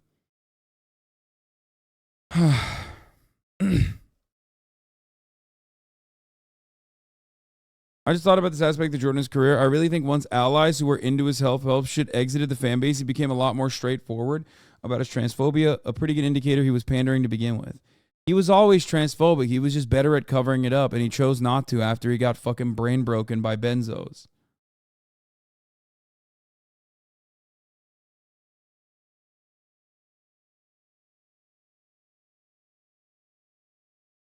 Why are you pretending you don't understand the question? Why would I pull this person up instead of just avoiding him?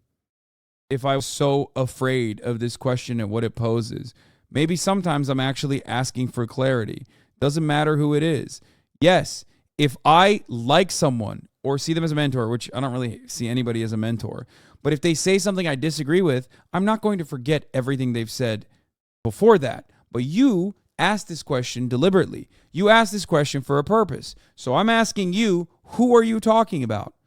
Don't be a fucking coward and explain to me who the fuck you're talking about. Are you talking about me? If you're talking about me, what did you hear I say that you disagree with? If you're talking about Andrew Tate, why do you consider him to be a mentor? What has he done for you? If you're talking about Jordan B. Peterson, I would ask the same question. Don't fucking come in here, ask a pointed question, and then buckle like a picnic table the moment I ask you a fucking question. Stop being a pussy and say exactly what you fucking mean. And to that other chatter who thinks like I'm afraid of fucking words, what are you, stupid? This is what I do for a living.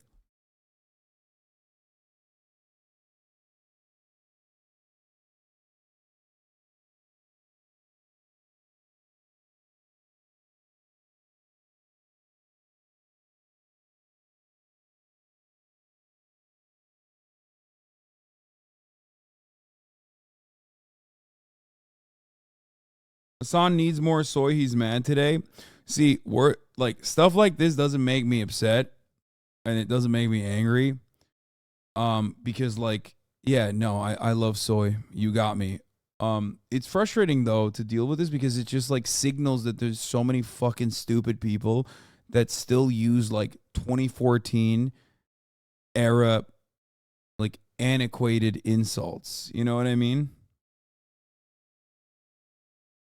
That's what frustrates me. It's like, dude, the people that used to say that shit are like all pathetic divorced dads who now have to like live with their mommies in their mother's basement. Okay?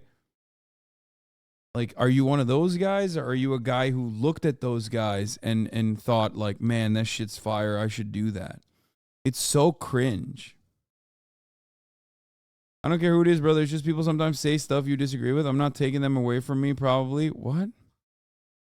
Okay, I can't. All right, take an hour off, dude. I fucking so... I just, like...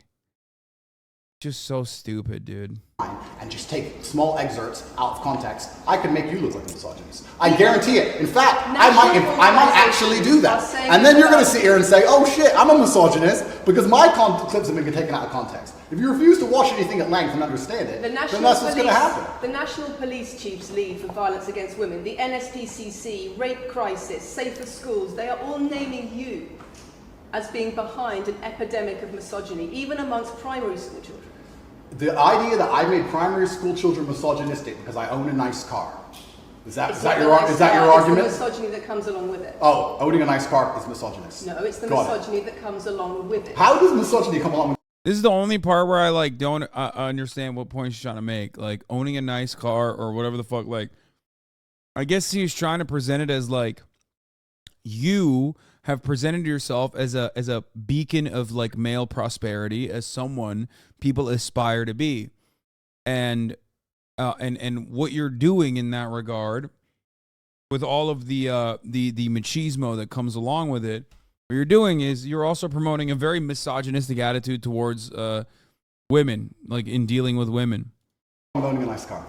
Because you have an image of financial I'm glad you're success. answering my questions now. We finally got the dynamic. You have right. an image of financial She's answering my success. questions, as she should. Excuse me. She's like, yeah, I won. She answered my question. You're such a child, dude. You have an image of financial success, but it comes along with attitudes towards women that are really problematic. My attitudes towards women is that women should be protected and provided for, and I've said that at length. In fact, I've said that over 50 times online. You never mention it. I say that my girlfriend doesn't have to work unless she wants to. I take care of her. I die to protect a woman. I've talked about how I've stood up and faced a knife to protect a woman. And in return, you want authority over her in the way you have over a child or a dog. Absolutely not. I've said that women should be protected and provided for. And in return, you want authority over her, because if you have responsibility for someone like a child or a dog, you say, you have authority over them. If you want to go down this argument, we'll go down this nuanced argument. I said that if I have responsibility for her safety, I should have a degree of authority over her.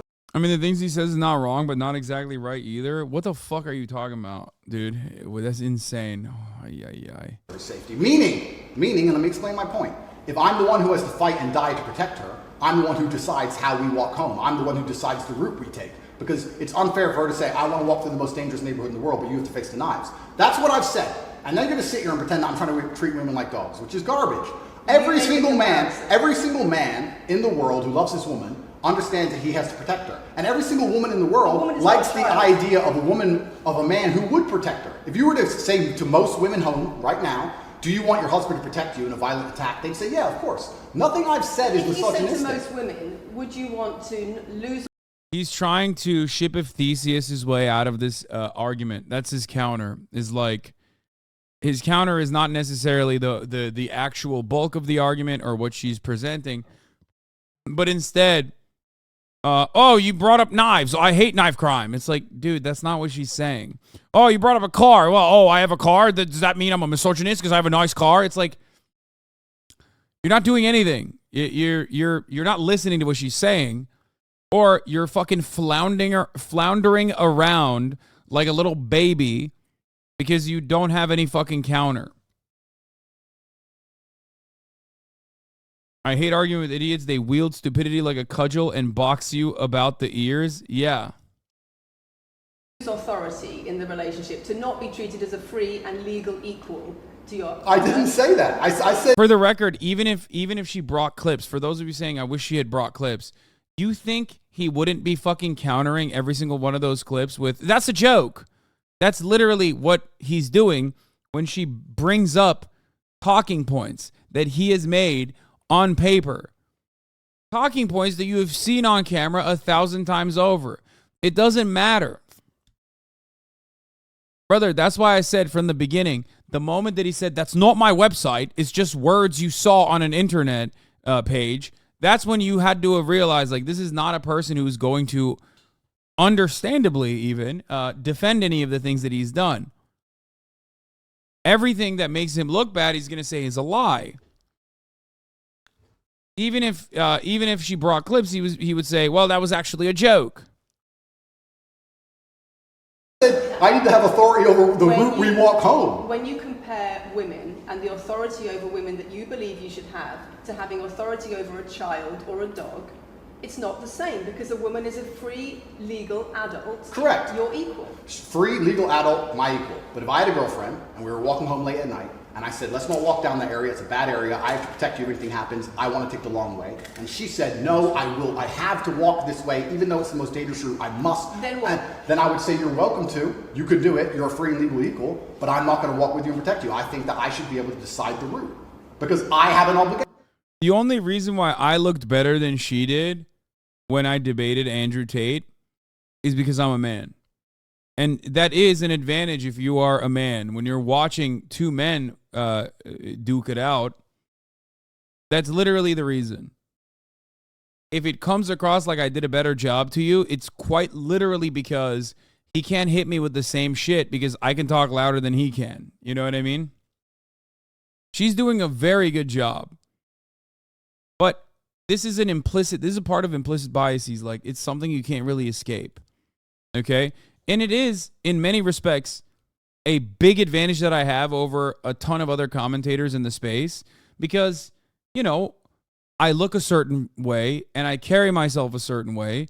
And that's actually part of the reason why they're always so desperate to be like, oh, you wore a dress, remember? Or you paint your nails, you're gay. Like, it's to combat the way that people perceive me when they look at me. Oh, don't look at him right now. Don't think that he's like 6'4", 245 pounds. Think of like how actually he's soy because he wore a dress one time. You know what I mean? That is a deliberate way to try and like, I guess, make me seem less masculine, even if your eyes are perceiving me as something entirely different. And it's not effective, of course. And the other side of that, the flip side of that is always people like Sneeko or so many other people that are like, 100 pounds soaking wet go, oh, I'm the big masculine alpha dog, actually. You know what I mean? It's like Sneeko saying that like me and Charlie are weak and soy when he looks like a stick figure. You know what I mean? Or when Ben Shapiro talks about traditional masculinity and gender norms when he himself doesn't fit in it. You know what I mean? It's like a way to try and make themselves seem like they're something that they're not. Okay? A lot of people, no matter what their background is will still fall prey to the aesthetics. And I think that is a big advantage that I have. The way I carry myself, the way I talk, the way I look, the way I act, ultimately is like an immediately effective counter to the red pill bullshit. Because all of those red pill guys, they say all the masculine alpha dog shit, but they don't look the part in the way that I do, for example. You can't turn around and be like, you're ugly and you need to be a fucking feminist to fuck women. You know what I mean? You can't say that to me. You know what I mean? It doesn't matter. It doesn't matter what my fucking political perspective is. That's it. And my obligation as a man is to protect and provide for females. Everything I'm talking about is traditional gender roles, which 10 years ago, less than 10 years ago, would not be considered outlandish, would not be considered crazy, would not be considered dangerous or misogynistic. The world has changed, and a lot of people haven't changed with the world. Please understand there's a lot of women at home watching this right now who like the idea of their man sticking up for them, protecting them, and providing for them. And just because the world has gone crazy and the legacy media has gone crazy, most people at home are still relatively sane. And these are the people who are going to write in the comments that Andrew isn't saying anything that's outlandish. Yeah, once again, appealing to the majority is not an argument. You're not making an effective counter here. You're just saying that, like, your fans are going to agree with you. It's like, yeah, no shit. That's why they're your fans, dumbass. Every time he says, like, well, plenty of people think this. Plenty of people think this. He has no actual real basis for making this claim. It's always read the YouTube comments or many women have emailed me. Okay? It's the whole world believes these things. Look at him. Look at him fucking. Look at him nervously. Just nervously. Look at his leg. Just twitching like a motherfucker. It's fine. It's fine. Yeah, that's fine. I'm having a nice conversation with you, so I'm enjoying it. So it's no problem. It's been fun so far. It's fine.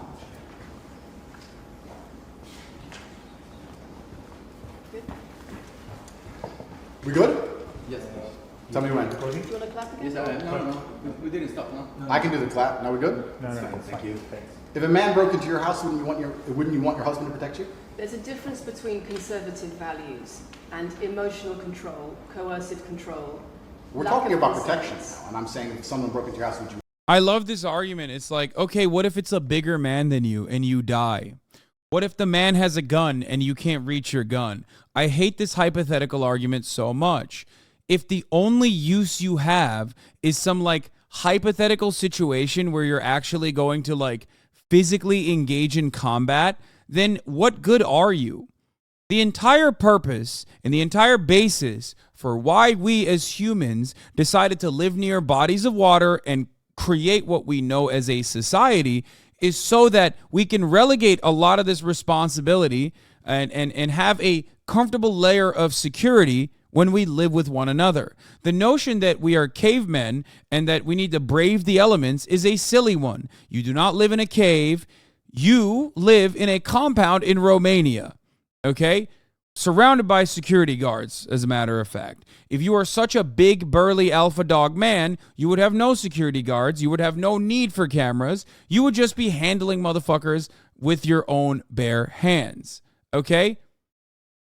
It's so stupid when dudes go, what if a fucking rapist broke into your house and was about to like physically rape you, and he was like perfectly large enough to rape you, but also small enough and I guess blind enough to not see me coming from behind, so I could execute him John Wick style. I'm like, oh wow, that's a wonderful fantasy that you have in your head, but that is not how people make decisions in their real lives, okay? And that is certainly not a justification for misogyny or operating on this basis. How many fucking dudes are actually in a situation where they're physically protecting their significant other on a day-to-day basis? It doesn't happen. And even if it did happen, it's up to the fucking, it's completely up to circumstances in that regard. If the person has a gun, you're screwed. What are you going to do?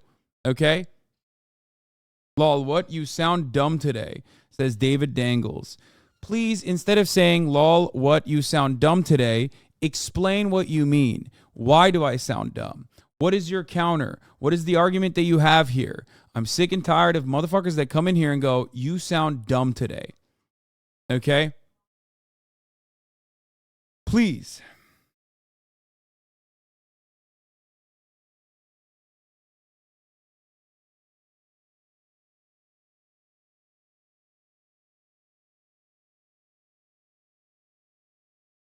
Anyway.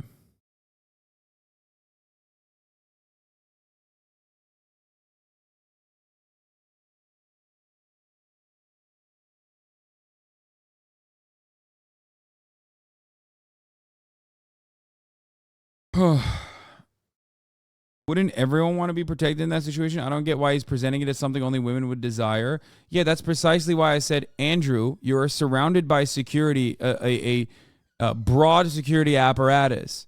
Do you not feel like you are capable of defending yourself on your own? Maybe it seems like you have a security apparatus for the threat that you perceive is going to happen to you.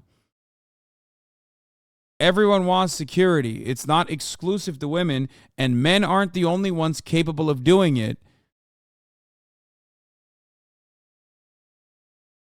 Somebody broke into Andrew's house and stole his hair. Yeah. You want your husband to protect you? It's not about conservative values or protection. It's what you're demanding in return for that. Well, I'll give you this. I don't know who your husband is. I don't know if he would stand up and protect you or die for you, but I'll give you this. If someone broke into this house right now and was a homicidal maniac, I would expect me and the other men in this room to stand up and face them, while you and the other women in this room could protect yourselves. I would actually. That's not on the basis of manhood, you fucking idiot. It's capabilities, but instead, you wouldn't be the one doing shit, okay? It would be your security. And what if he has a gun? Then you're dead. So shut the fuck up. God, I hate this. I hate these arguments. They're so stupid, okay?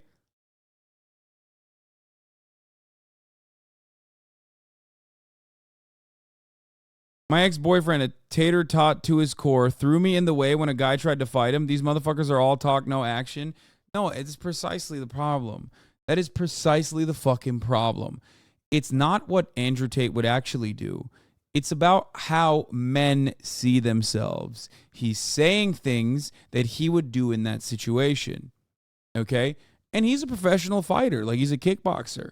Make no mistake. I would not be able to beat him up in an organized fight. Okay? I would never say that I could. Having said that, however, if someone with a gun who wanted to kill him walked into his fucking house, the professional kickboxing goes away real quick. He would not be able to genuinely defend himself against someone in that hypothetical scenario. In this hypothetical situation that will never happen, I would defend you. So why are you mad at me? Is exactly what the argument he's making, and it's very stupid.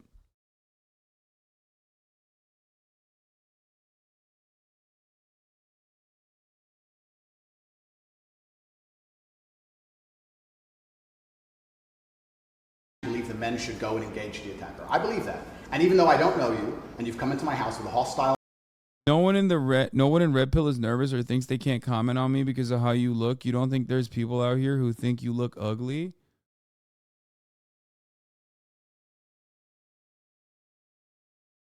Is this an alt account for someone in the Red Pill who accidentally wrote comment on me? Is this Andrew Tate's alt account?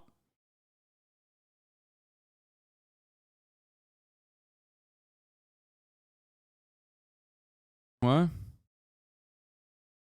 Because of how you look, you don't think there's people out here who think you look ugly? Of course there are people out here who think I look ugly. Are you crazy? Beauty is in the eye of the beholder.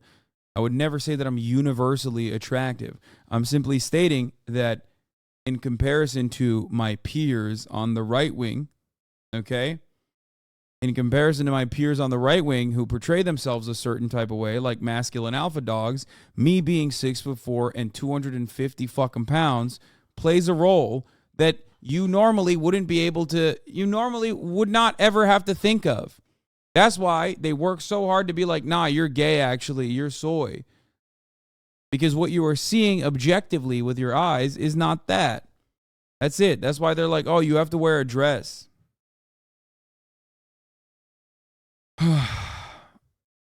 agenda, and you've come here to try and make me look bad. I would still stand up to protect you. I would still stand up to protect you because I believe that's my role as a man.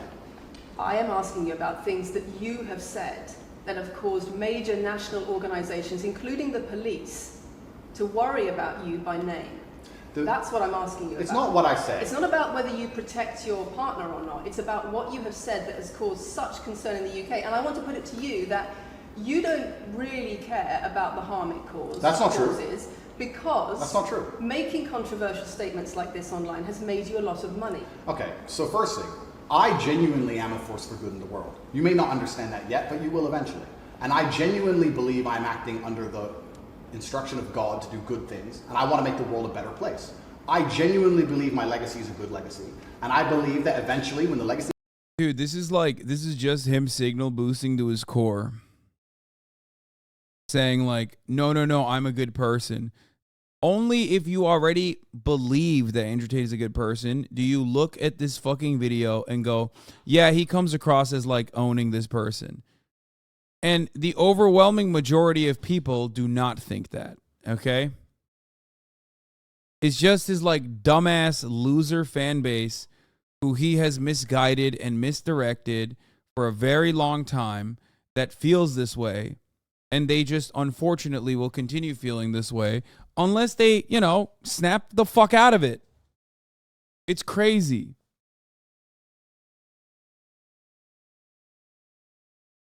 media catches up, they're going to understand I'm a good, positive influence. I'm not interested in damaging the world for money. Because if I was interested in damaging the world for money, I could have sold drugs. Or I could make rap music and encourage everyone to stab each other like all the drill artists do. Or you could make...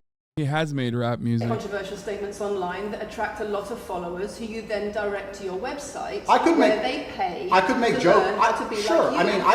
I could make jokes online. Who doesn't? I mean, I could make a joke online. Are you saying that all the controversial things you've said are jokes? No, I'm saying that these organizations and the BBC who are going to sit here and pretend that I am the face of damaging the youth is absolutely good. Yeah, I mean, the only part that I don't fully agree with respect to what people have said about Andrew Tate is that it's not like he invented misogyny. He definitely contributed to more of it happening, but he didn't invent it. You know what I mean? I don't think anyone is saying he invented it anyway, but he became the face of misogyny. It skyrocketed him to success, and that's it. And now he's suffering the consequences of it on top of the illegal things that he's done. His overall argument is that he's in the extremely likely situation where I manipulate you and use you as a sexual servant is justified by me defending you in the highly unlikely situation where someone intends to abuse you more than me. Yeah.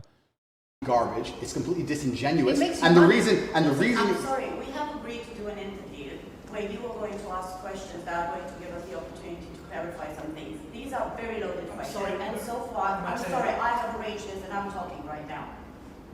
So, these are very loaded questions, and this is not what we discussed, and this is not the conversation that we agreed to. We were very clear that the questions You're sitting there and just accusing, we're not here to face new allegations. Damn, it seems like Andrew Tate needed a woman to defend him, huh?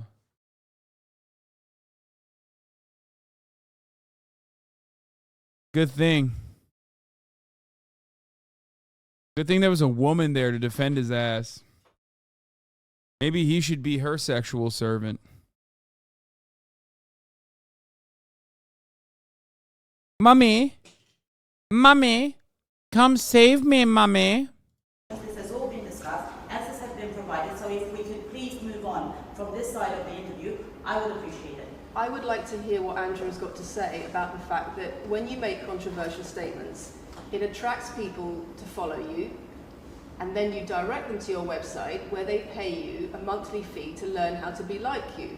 And so the more controversial statements you make, the more money you get. The fact that that's the path you've outlined to one, my online university, and two, my presence on the internet. The fact that you Okay, she nailed it. That is precisely what he does.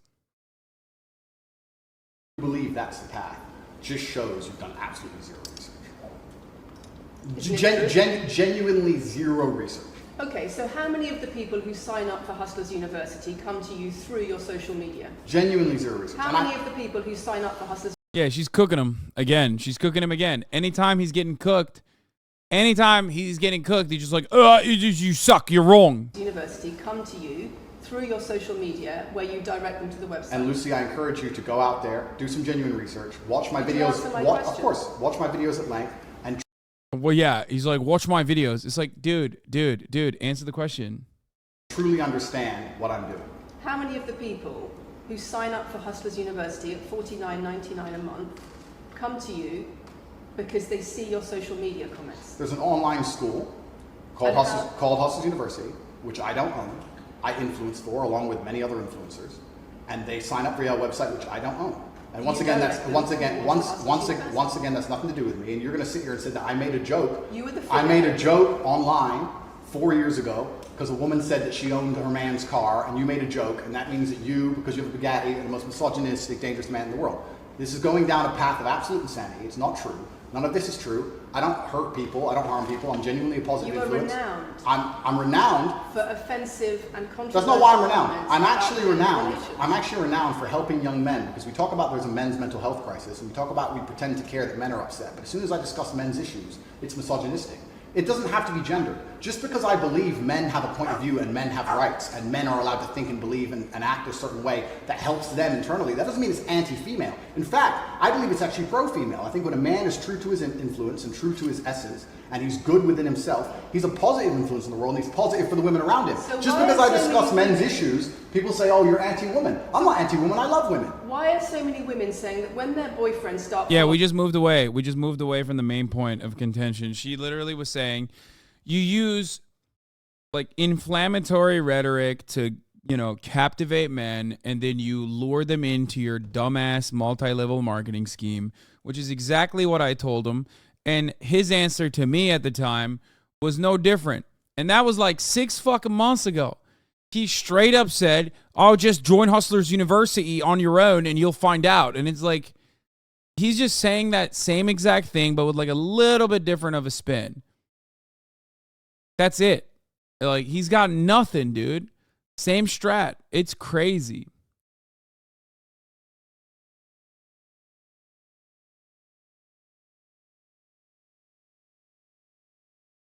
It was almost a year ago. Holy fuck.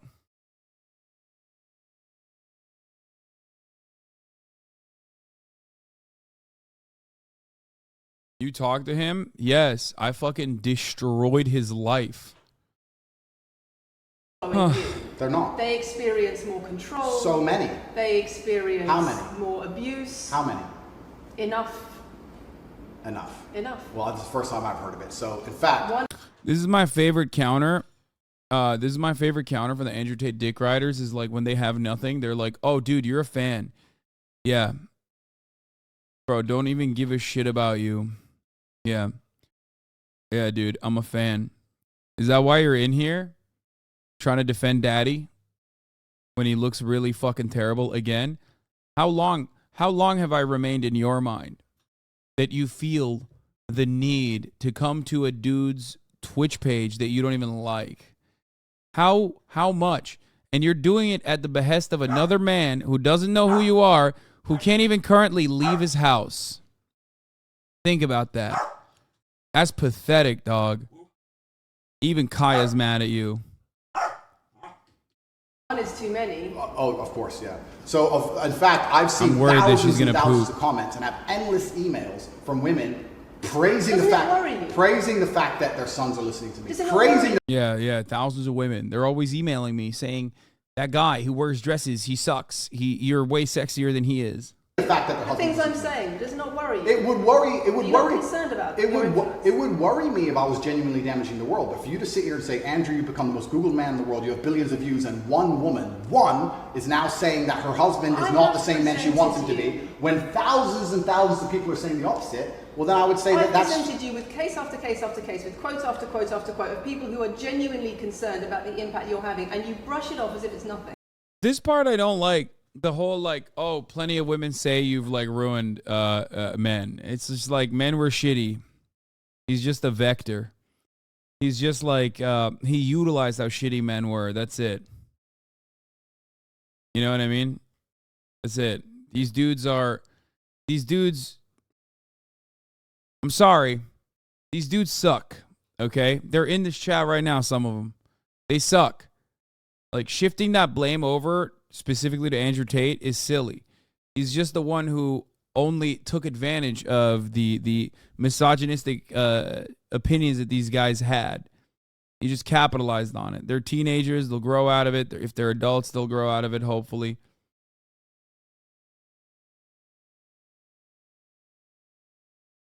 Bro's defense of rape is literally boss. Look at the probability. Lama Fayal.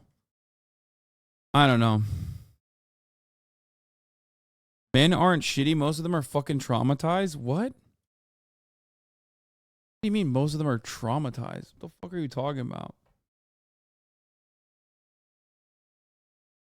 If misogyny ended with Andrew Tate when his impact was softened by like getting censored on TikTok and shit, misogyny would have ended or at least diminished rapidly.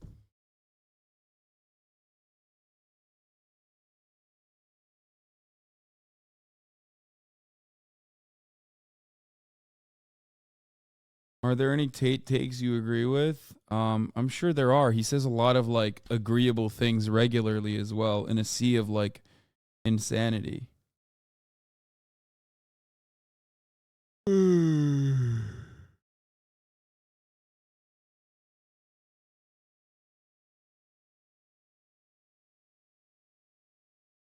No, what you have done. His trans take was funny. I'd rather fuck Megan Fox.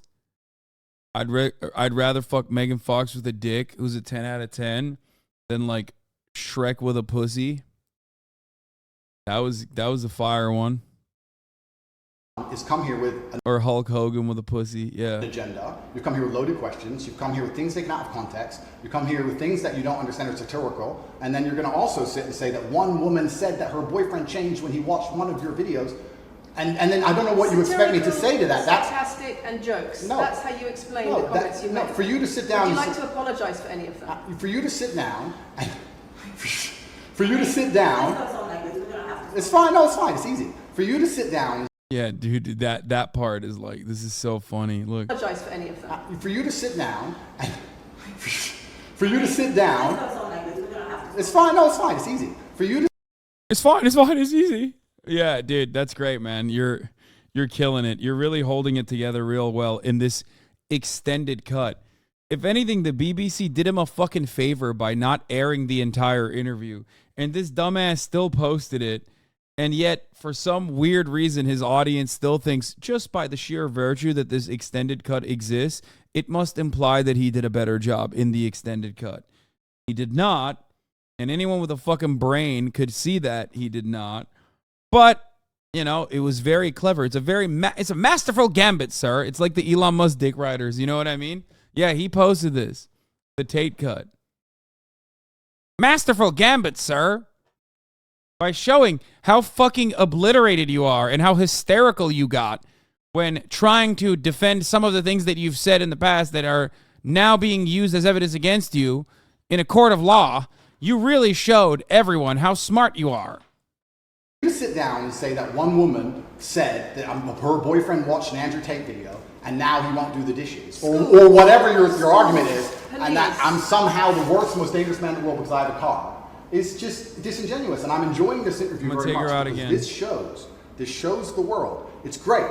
It shows the world the truth about the legacy media because they beg me for interviews. They beg me. You have been begging me for months. Please, we need to. Yeah, totally. Certainly. Why did you do it then, idiot? You look like a fucking clown now. Oh, God, these guys are so stupid. Listen, I don't trust journalists. I have friends who are journalists, and I still don't trust journalists. There are plenty of instances where I have the opportunity. People come to me and they say, hey, can we do an interview with you? And I don't do it. I don't do that interview. I don't give them the interview. You know why? Because you never know what people's perspectives are, and you certainly don't know what their editors think. You can't fucking control that. Their editors might want to write a shitty-ass fucking interview on you, and they'll make you look bad. Okay? You're so fucking stupid and so high on your own supply of farts that you literally think you can manipulate this interview into making you look good. And it didn't work.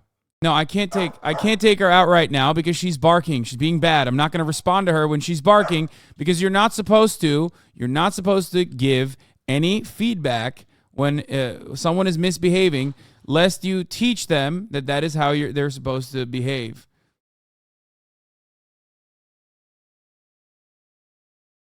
Good girl, sit. Hey. She's quiet now. Anyway. Irrelevant, and then you come here with loaded questions trying to paint a picture of me, which is completely and utterly false. I am a good positive influence for the world. The things I teach men are stoicism, discipline, self-respect, hard work, obeying authority, listening to your fight coach, working hard in school, making as much money as possible in your job. If you actually watch the things I say, if you actually watch my comments about women, I've done long podcasts for hours long about females, talking about protecting for them, providing for them, how I believe a woman should be treated in a relationship. I've done all of this, but you don't watch any of it, and then you come here and ask me to answer questions I've answered at length thousands of times. Since you came out of custody, there seems to have been a lot about your charity work. Correct. On your social media. I've always done the charity work, but now I'm promoting it. There seems to be a real shift. Yeah. I wonder what's behind that. Well, I've always done the charity work. I've been doing the charity work for years. I believe that it's my legacy to leave a positive influence on the world, and I've been doing charity work for over 5 years. Post my incarceration, my unfair, unjust incarceration, may I add. Post that, I've made it more clear the charity work I'm doing. But this is, once again, very interesting. I spend $25 million a year feeding children. Men, male children, and female children. In Turkey, in Syria, in Iran, and Iraq. I literally spend $25 million a year feeding children. And I'm still the worst man in the world because 4 years ago I made a sarcastic comment? Because some people would look at that and say, okay, so before you got money from attracting people to your website by making controversial comments, but that might have got you into trouble. And so now you're looking for a new market. You're looking for a new market of followers who are attracted by a different sort of persona. I've always done the charity work, so that is obviously incorrect. And I have proof that I've always done the charity work, so you're wrong, firstly. I believe that if you have a lot of wealth, you should help people, and I'm helping people. I also think it's very, very interesting that you could not find another celebrity in the UK or anywhere else who's spending £25 million a year feeding children in war-torn countries. I'm doing that, and I've been doing that for a long time without even mentioning it. I never even said it.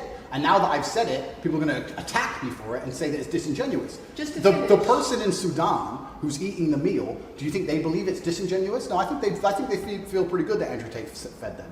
And to sit here and say that I'm a bad person now because I'm manipulating charity, because I'm using charity, I'm just trying to do good in the world. That's all I've ever been trying to do. When women speak out against you online, disagree with what you say, they describe being bombarded with rape threats, with death threats, trolling by your followers.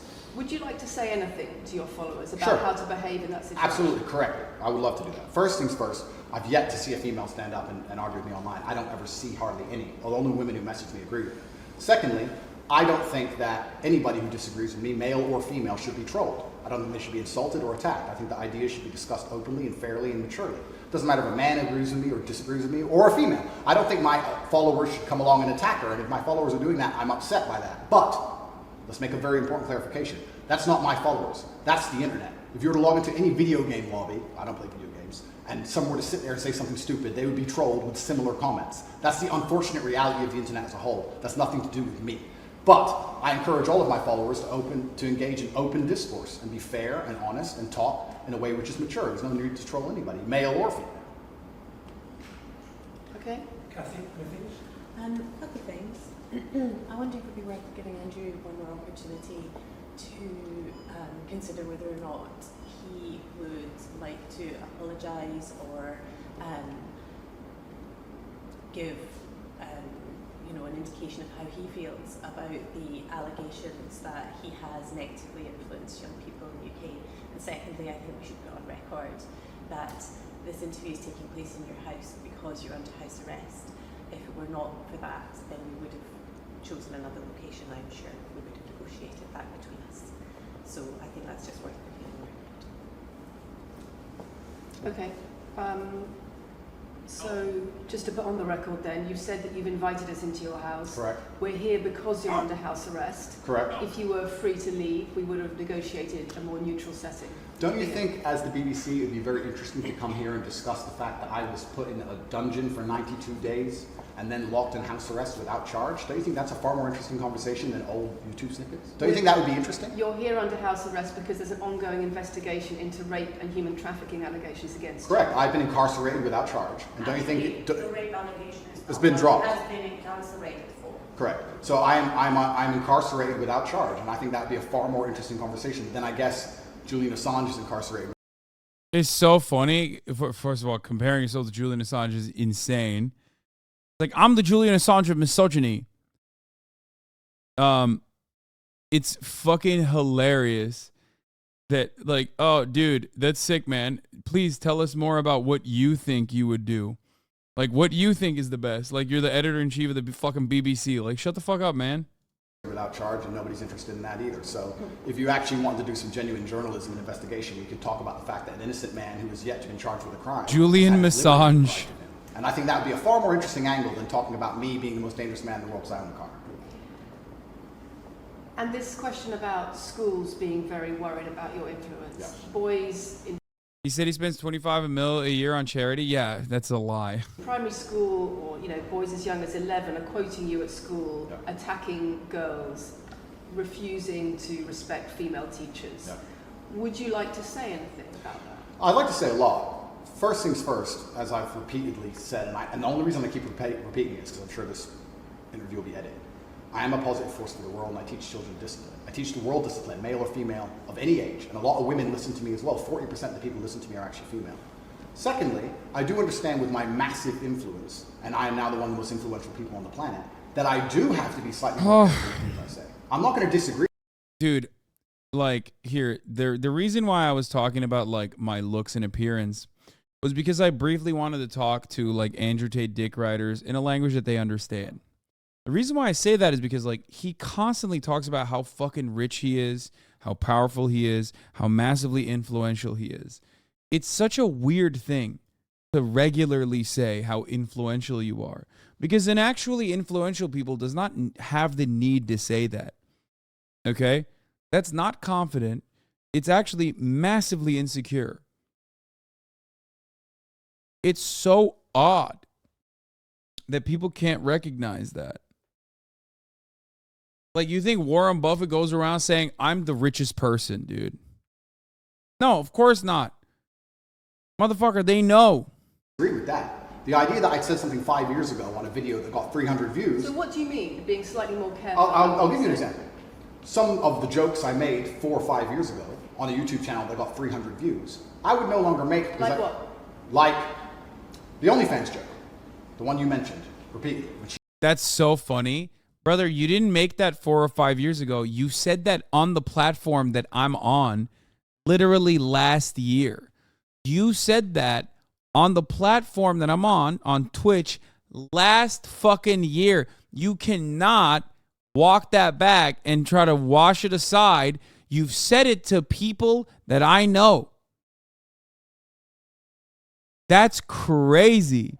That's not what he's saying. He's making it seem like the last time he said that was 5 fucking years ago, you asshole. Don't make me rewind again.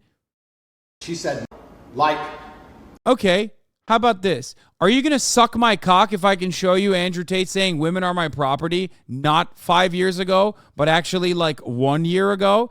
Is that what you're going to do? Are you going to suck my entire cock? Are you going to put it in your fucking throat like you guzzle Andrew Tate's semen? Is that what you're going to do? You fucking bitch? You dumb bitch? God damn, you're so desperate, dude. You're so pathetic if you are like arguing with someone who has literally debated this man. Like, I know what he said. I was there when he was saying these things. The OnlyFans joke, the one you mentioned repeatedly, when she said, my man's car is my car. And then she said she did OnlyFans. And I said, what do you saw on OnlyFans? She said, my tits. And I said, well, those are your man's tits. As a joke, ha ha ha, everybody laughed. The fact. Yeah, that was just a joke. He definitely never defended how women are his property, literally on this fucking platform, on twitch.tv, numerous times. Come on, man. That wasn't 5 fucking years ago, and that wasn't a joke. You can't fucking walk it back now and say it was a joke in a tiny YouTube channel 5 years ago. When you have said it right now, you've said it, like, literally you've said it on Twitch not that long ago before you went to do that jail. on a podcast 5 years ago and it only got 300 views. Now I understand I'm the most influential man on the face of the planet. I would be more careful with certain things I say. That doesn't mean the things I originally said were genuinely out to harm people. Do you really believe you're the most influential man on the face of the planet? I'm the most Googled person on the planet. Do you believe you're the most influential man on the face of the planet? I'm the most Googled man on the planet. I think we're done. Not anymore, bitch. You fucking fell off.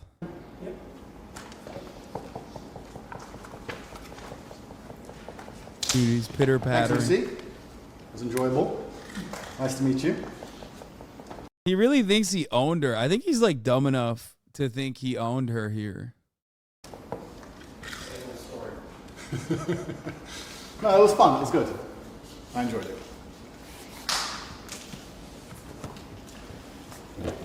De-mic me. I don't want to damage anything. Thank you.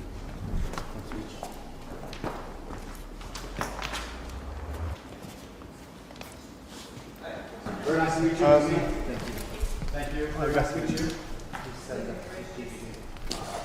Goodbye. It's a very polite staff.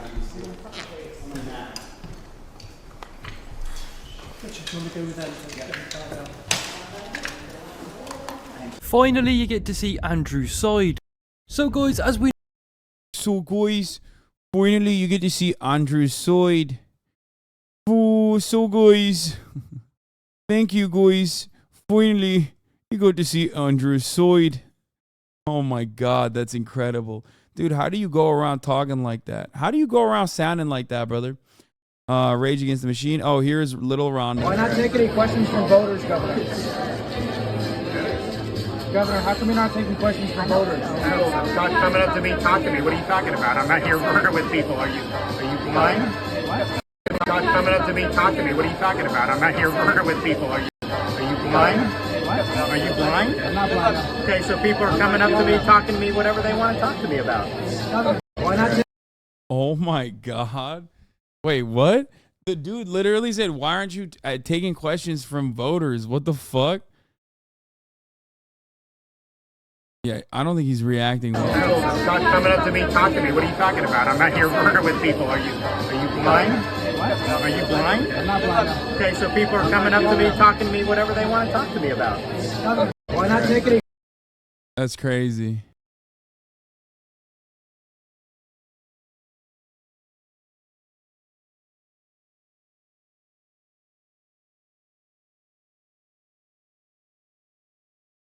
Begin this hour with a look at why so many major American brands seem to be caught up in the culture wars. We're talking about Target, Bud Light, Disney. They're all facing a conservative backlash right now for their support of the LGBTQ plus community. And it's a major shift going on right here in corporate America, a shift in tone, and one that many Republicans complain is almost entirely to the left. If your shoes could vote, who would they vote for? Probably a Democrat. The question at one time might have seemed crazy. If your favorite beer were a person, who would it vote for, a Democrat or a Republican? I will not answer that. But in this day and age, if the companies were people, you're saying they would vote for Democrats. Right. Yes. It's time beer made it up to women. As more big brands sell not only their products, but their values, people notice. They need to. You think they need to do more? Absolutely. Some love it. It's nice to be transparent, you know, in a world that you don't get that anymore. People say that, oh, you can't be political. That is virtually impossible to live in a democratic society and not be political. But many others. You like it when a company takes a stand on something? Not particularly. Not no. particularly. Yeah. Would rather not think of politics when they shop. I don't even think that they care. I think that they're just doing it just to look good. It wasn't always this way. And in fact, during the civil rights movement, when the New York Times Magazine asked if corporations have a social duty to speak up, the head of U.S. Steel declared that's quite beyond what a corporation should do. So what changed? The mission of a company is to give back to society and the business. Amy Terpelick helps craft these strategies for the marketing firm Finn Partners. And companies are focusing on longer-term, purpose-driven commitments and actions that relate back to their core business and their core values. She says it's partly the push of investors, partly the sway of employees, and largely the expectation of customers themselves. We're facing these incredible social and environmental issues we need to solve, and we need to solve fast. And they look to companies as having the resources, the speed, and the social innovation.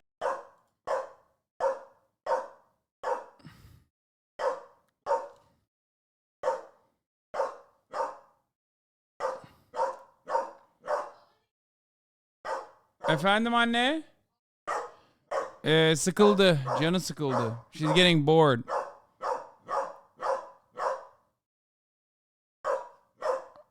Ay ay ay. Fucking so annoying. Innovations to be able to do that. Surveys have suggested 70% of Americans now believe brands should take a stand on social issues, with nearly 2/3 saying they'll buy products based on their beliefs and values. But not all customers believe the same things. Disney's posturing has alienated a lot of people now. Florida Governor Ron DeSantis is locked in a political battle with Disney, for example, after the company publicly opposed a bill he later signed into law. Bud Light, meanwhile, faced a backlash and watched its sales plummet, all for sending a promotional can to a prominent transgender social media star. This is absolutely dangerous to businesses that wade into these issues, and they really do it at their own peril.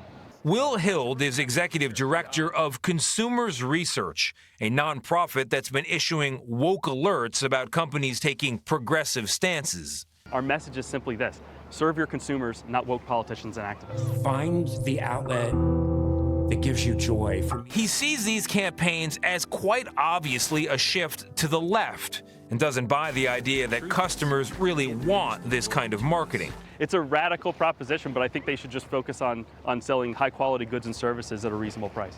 So you think corporate America, writ large, is running the risk of alienating half of their potential customers? Yeah, there's no question about it. One result is a recent boom in right-leaning companies. We have the mission to provide coffee and culture to people that love America. Black Rifle Coffee Company, for example, is a conservative alternative to Starbucks. Oh my God. And the Daily Wire, a right-leaning media company, is dreaming even bigger. Behold, Jeremy's razors. With a line of anti-woke shaving gear, chocolate bars, and eventually, they say, children's programming. Stop giving your money to woke corporations who don't think you deserve their product. But none of that has deterred companies like The Body Shop. I'm gonna fucking die. I'm gonna fucking die. I'm gonna fucking die. But, oh my God. Okay. Okay. Okay. Baba gönderiyorum sana şu anda.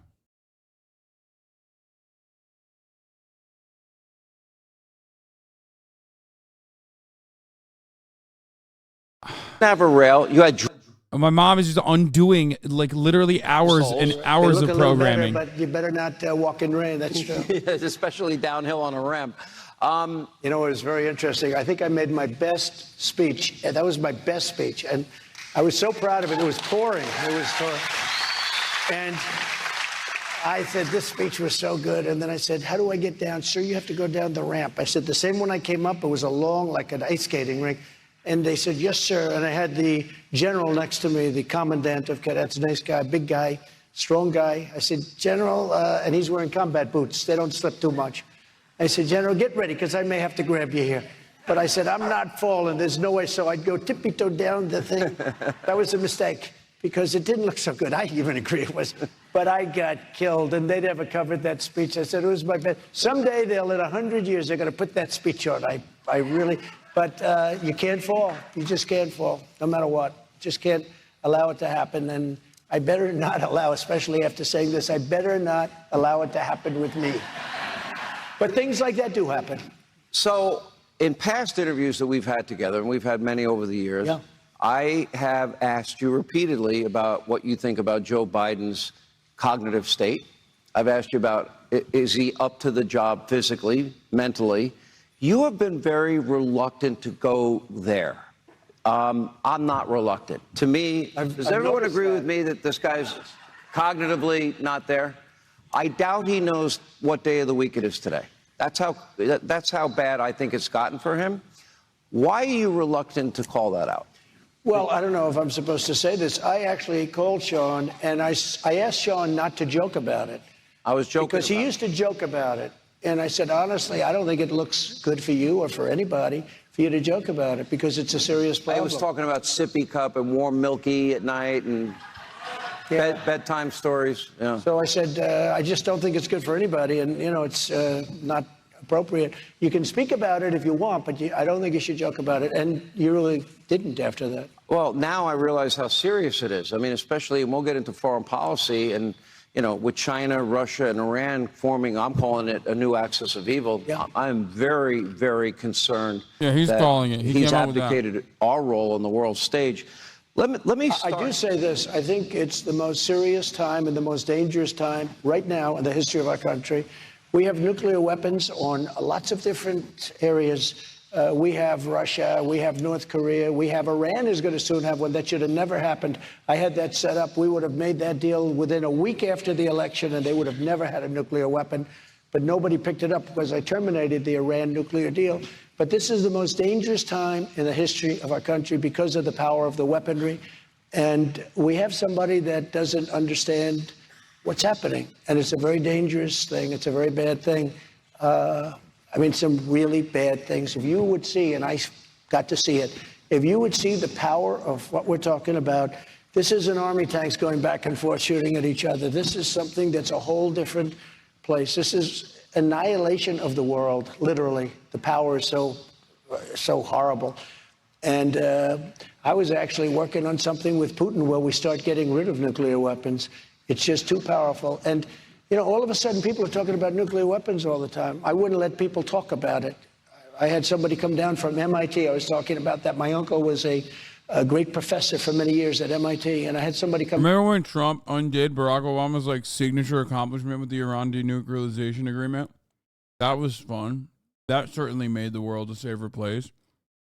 Like the top of the hour ad break. Here's a 3-minute ad break now. The best thing you can do is not talk about them. Now they're talking about them all the time. That's all they talk about. In fact, I guess Putin announced the other day he's moving nuclear weapons to Belarus. So this is a very dangerous time for our country, but it's a very dangerous time for the whole world.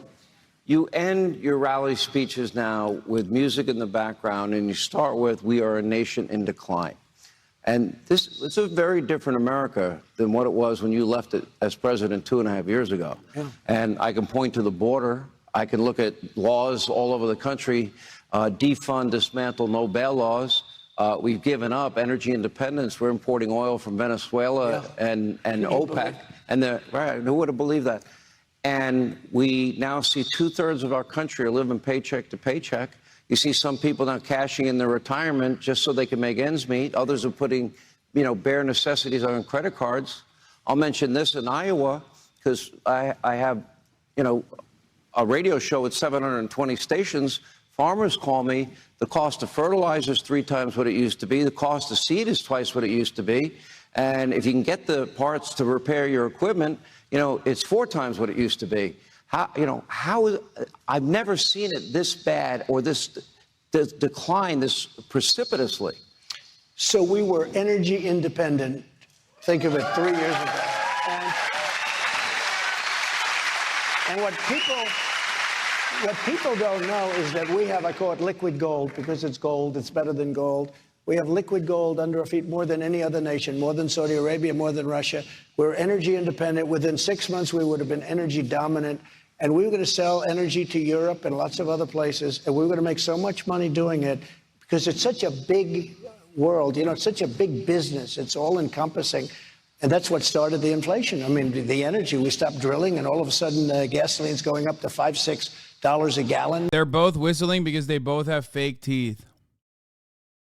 And the biggest, and you know, I think more importantly, Sean, we gave you the biggest regulation cuts. That's why we had more jobs than we ever had before. We've never had anything close. And we did all of that. And then to end that, but we were going to pay off debt. We were going to get the debt because the money is so big. It's so massive. You look at Saudi Arabia, the money they have, no nation's ever had anything like it. And we have more than they have. We were going to pay off debt. We were going to get the energy prices down. We were going to get interest rates down. It was like we had something going that, and within 6 months, we would have been dominant because we would have taken over Europe. We would have literally been supplying the energy to Europe. And we would have made a fortune. We would have paid down the debt. We would have cut the taxes. It was going to be so beautiful. Let me focus on the issues that I think bread and butter issues that impact everybody. I want to know, if you get elected president, how fast you're going to be able to fix our borders, bring us back to energy independence, how quickly you might be able to work to change the school system, bring back law and order and safety and security to this country and every town and every city, because I think people need that if they want to pursue happiness. How quickly can you shift gears and move this country? Okay. I think very quickly. Let me just say, so I heard DeSantis saying, oh, well, I get 8 years, I get 8 years, he gets 4. You don't need 4 and you don't need 8. You need 6 months. Within 6 months, I said, within 6 months, this can be done. Other than, you don't need 8 years. And frankly, I wouldn't vote for him because he said, you need 8 years, you need 6 months. We're going to drill. We're going to get our energy down. When the energy comes down, other things come down. And we're going to take care of things. We're going to immediately close up the border. We had the greatest border. We had the safest border in the history of our country. Now we have the worst border in the history of the world. There's no, and I say this during rallies. We love our rallies. But I say it during, there's never been a third world country that allowed people to pour into a country. They'd stand there with sticks and stones if they had to. What's happening to our country? But in terms of doing it, you don't need 8 years and you don't need 4 years.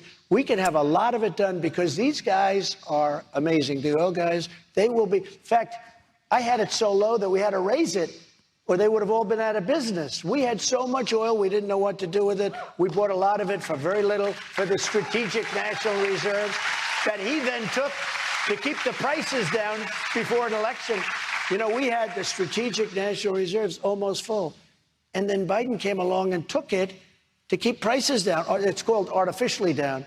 And the thing is almost empty now. And that's meant for times of war. It's not meant to keep a price down for an automobile. It's meant for war, for real problems.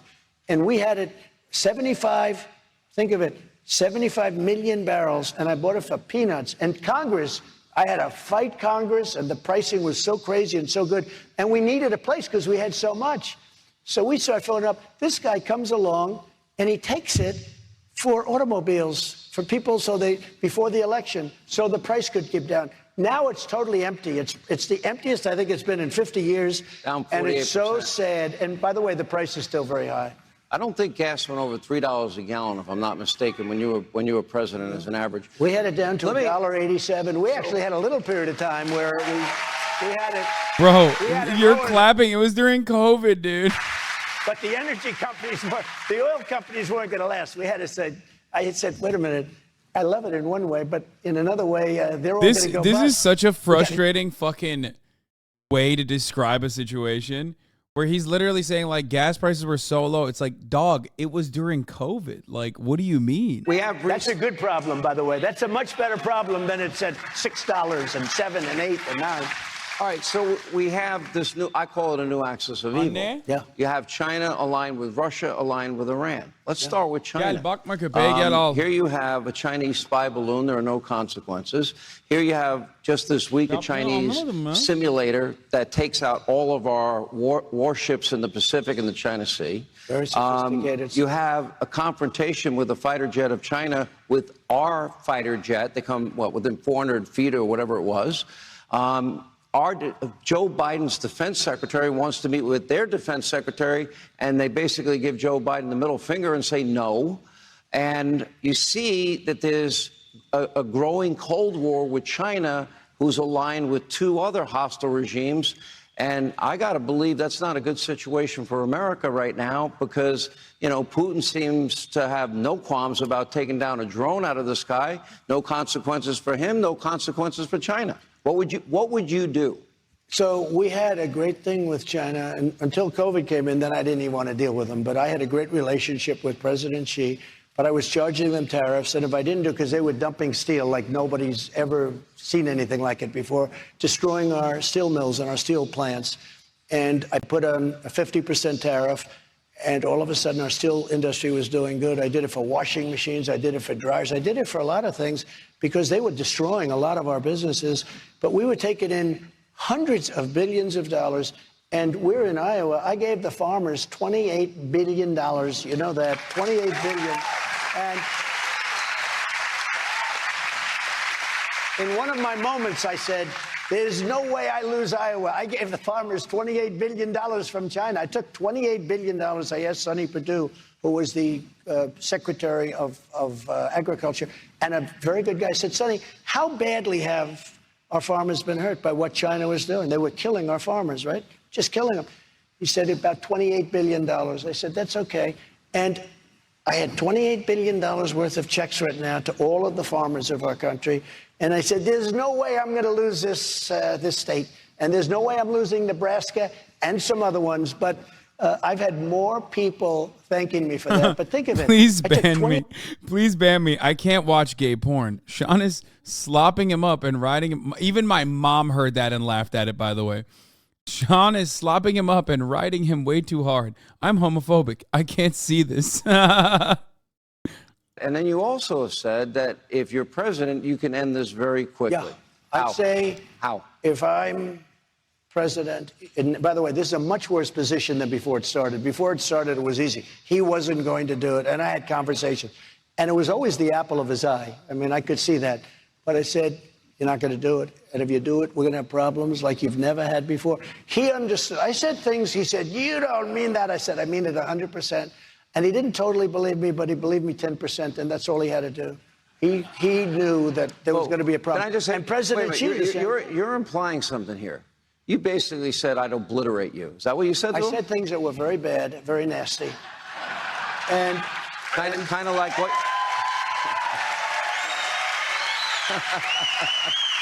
And you know, honestly, I got along. And he said, you don't mean that. It had to do with Moscow. He said, you don't mean that. I said, I do. I'll never talk about it again, but I do. He said, you don't mean it, you don't mean it. And we then went on to other subjects. But I don't think he believed me, but he believed me 10%. That's all he had to believe me. 5% would be good enough. But I had the same conversation with President Xi about Taiwan, President Xi of China. I said, President, don't do it with Taiwan. Don't even think about doing it with Taiwan. He was never going to do it, and now he's circling, ships are circling, planes are flying over the top. 28 bombers last week went right over the middle of it. A lot of stuff going on. And a lot of this has to do also with the fact that we were so incompetent in the way we left Afghanistan. It was so, I think it was the most embarrassing and most incompetent moment in the history of our country. And I think both of them looked at that and they said, wow, this is not the same country that we know. We rebuilt our military. I rebuilt the military. New jets, new everything. We had everything. And they gave away $85 billion worth of the best equipment in the world. Nobody can even believe it. Oh my God, he's saying Trump rebuilt the military and Joe Brandon gave it to Ukraine. Oh my God, that's awesome. Afghanistan is one of the biggest arms merchants in the world because they don't need 700,000 guns and rifles, 70,000 armor-plated trucks and different things, but millions of dollars for some of them. 700,000 arms. Think of it, rifles. 70,000 trucks. There's not a used car lot in all of Iowa or in all of the he's country saying we gave it to probably that has Afghanistan. more My than bad. 500. These people That's had even dumber. 70,000, and some of these are, a big, heavy armor-plated stuff for the roadside bombs. Soleimani, Soleimani was not good. Soleimani! That situation was taken care of. And al-Baghdadi was not good, and that situation was taken care of. But we did a lot. Our military is great. A lot of things going on with our military, with the woke and all this nonsense. They're not learning to fight and protect us from. They're learning to be gay, folks. They want to go woke. That's all they talk about now. I see letters that are being sent. It's horrible. I mean, it's really a serious problem. That would end immediately. They want to go But woke. when you look at what we did, we rebuilt our military. We added Space Force. Everyone said, oh, Space Force, what is that all about? When they came in, Biden wanted to end it. He said, what is this, a game? It's going to turn out to be one of the most important. Hasn't happened since Air Force 78 years ago. And it's unbelievable now. China pretty wild, and but, Russia like, were he's right. taking He will over be in space, history forever and for now that. we're leading in space because of Space Force. It was a very important move. We got to take a break. More with former President Donald Trump. We'll ask him. Yeah, he needs to take a breather after throating, dude. And to those of you who are like, Hasan, City Skylines, City Skylines, yes, I will play it after this throating is done, okay? I said I would do it. Promises made, promises kept, folks. I'm gonna fucking do it. Fuck you. Okay, calm down. I don't get it. Is Diablo 4 accessible for everybody, by the way? You said you would yesterday, liar. Well, I promised I would do it today.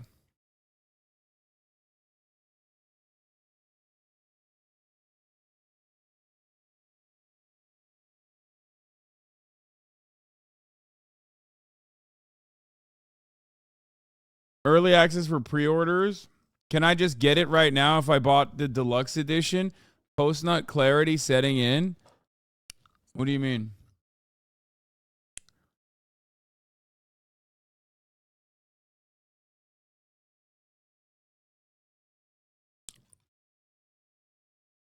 It's $1 million. Yes, $80 up front. Yeah, I mean, I don't give a fuck. If I get 4-day early access, I'll pay $80. I don't give a shit. You're crazy.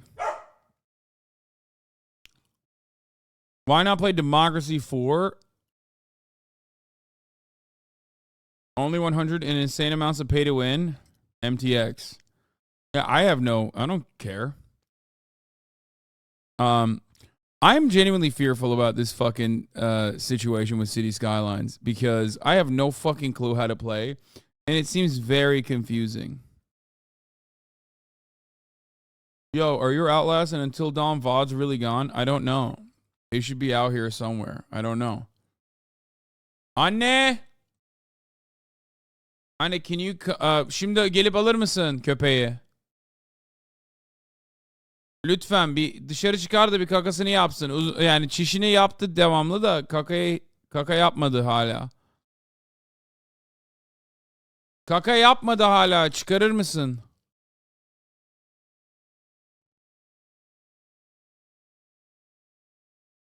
Ask XUC for tutorials for City Skylines.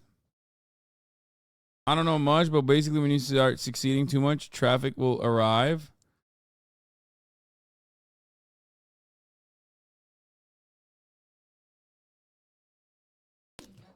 See, she's not bargained now. That's why she's allowed to go outside. You know what I mean? Just play.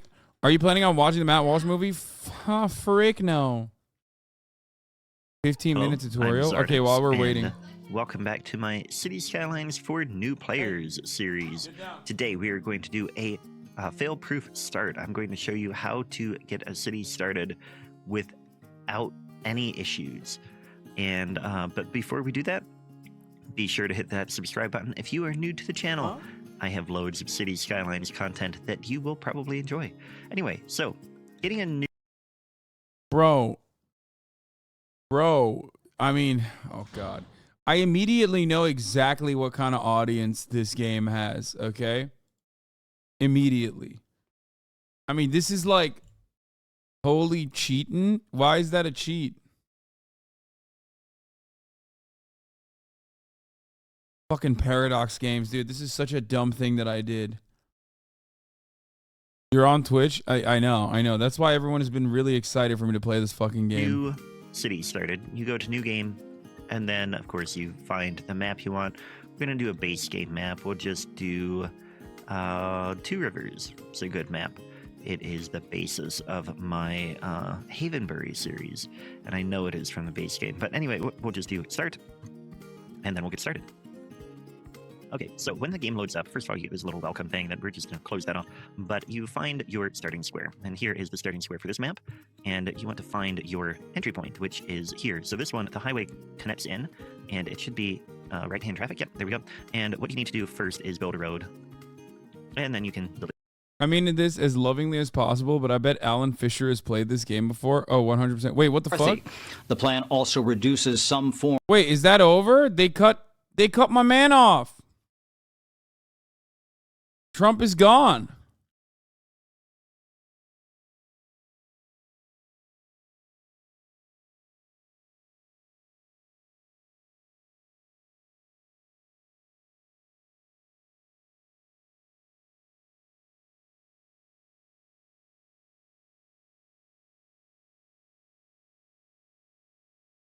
Literally become a city planner to avoid finishing Resident Evil. All right, it's over. Trump is done. He's dead. I think he died. Because you abandoned him? Oh no, he's back. I was just about to start. I was literally just about to start City Planner. All right, we are back with Donald J. Trump. We're outside of beautiful Des Moines, Iowa for the hour. We will be taking questions from the audience. And tonight, as the 2024 race heats up, President Trump and other Republican candidates are now crisscrossing the state. And, of course, the former president has a commanding lead in both Iowa and nationally. The GOP field, though, is growing. Last week, Florida Governor Ron DeSantis threw his hat in the ring, and soon we expect that former Vice President Mike Pence will be in. Anti-Trump zealot Chris Christie will join in.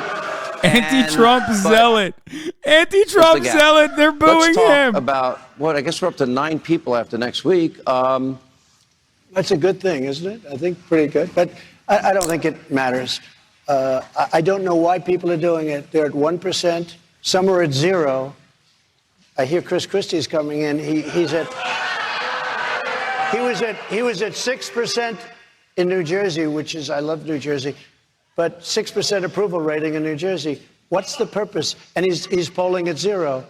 And others are, I call him Ada Hutchinson. I don't call him Asa. I call him Ada Hutchinson.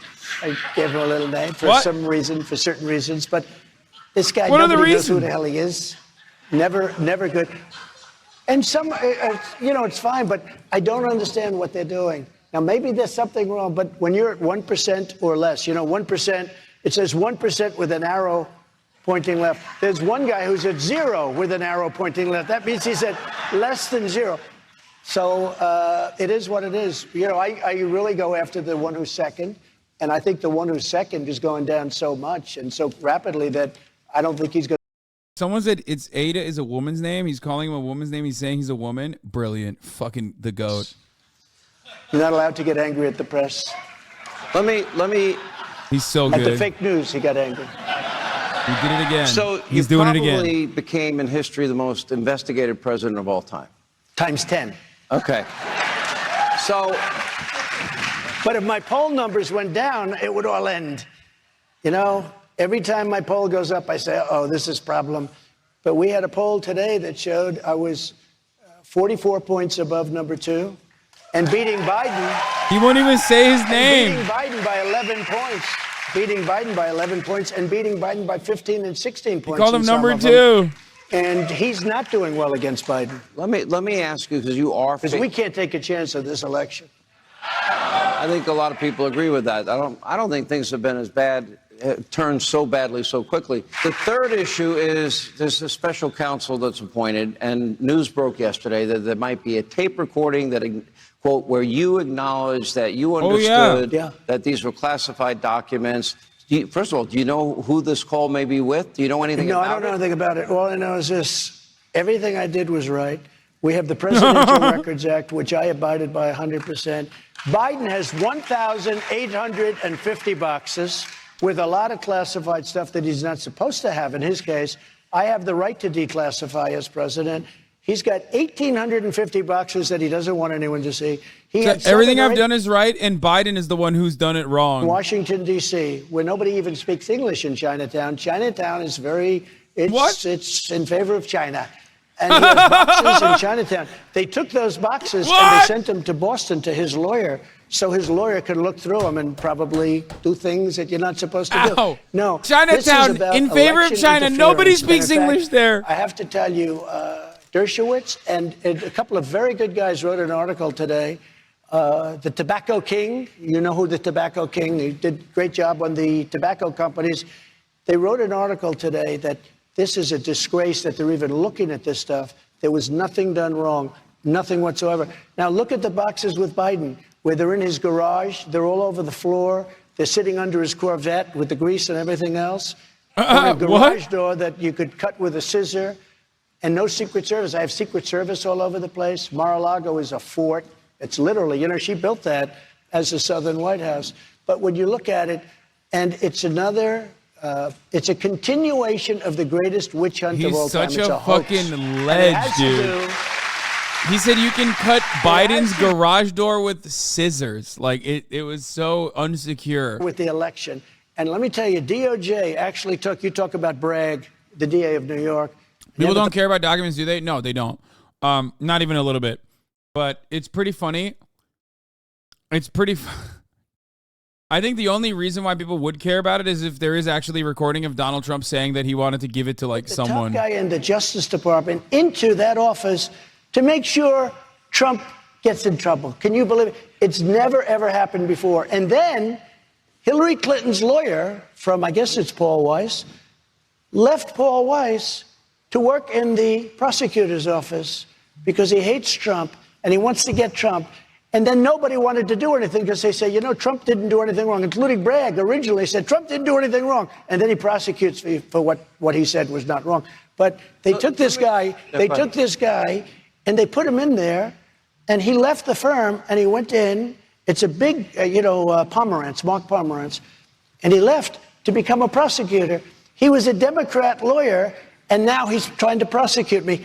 And then what happened is they wouldn't do what he wanted to do because it was too bad even for them. So this guy left and he writes a book during the process. They tell me what he did is criminal. They tell me. Now let's see what happens.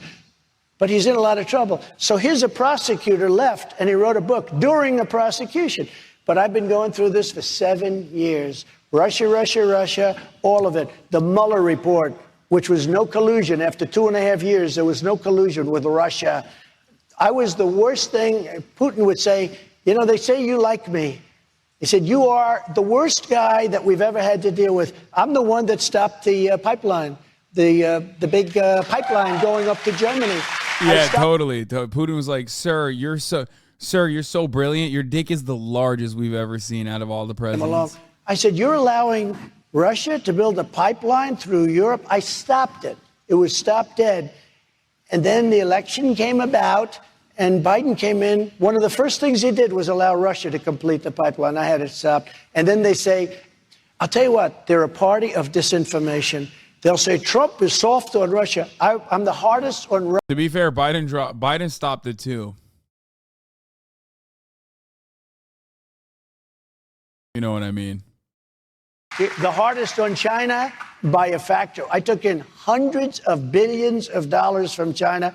And as I said, no other president ever took in 10 cents. And you know what? China respected us. And President Xi respected your president. And he didn't want to have any more tariffs. And he didn't want to have any more sanctions. But he respected us. And now he doesn't respect. They don't even return phone calls. Abortion now is back as a real campaign issue.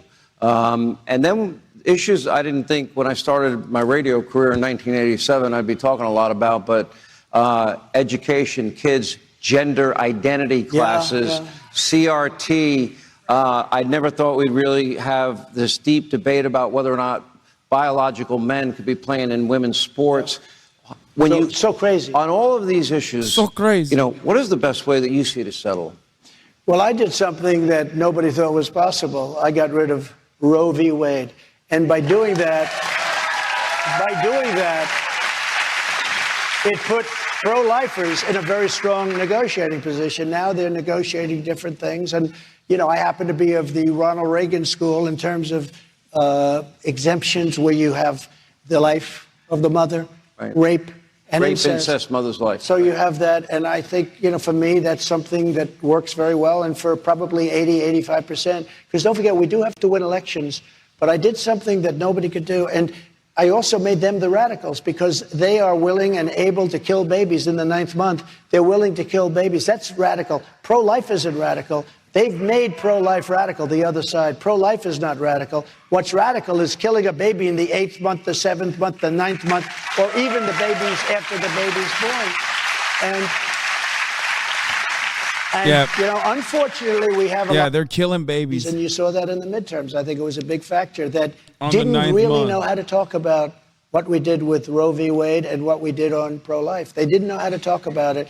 And it energized the Democrats, and they used that. I mean, they used that as a commercial. You wouldn't believe it. Well, what should the But especially Republican when you position didn't have be? the exceptions. When you didn't have the exceptions, they went after the people like viciously. The ads, and those people did not, generally speaking, they didn't do very well in terms of election. But when you have the exceptions and you go through the whole gamut, it's something that's an incredible thing. But one thing it really did, though, Sean, is it gave people that are pro-life a great power to negotiate. This is the lamest argument. Roe v. Wade sitting in there where you could do. That's why he did it. That's why abortion is now fucking criminalized. Because to give an argument. To negotiate something really, really good. I'm telling you, the only reason why he has to say this is because, I said this before, the only reason why he has to like basically massage it is because he knows it's an unfavorable position. Abortion on abortion and abortion rights and pro-life. I did more than Trump. Well, only stupid people would say that because everyone said there was no way that Roe v. Wade was going to disappear. But because it was very unfair. The other thing is people wanted to bring it back to the states. I consider that less important, but nevertheless, a lot of people wanted to bring it back. This brings it back to the states. More with Donald Trump, and we'll hear from our Iowa audience as we continue from the great state of Iowa. Bro, that was ridiculous. He keeps saying, oh, it's because I did it for an argument. I did it for an argument. It's like, bitch, talk to the fucking millions of American women who you fucked over, some of which are certainly in the Republican base of support or were formerly in the Republican base of support. You absolutely are cooked. Well, Paradox Interactive, they're based. In Sweden, people make games, but they're just maps. Nobody knows how to play them, and people just stare at them for hours and watch them change colors.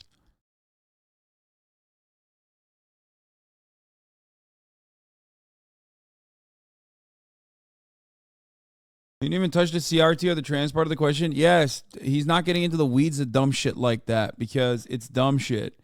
And he has to address the abortion one. And I'm afraid it's an unwinnable position for him. It's an unwinnable position for him because he did it. Stop sending me. This video is sponsored. Fucking Soviet planning, dude. Why are you doing this? Like City Skylines is what we're playing. We've already fucking watched this video on the broadcast before. What's wrong with you?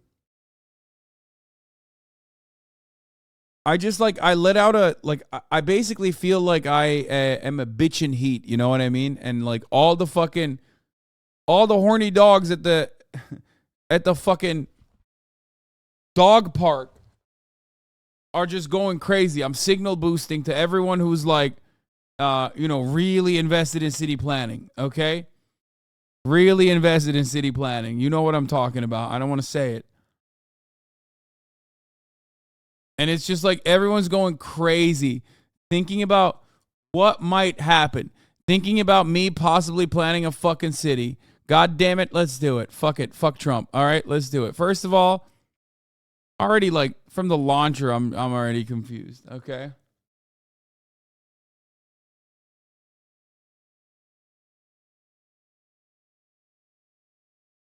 A-coded, just say it. It's so A-coded and you know it.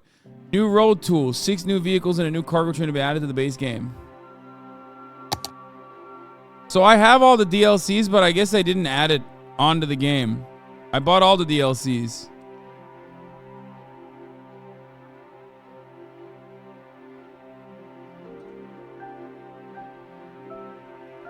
Just try the base game first. So what am I doing? How do I do it? Fix the traffic? Alpine Villages?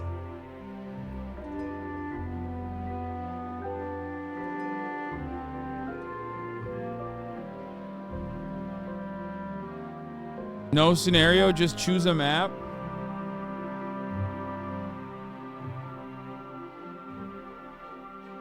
The Archipelago, Prussian Peaks, the Dust Bowl.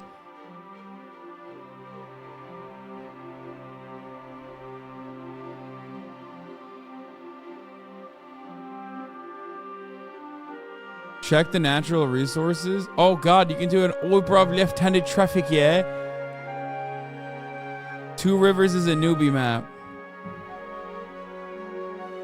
What about Twin Fjords? Where's Two Rivers? Which one is Two Rivers?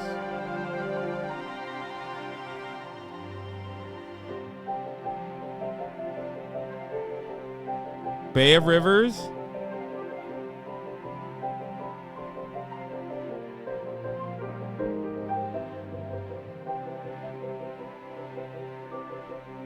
Why am I not seeing? Oh, here.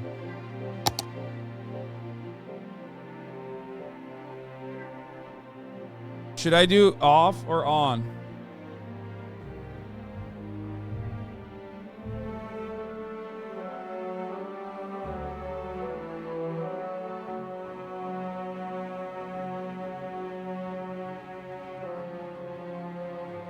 I've only played a Paradox game one time before this, and honestly, it was kind of not for me, okay? I'll admit. It was a little bit too A-worded for me. Like, too A-worded friendly for me, okay? No loading screen mod? What are you doing?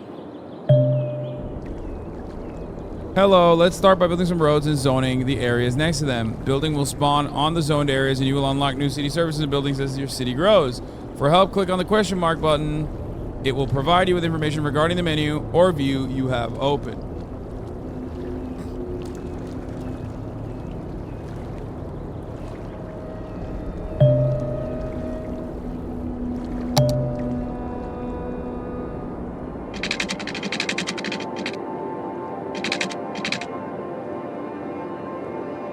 How do I move around?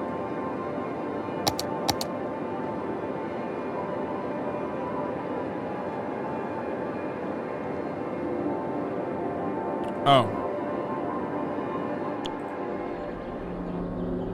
Wait, what the fuck is this?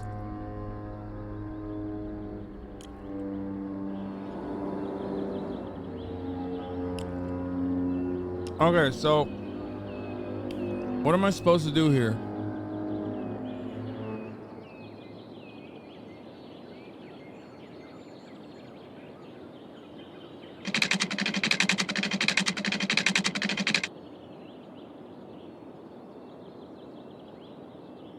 Didn't watch the video.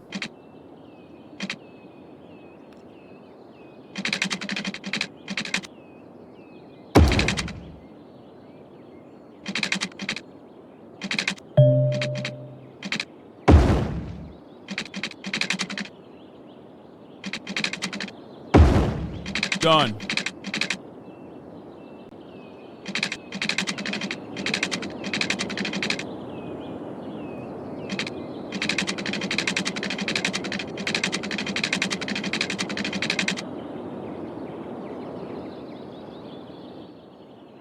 It's over. My town is done.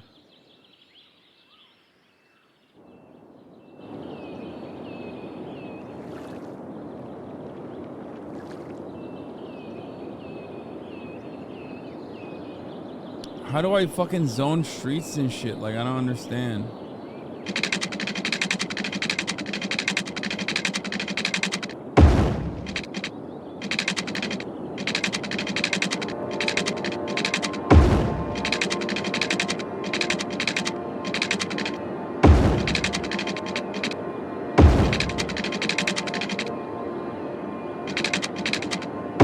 We're doing a grid.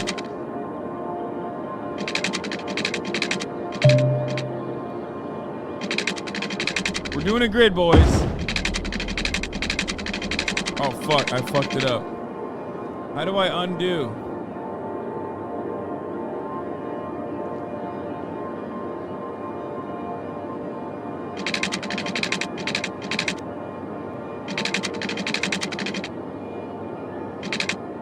Fuck! I don't have money?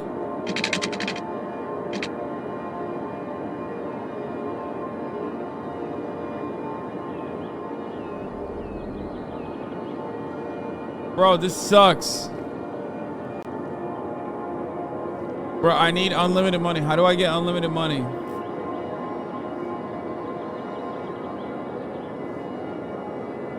How do I get money?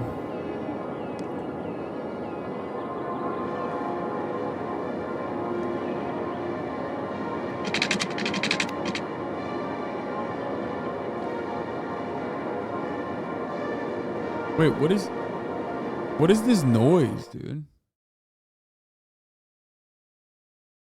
Bruh, think condensed while you're building Cars Utopia. Hani geldiler mi? Bitir artık mı? Be a main menu content manager. You can tax around 11% and they don't get mad. There's unlimited money mod in the menu setting. Bro, okay, this is a serious question. How the fuck has anyone ever played this without a tutorial? Like, who was the first man who clicked on this? Like, there's no tutorial either.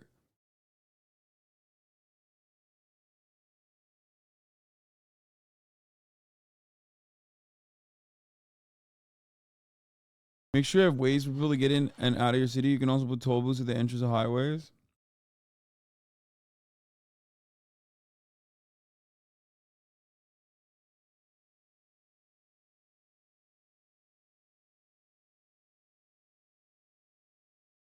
This is terrifying.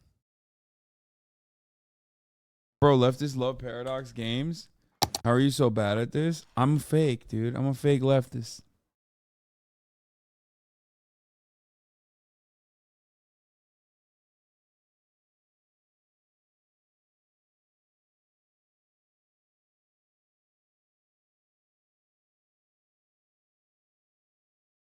Leftist want unlimited money, typical. Anne food is here.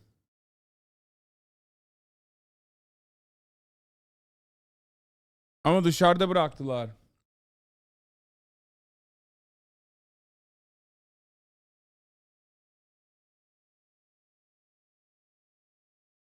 Choose a scenario and do them. I feel like it's even harder. Scenarios are even harder. Clarification. Thank you for the 10 gift the subs. You can manipulate the stock market by funding and defunding sectors.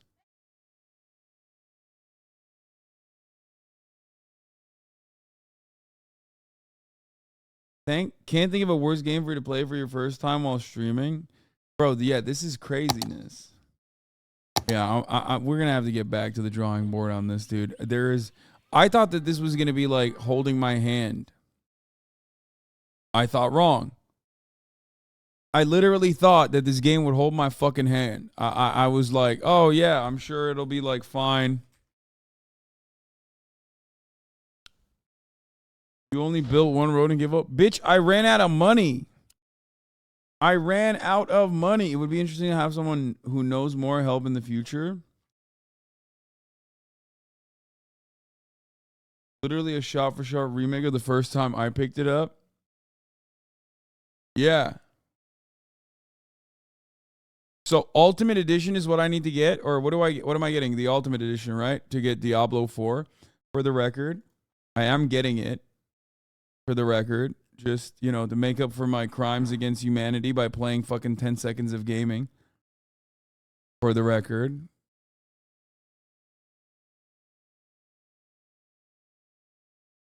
Leftist thinks money grows on trees. Play not nearly as A-coded. I agree.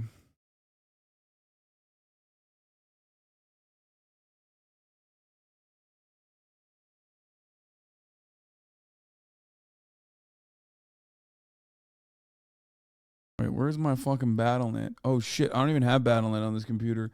Bro, you know. Chat, this is a serious question. Does anyone know how to do BattleNet games on Steam Deck? Stream Yakuza to make up for it?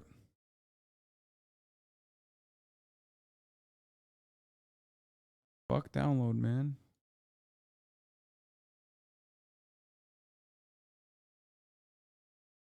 Diablo 4 A-coded now too? No.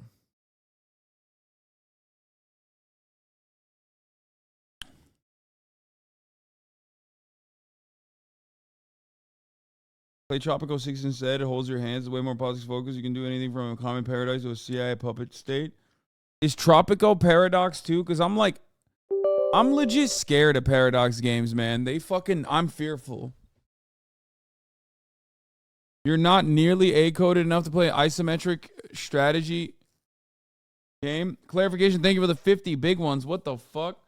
Allowing 50 people to no longer see the ads at the top of the hour. How to install BattleNet on Steam Deck plus SD card. All right, guys, there's a ton to go over in this video, but let's go ahead and get you going with Battle.net on your Steam Deck. So the first thing you want to do is go ahead and get your install. So use your favorite browser, and we want to go get that Windows version of Battle.net downloaded, ready to install. So we'll go over here to the website. We'll download the Windows version, and that'll get us what we need to get moving here. And then we'll, of course, install this through Steam with the Proton compatibility layer once we get things downloaded. We're going to talk a lot more about the Proton compatibility layers, how to install. I'm downloading Diablo 4, chat. Those, along with adding media to Steam and keeping things neat and clean, and how to use your external SD card as storage. Look, I'm trying to at least. 84 gigs required. God damn. That's a big boy. Tropico or Riot? Hold up. I'm going to download Tropico as well.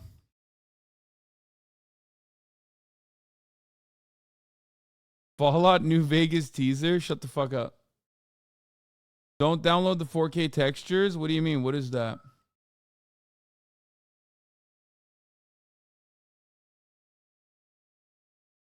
No. Yo, throw that out. What's up? I'm doing some stuff right now. I'm not done yet. What do you mean we're out of here? Go eat your sushi. Can you throw the twig out, please? Yeah, I'm acting like that. Tamam, geleceğim birazdan. Babam geldi mi hala? Are you going to try to play with Will? If I play Diablo, of course I have to play with Will. Legally, I'm not allowed to play with anybody else. He's a Diablo king. Tropico is Cuba Simulator. If you don't play FNV, you're transphobic.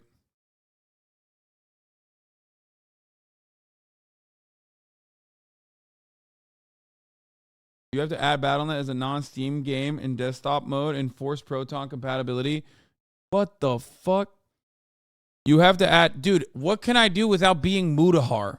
Okay? Half of this shit is literally like, you have to be ordinary gamers. You know what I mean? Which is like not ordinary at all. It's extraordinary. Will is playing hardcore. If you die, you have to restart in the beginning of the game. Good luck. Oh, fuck that. You have to add BattleNet as a non-Steam game in desktop mode. Enforce Proton compatibility. Install Proton up Qt from the Add Remove software app in desktop mode. And then get a recent copy of Proton GE to work best from my experience. Dude, oh my God. Steam Deck Diablo would be going crazy, though. Did you know Muda watches stream? My stream, I did not know he watches my stream. I talked to him though, time to time, mostly about the Steam Deck if we're being real, because I love it. I love it so much.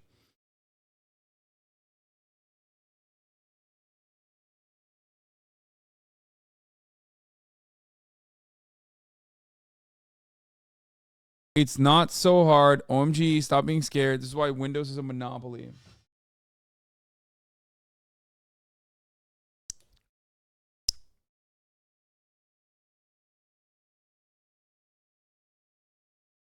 How long is it going to take to install 80 gig game? I mean, we're already at 15%.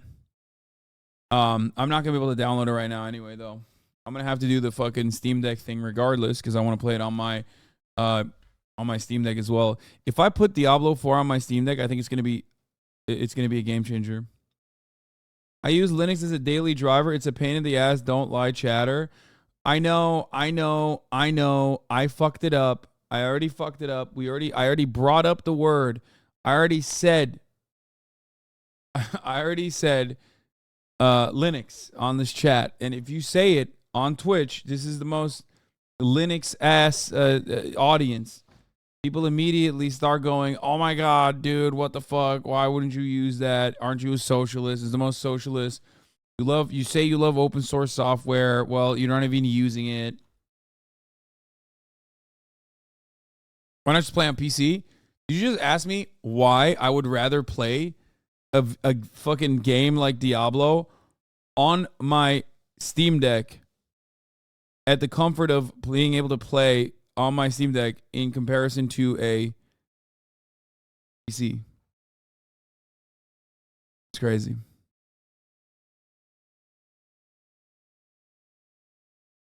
I love Linux and I wouldn't wish it on my worst enemies.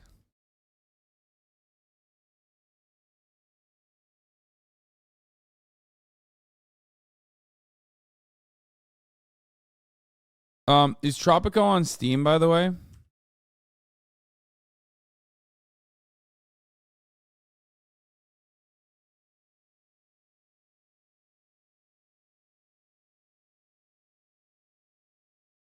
What the fuck is going on?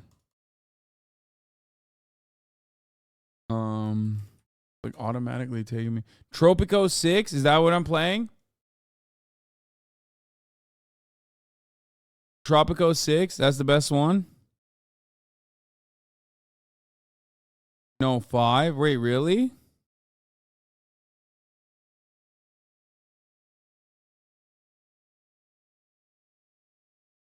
Let's see this. Undisputed paradise.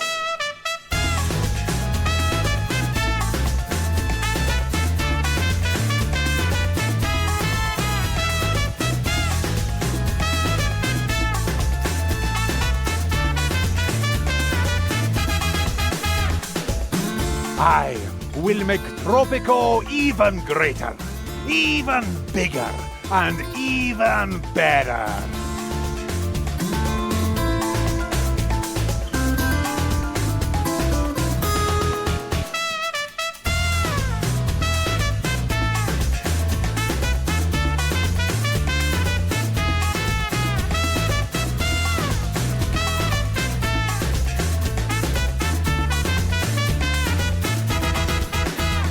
Vote for El Presidente! Vote for Tropico! In the 6th one, you can steal monuments like Statue of Liberty and the Eiffel Tower. What the fuck?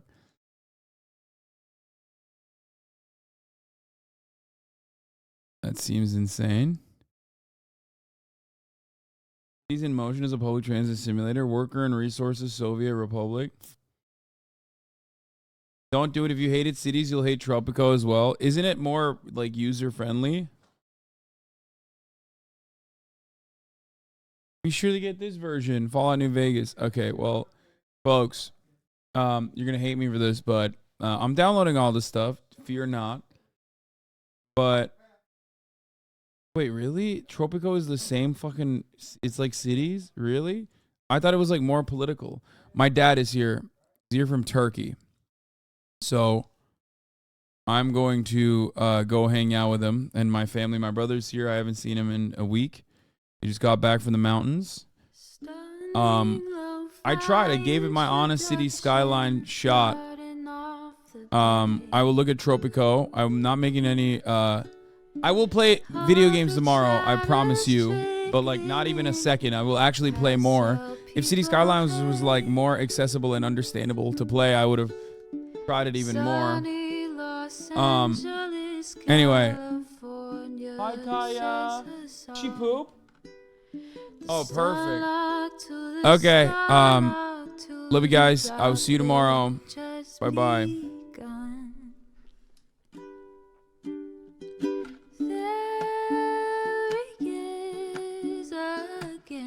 Hasan is streaming. Hasan is streaming. There he is again. Hasan is streaming. Hasan is streaming. Reviewing the P.O. box. Uncle Uger's face. Sudden Discord agitprop. Great names take embrace. Tiny Bernie Sanders, LGBTQ Air Force. The whole left at your fingertips. Ane at your door. H3 crowded debate, the Young Turks online show.